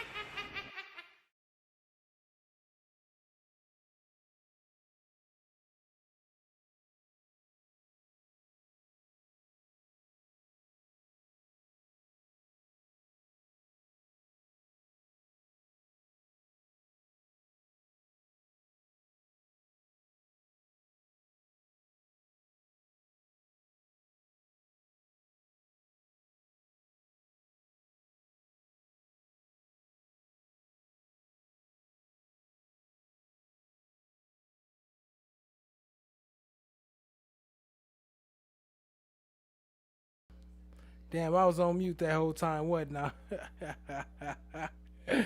Well, I run it back one time for the one time. What I said was, shout out to Chad, my black is golden.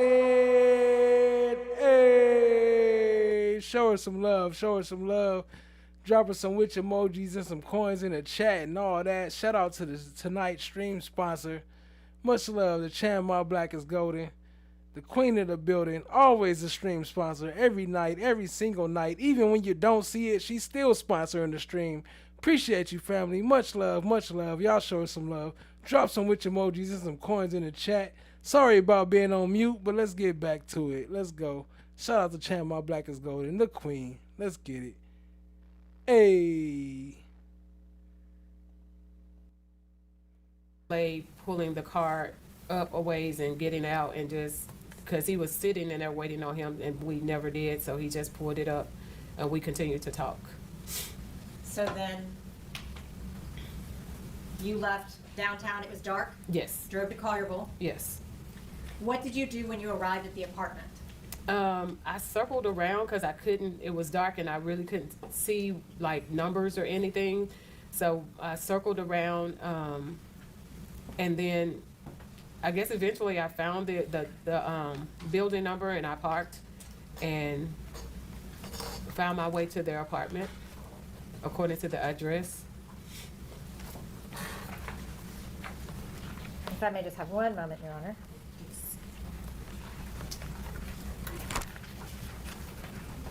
This is part of Exhibit 12.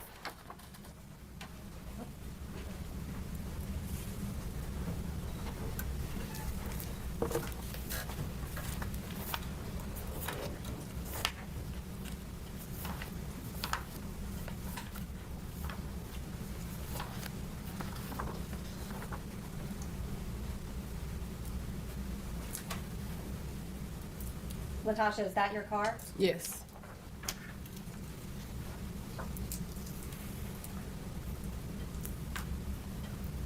Is this also a photograph of your vehicle? Yes. Which vehicle is yours in that picture? The silver one.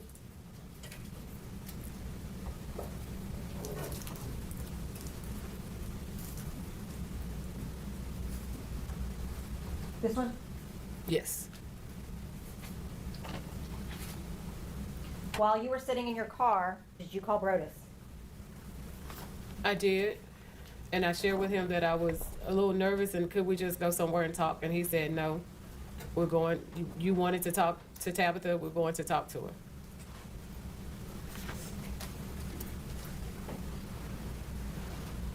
Did he answer every time you called him? I didn't call him a lot, but I did that night. Before you walked inside, was there a time you called him and he didn't answer? No, Okay, not that you recall. not that I recall. After you had talked to him and he said, no, we're going to do this, what did you do? I went to the apartment and knocked on the door. Were you wearing your coat? Yes. When did you put on your coat? When I got out of the car to go to find him at the lounge. Is that when you were walking around downtown at night by yourself? Yes. Did you ever take your coat off after leaving downtown? No. When you left downtown, how would you describe your feelings? I was a little hopeful. I was like, okay, maybe, we can get some resolve. We can get back to normal. And so that's what I was focused on. And when he insisted on telling Tabatha, did you get even more hope? Yes. So what did you do? Did you get out of your car? Yes, I got out of my car. Were you still wearing your jacket? Yes. Did it register to you that you had a gun in your pocket? It did not. Did you go to the apartment? I did. What did you do when you got to the door? I knocked on the door. And I can't remember, but I ended up bending down. And that's when she said, I'm not going to open the door for someone I don't see. And so I knocked again. And that's when she was like, Tasha, is that you? What do you mean you bent down? I don't know if I couldn't remember if it was time or or something. I just remember bending down, which is why she didn't see me when I knocked the first time. You just don't remember? No, I don't. Yeah. Who answered the door? Tabatha. What did she do when she answered the door? She once she opened it, she embraced me and said hello and welcomed me in. Did you go inside? I did. Where did you go when you went inside? She positioned for me toward the couch, and she sat on one end and I sat on the other. And that would be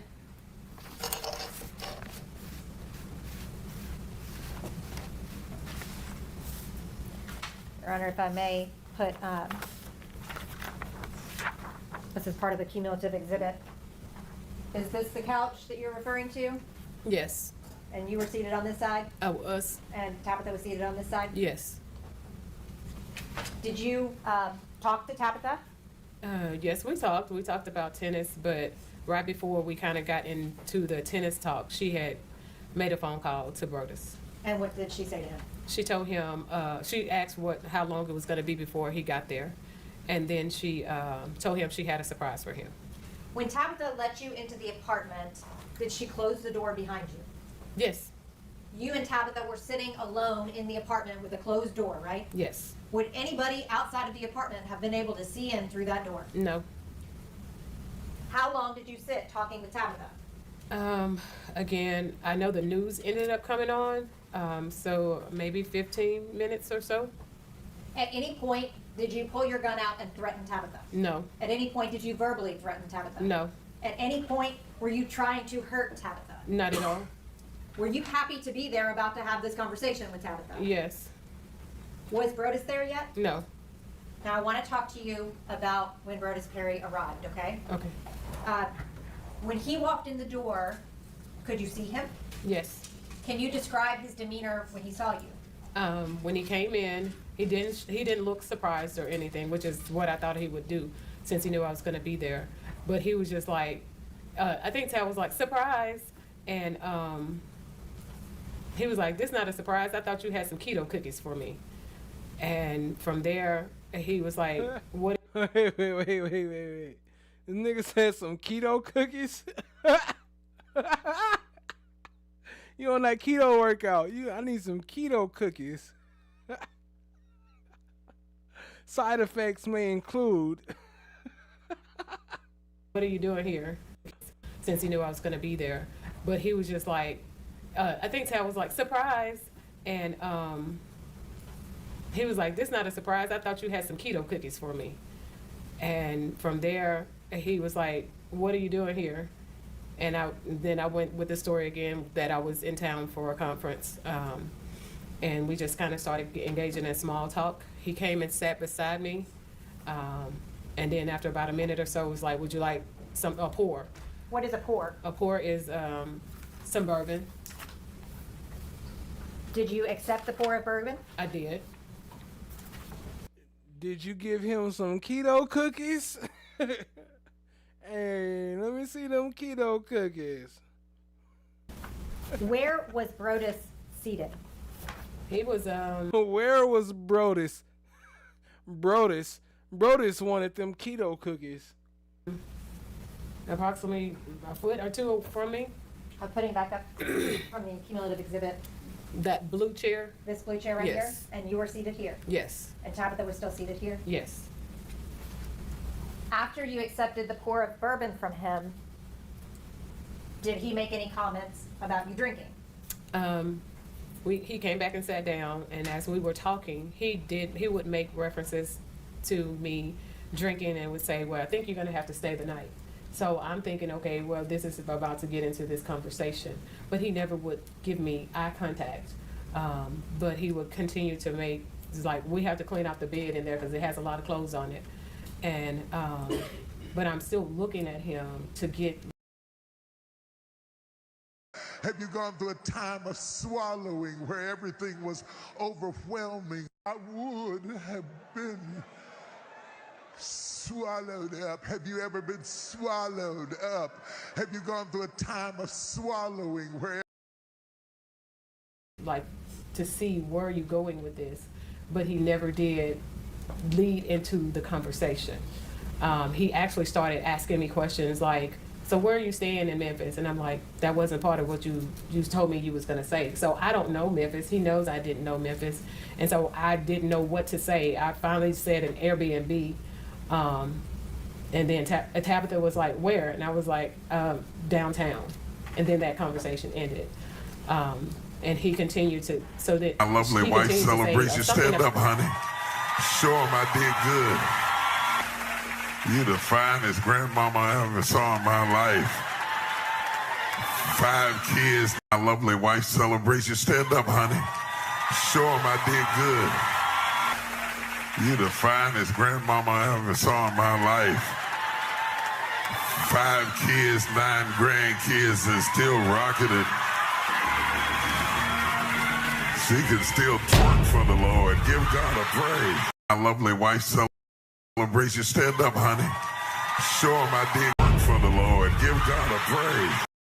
She can still twerk for the Lord. Give God a praise. She can still twerk for the Lord. Give God a praise. About me staying the night, but never going into the conversation of what we were supposed to be talking about. Had you ever been into that apartment before? No. On April the 4th, when you were there, what part of the apartment did you go into? I walked through the front door, which led into a small little hallway and right into their kitchen area. And then into the living room? And then into, yes. Did you go into any bedroom? No. Your Honor, this is part of the cumulative exhibit 13.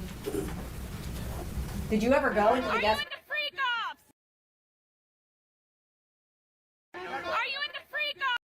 Daddy, I like when you scrambling and scraping for shit. I like that.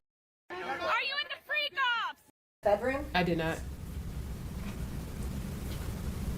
What is all over the bed in the guest bedroom? I did not. The cumulative exhibit 13. Did you ever go into the guest bedroom? I did not.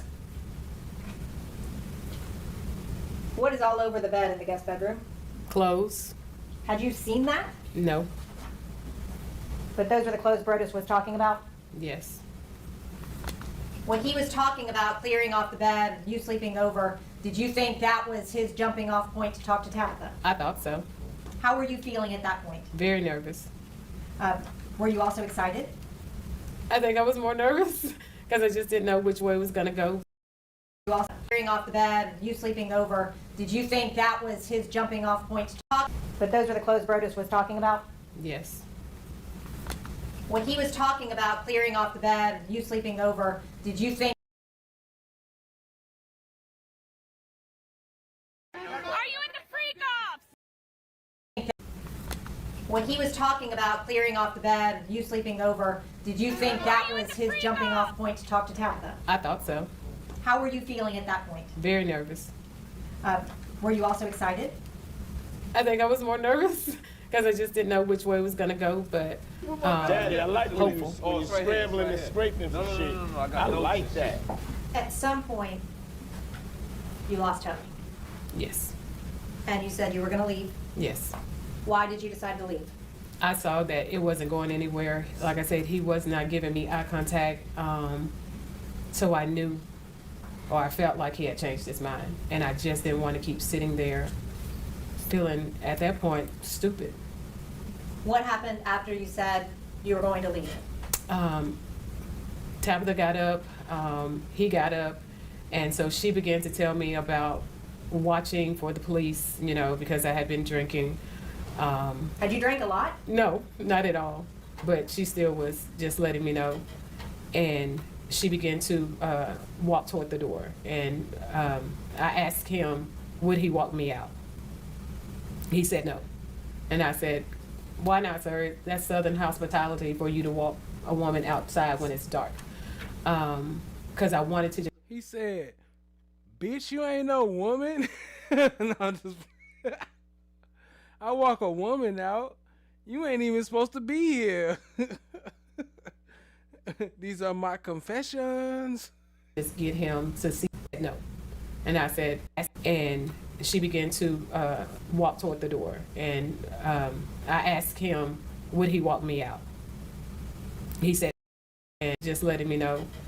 And she began to walk toward the door. And I asked him, would he walk me out? He said no. And I said, why not, sir? That's Southern hospitality for you to walk a woman outside when...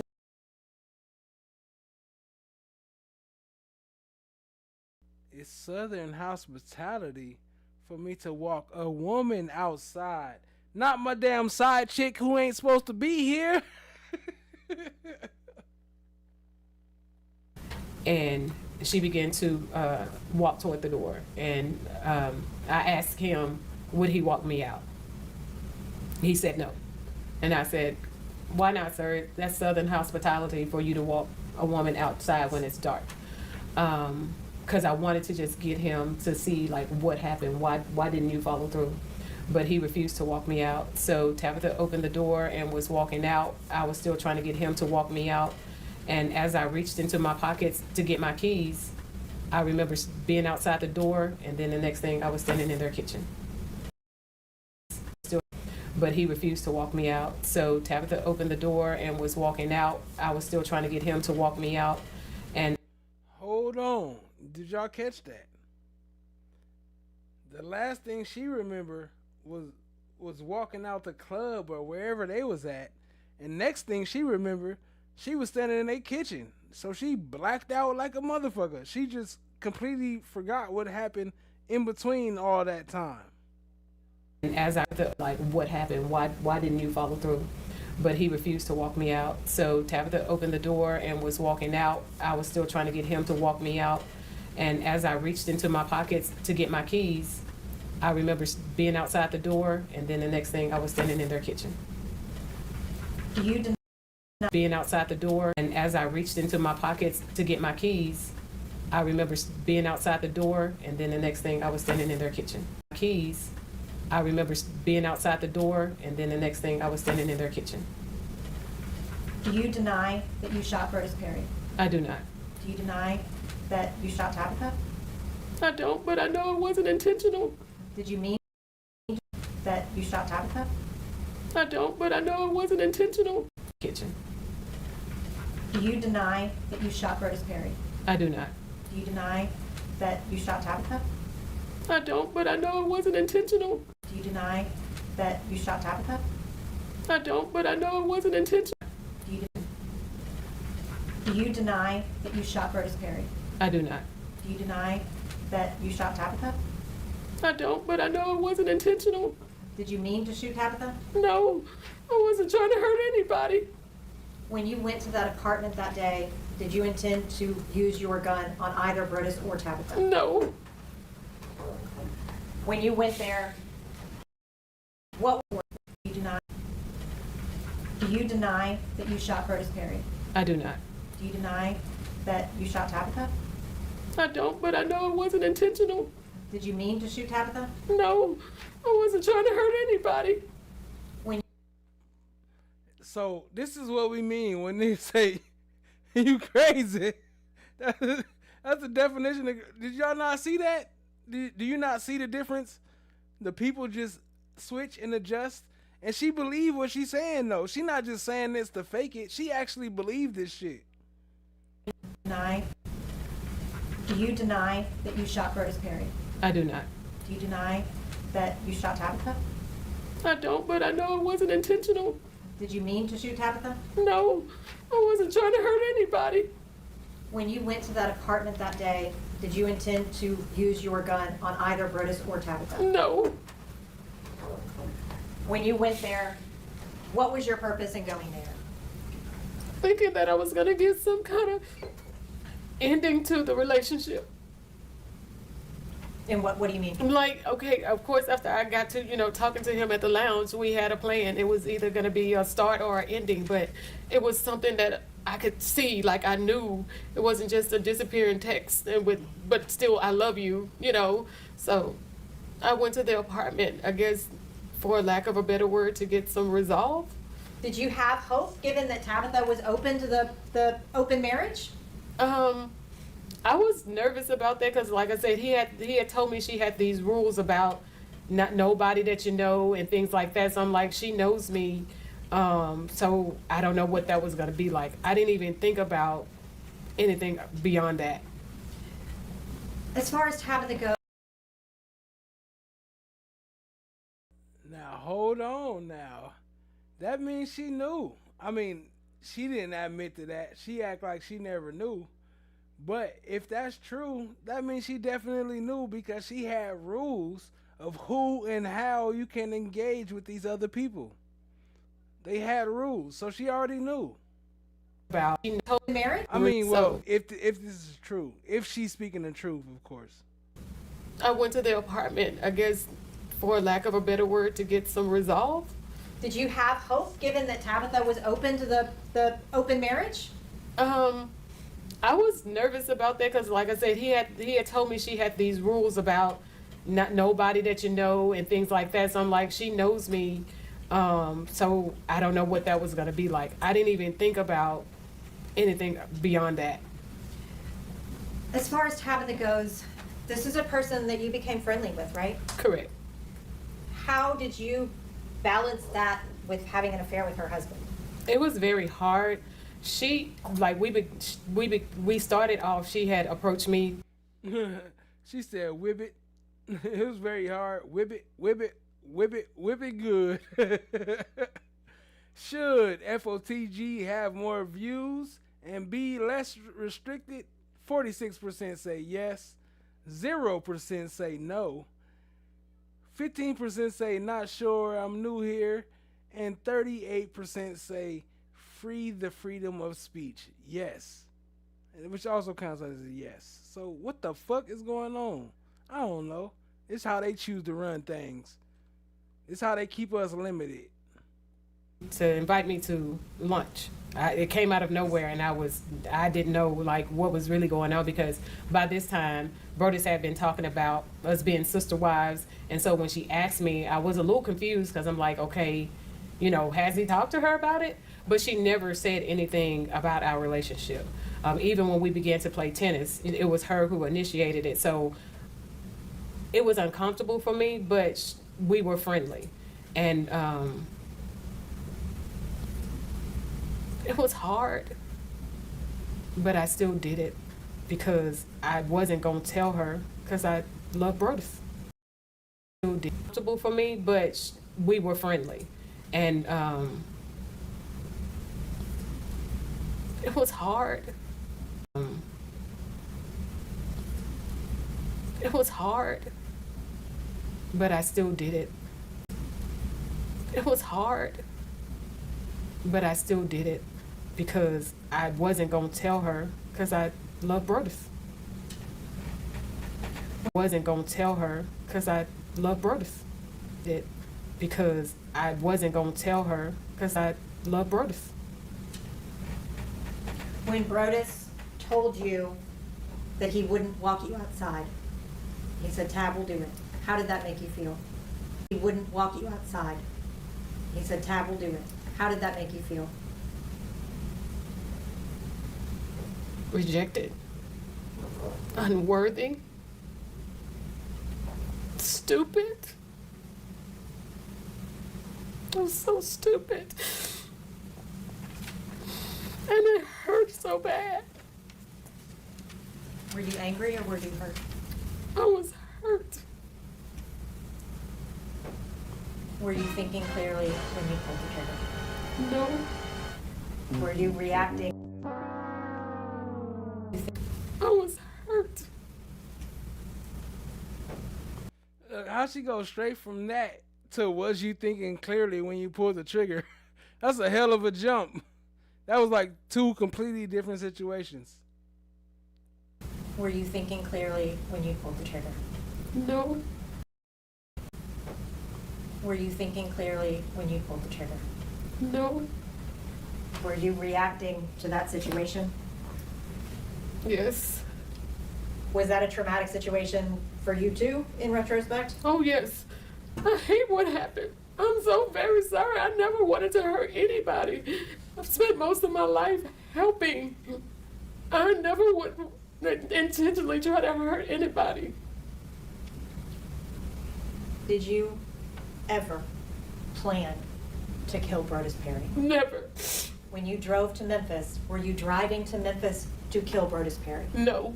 Why did you drive to Memphis? I drove because I just wanted to see him. Why? I wanted him to explain why he did that. Did you hope he would? Ooh. Hold on. We're going to pause on that point. She said she drove because she just wanted to see him. But I thought she said she was making that drive because she wanted to kill herself in a certain spot. It didn't have nothing to do with seeing him. She just picked that on the way. Smells like a bunch of bullshit. Smells like a bunch of bullshit to me. Smells like a bunch of bullshit. They smell like a bunch of bullshit!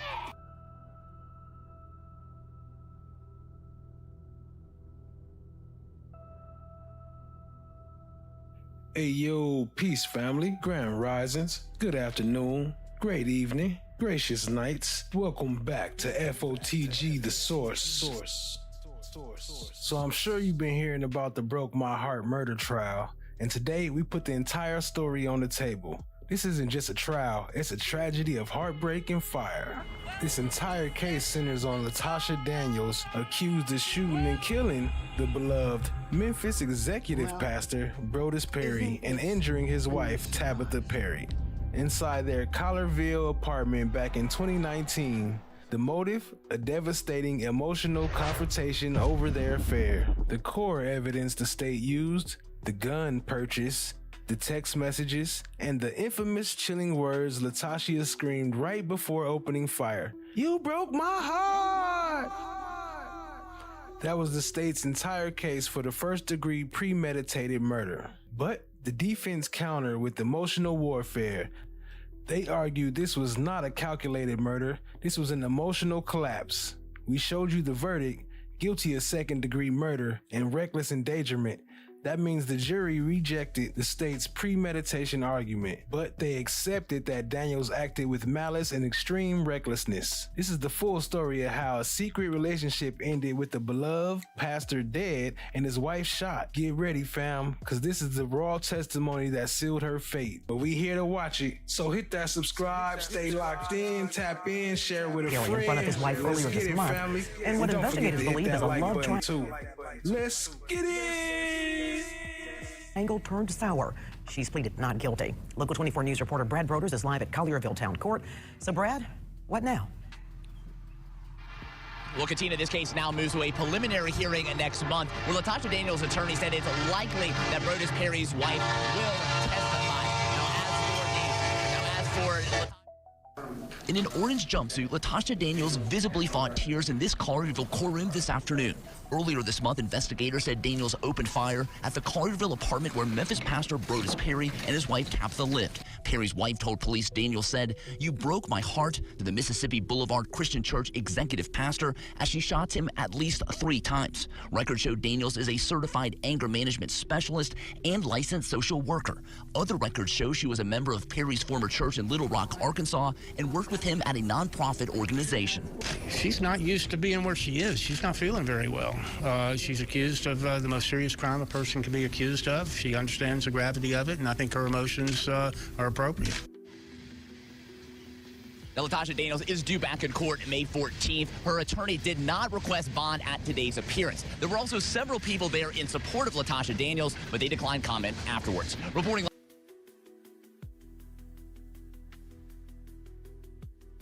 He said they didn't even request bond. They didn't even try to get a bond. They already knew she wasn't getting no bond. We almost done for the night. Appreciate y'all being here. Let's keep it rolling. We almost done. Let's wrap it up. Say, we can be together? Yes. Did he give you that hope when you went to the apartment? He did. Did he yank that hope away? He did. As he often did. Did you break in that moment? I shattered. Did you ever intend to hurt Tabatha? No. Did you even realize that you had shot her? No. That's all I have. Cross-examination.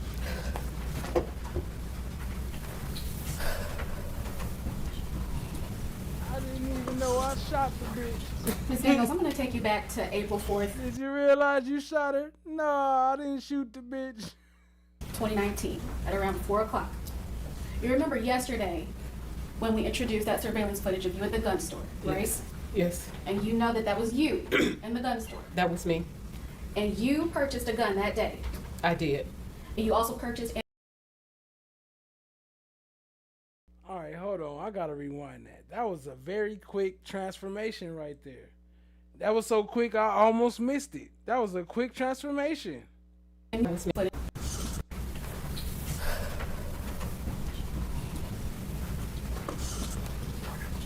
Daniels, I'm going to take you back to April 4th, 2019 at around 4 o'clock. You remember yesterday when we introduced that surveillance footage of you at the gun store, right? Yes. Yes. And you know that that was you in the gun store. That was me. And you purchased a gun that day. I did. And you also purchased ammunition that day. I did. And when you went to that gun store, you brought your state-issued ID, correct? Yes. And you brought your credit card, correct? I did. And once you left with that gun and the ammunition, you didn't go to Jacksonville, did you? No. You drove to Memphis. No. I drove home. But you eventually ended up in Memphis, did you not? That is correct. And you chose to go see Brodes Perry, correct? Yes, I chose to go see him. A man that you chose to be involved with. When I first encountered Mr. Perry for counseling, I did not choose to be with him. I went to him for direction, not a relationship. It's a yes or no question. You chose to be involved with him after you met him, did you not? Yes.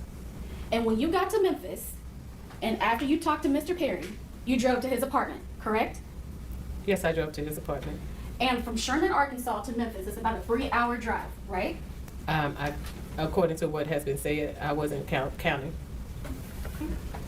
And when you got to that apartment, you talked to Mrs. Perry. Yes. And when you got to that apartment, you stayed there and you talked with her for about 20 minutes. Correct? Yes, we talked for about 20 minutes. And then once Mr. How it become 20? I thought old girl said 10 minutes. Now they saying 20 minutes? Pay attention.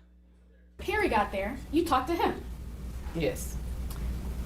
And while they were gracious enough to walk you out of their apartment after an unexpected visit, you got your gun out, didn't you? It wasn't unexpected from him.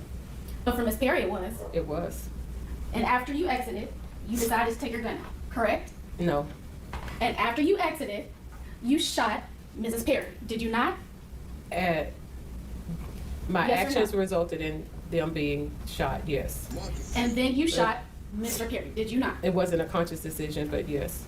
But you didn't do it because you lost control. You did it because you thought he deserved it. No. I love Brodes. I would have never intentionally hurt him. No, ma'am. You did it because he broke your heart. No, ma'am. No further questions, John. She said, no, ma'am, I love him. I shot him by accident. I was actually trying to shoot her them 7 times. She just only caught 1, but I was really aiming for her. I just don't know how to shoot. Were you in a good state of mind that day? because you lost control. You did it because you thought he deserved it. No, I love Brodes. I would have never intentionally hurt him. No, ma'am. You did it because he broke your Brodes decision, but yes. But you didn't do it because you lost control. You did it because you thought he deserved it. No, I love Brodes. I would have never intentionally hurt him. No, ma'am. You did it. That exactly right there. That's exactly why the attorneys say, do not speak in court. Don't say nothing. Do not, just let us speak and let us talk, because why the hell would you say something? Like, you don't see that she trapping your ass? It's a setup. Why would you even fall for that dumb shit? And she tried to prove herself. No, like she was making it better. Because he broke your heart. You get shot. My actions resulted in them being shot, yes. And then you shot Mr. Carey, did you not? It wasn't a conscious decision, but yes. But you didn't do it because you lost control. You did it because you thought he deserved it. No, I love Brodes. I would have never intentionally hurt him. No, ma'am. You did it because he broke your heart. No, ma'am. No further questions. Were you in a good state of mind that? She thought that was the focus, but it wasn't. She really twisted you up and made you say some shit. Like, she made you clearly admit to shooting this nigga. I was not. I was not my healthy self. No. When you came to Memphis, did you come to Memphis out of anger or out of love? I came out of love. Did Brodes expect you to be there when he walked in? Yes.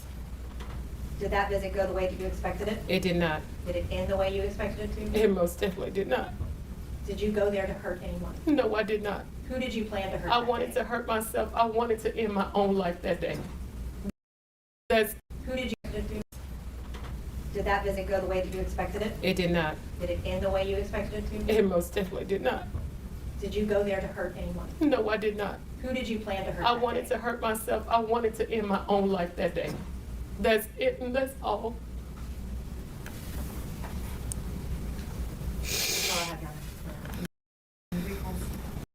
Did you expected it? It did not. Did it end the way you expected it to? It most definitely did not. Did you go there to hurt anyone? No, I did not. Who did you plan to hurt? I wanted to hurt myself. I wanted to end my My own lovely life wife that day. celebration. Stand up, honey.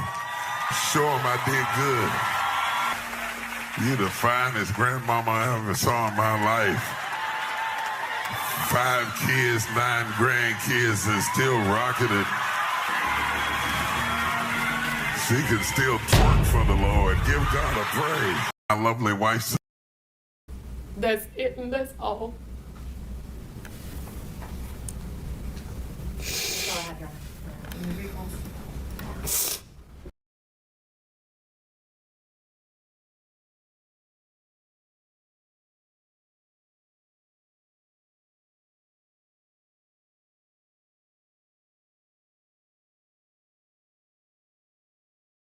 As long as my wife can still twerk for the Lord, we all right.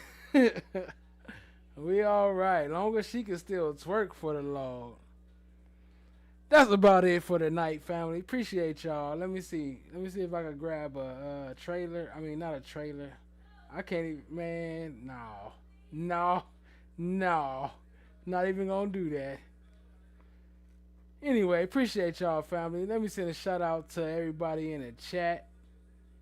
My wife could still twerk for the Lord.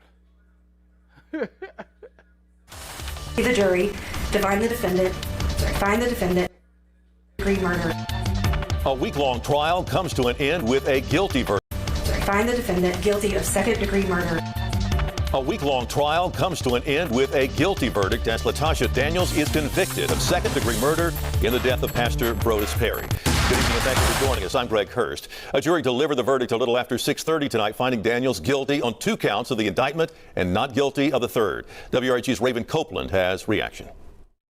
A jury of your peers has found you guilty. After 2 hours of deliberations, a jury found Latoshia Daniels guilty in the shooting death of Brodes Perry and the shooting of his wife Tabatha in 2019. Daniels was found not guilty of employment of a firearm during a felony. The 46-year-old was convicted of second-degree murder and reckless endangerment. Throughout the trial, Daniels' attorneys never denied that she shot Perry or his wife, but said it was a crime of passion fueled by Perry's alleged manipulation. That's why we did push for that voluntary manslaughter and the reckless endangerment, because she was under such emotional distress when this happened that she was not thinking clearly. However, the prosecution argued that Daniels' decision to purchase a gun and drive 2.5 hours from Arkansas to Memphis was proof of premeditation. We had proved that it was a knowing killing of another person, but we just didn't quite get there on premeditation. And like I said, we can disagree with it and respect it both at the same time. After Friday's verdict, your news leader asked the defense how Daniels felt after her conviction. I think she's a little bit in shock. I think she's struggling with the idea that she's going to probably have to spend at least another decade in prison. But I think she also understands that, you know, this happened for a reason. Reporting for your news leader from 201 Poplar, Raven Copeland, WREG. Crazy stuff. So tomorrow, tap in tomorrow around the same time, 4:30, and we will be playing the closing arguments as well as whatever we missed. That was just the most important part, so he had to tap into. But tomorrow we'll play the closing arguments and whatever else we missed. So we appreciate y'all being here, and I ain't gonna keep y'all waiting. So other than that, man, much love, family. Hold on. Let me shout out to this chat. Trukisha, I appreciate you, family. No one in the building, appreciate you, family. We see y'all tomorrow. Allie in the building, appreciate you, family. See you tomorrow. Chan My Black is Golden. Risa, appreciate y'all, family. Much love. Miss DB, appreciate you, family. Our stream sponsor of the night. Hold on. Let me put some respect on her name, cause she came through and held it down. She like, fuck what y'all talk about. She said, nigga, we sponsoring. Boom. No matter what y'all talking about. It's not the evidence of absence. What?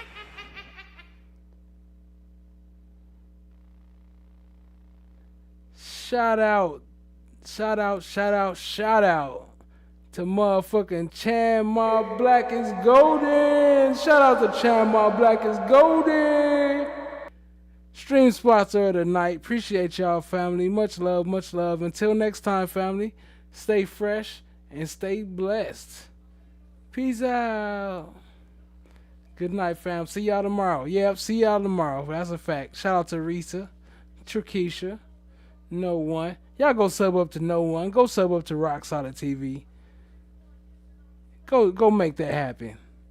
Period. Point blank. And we out. Much love, family. Other than that, make sure you have a good motherfucking night. Have a good night. Have a motherfucking good ass night.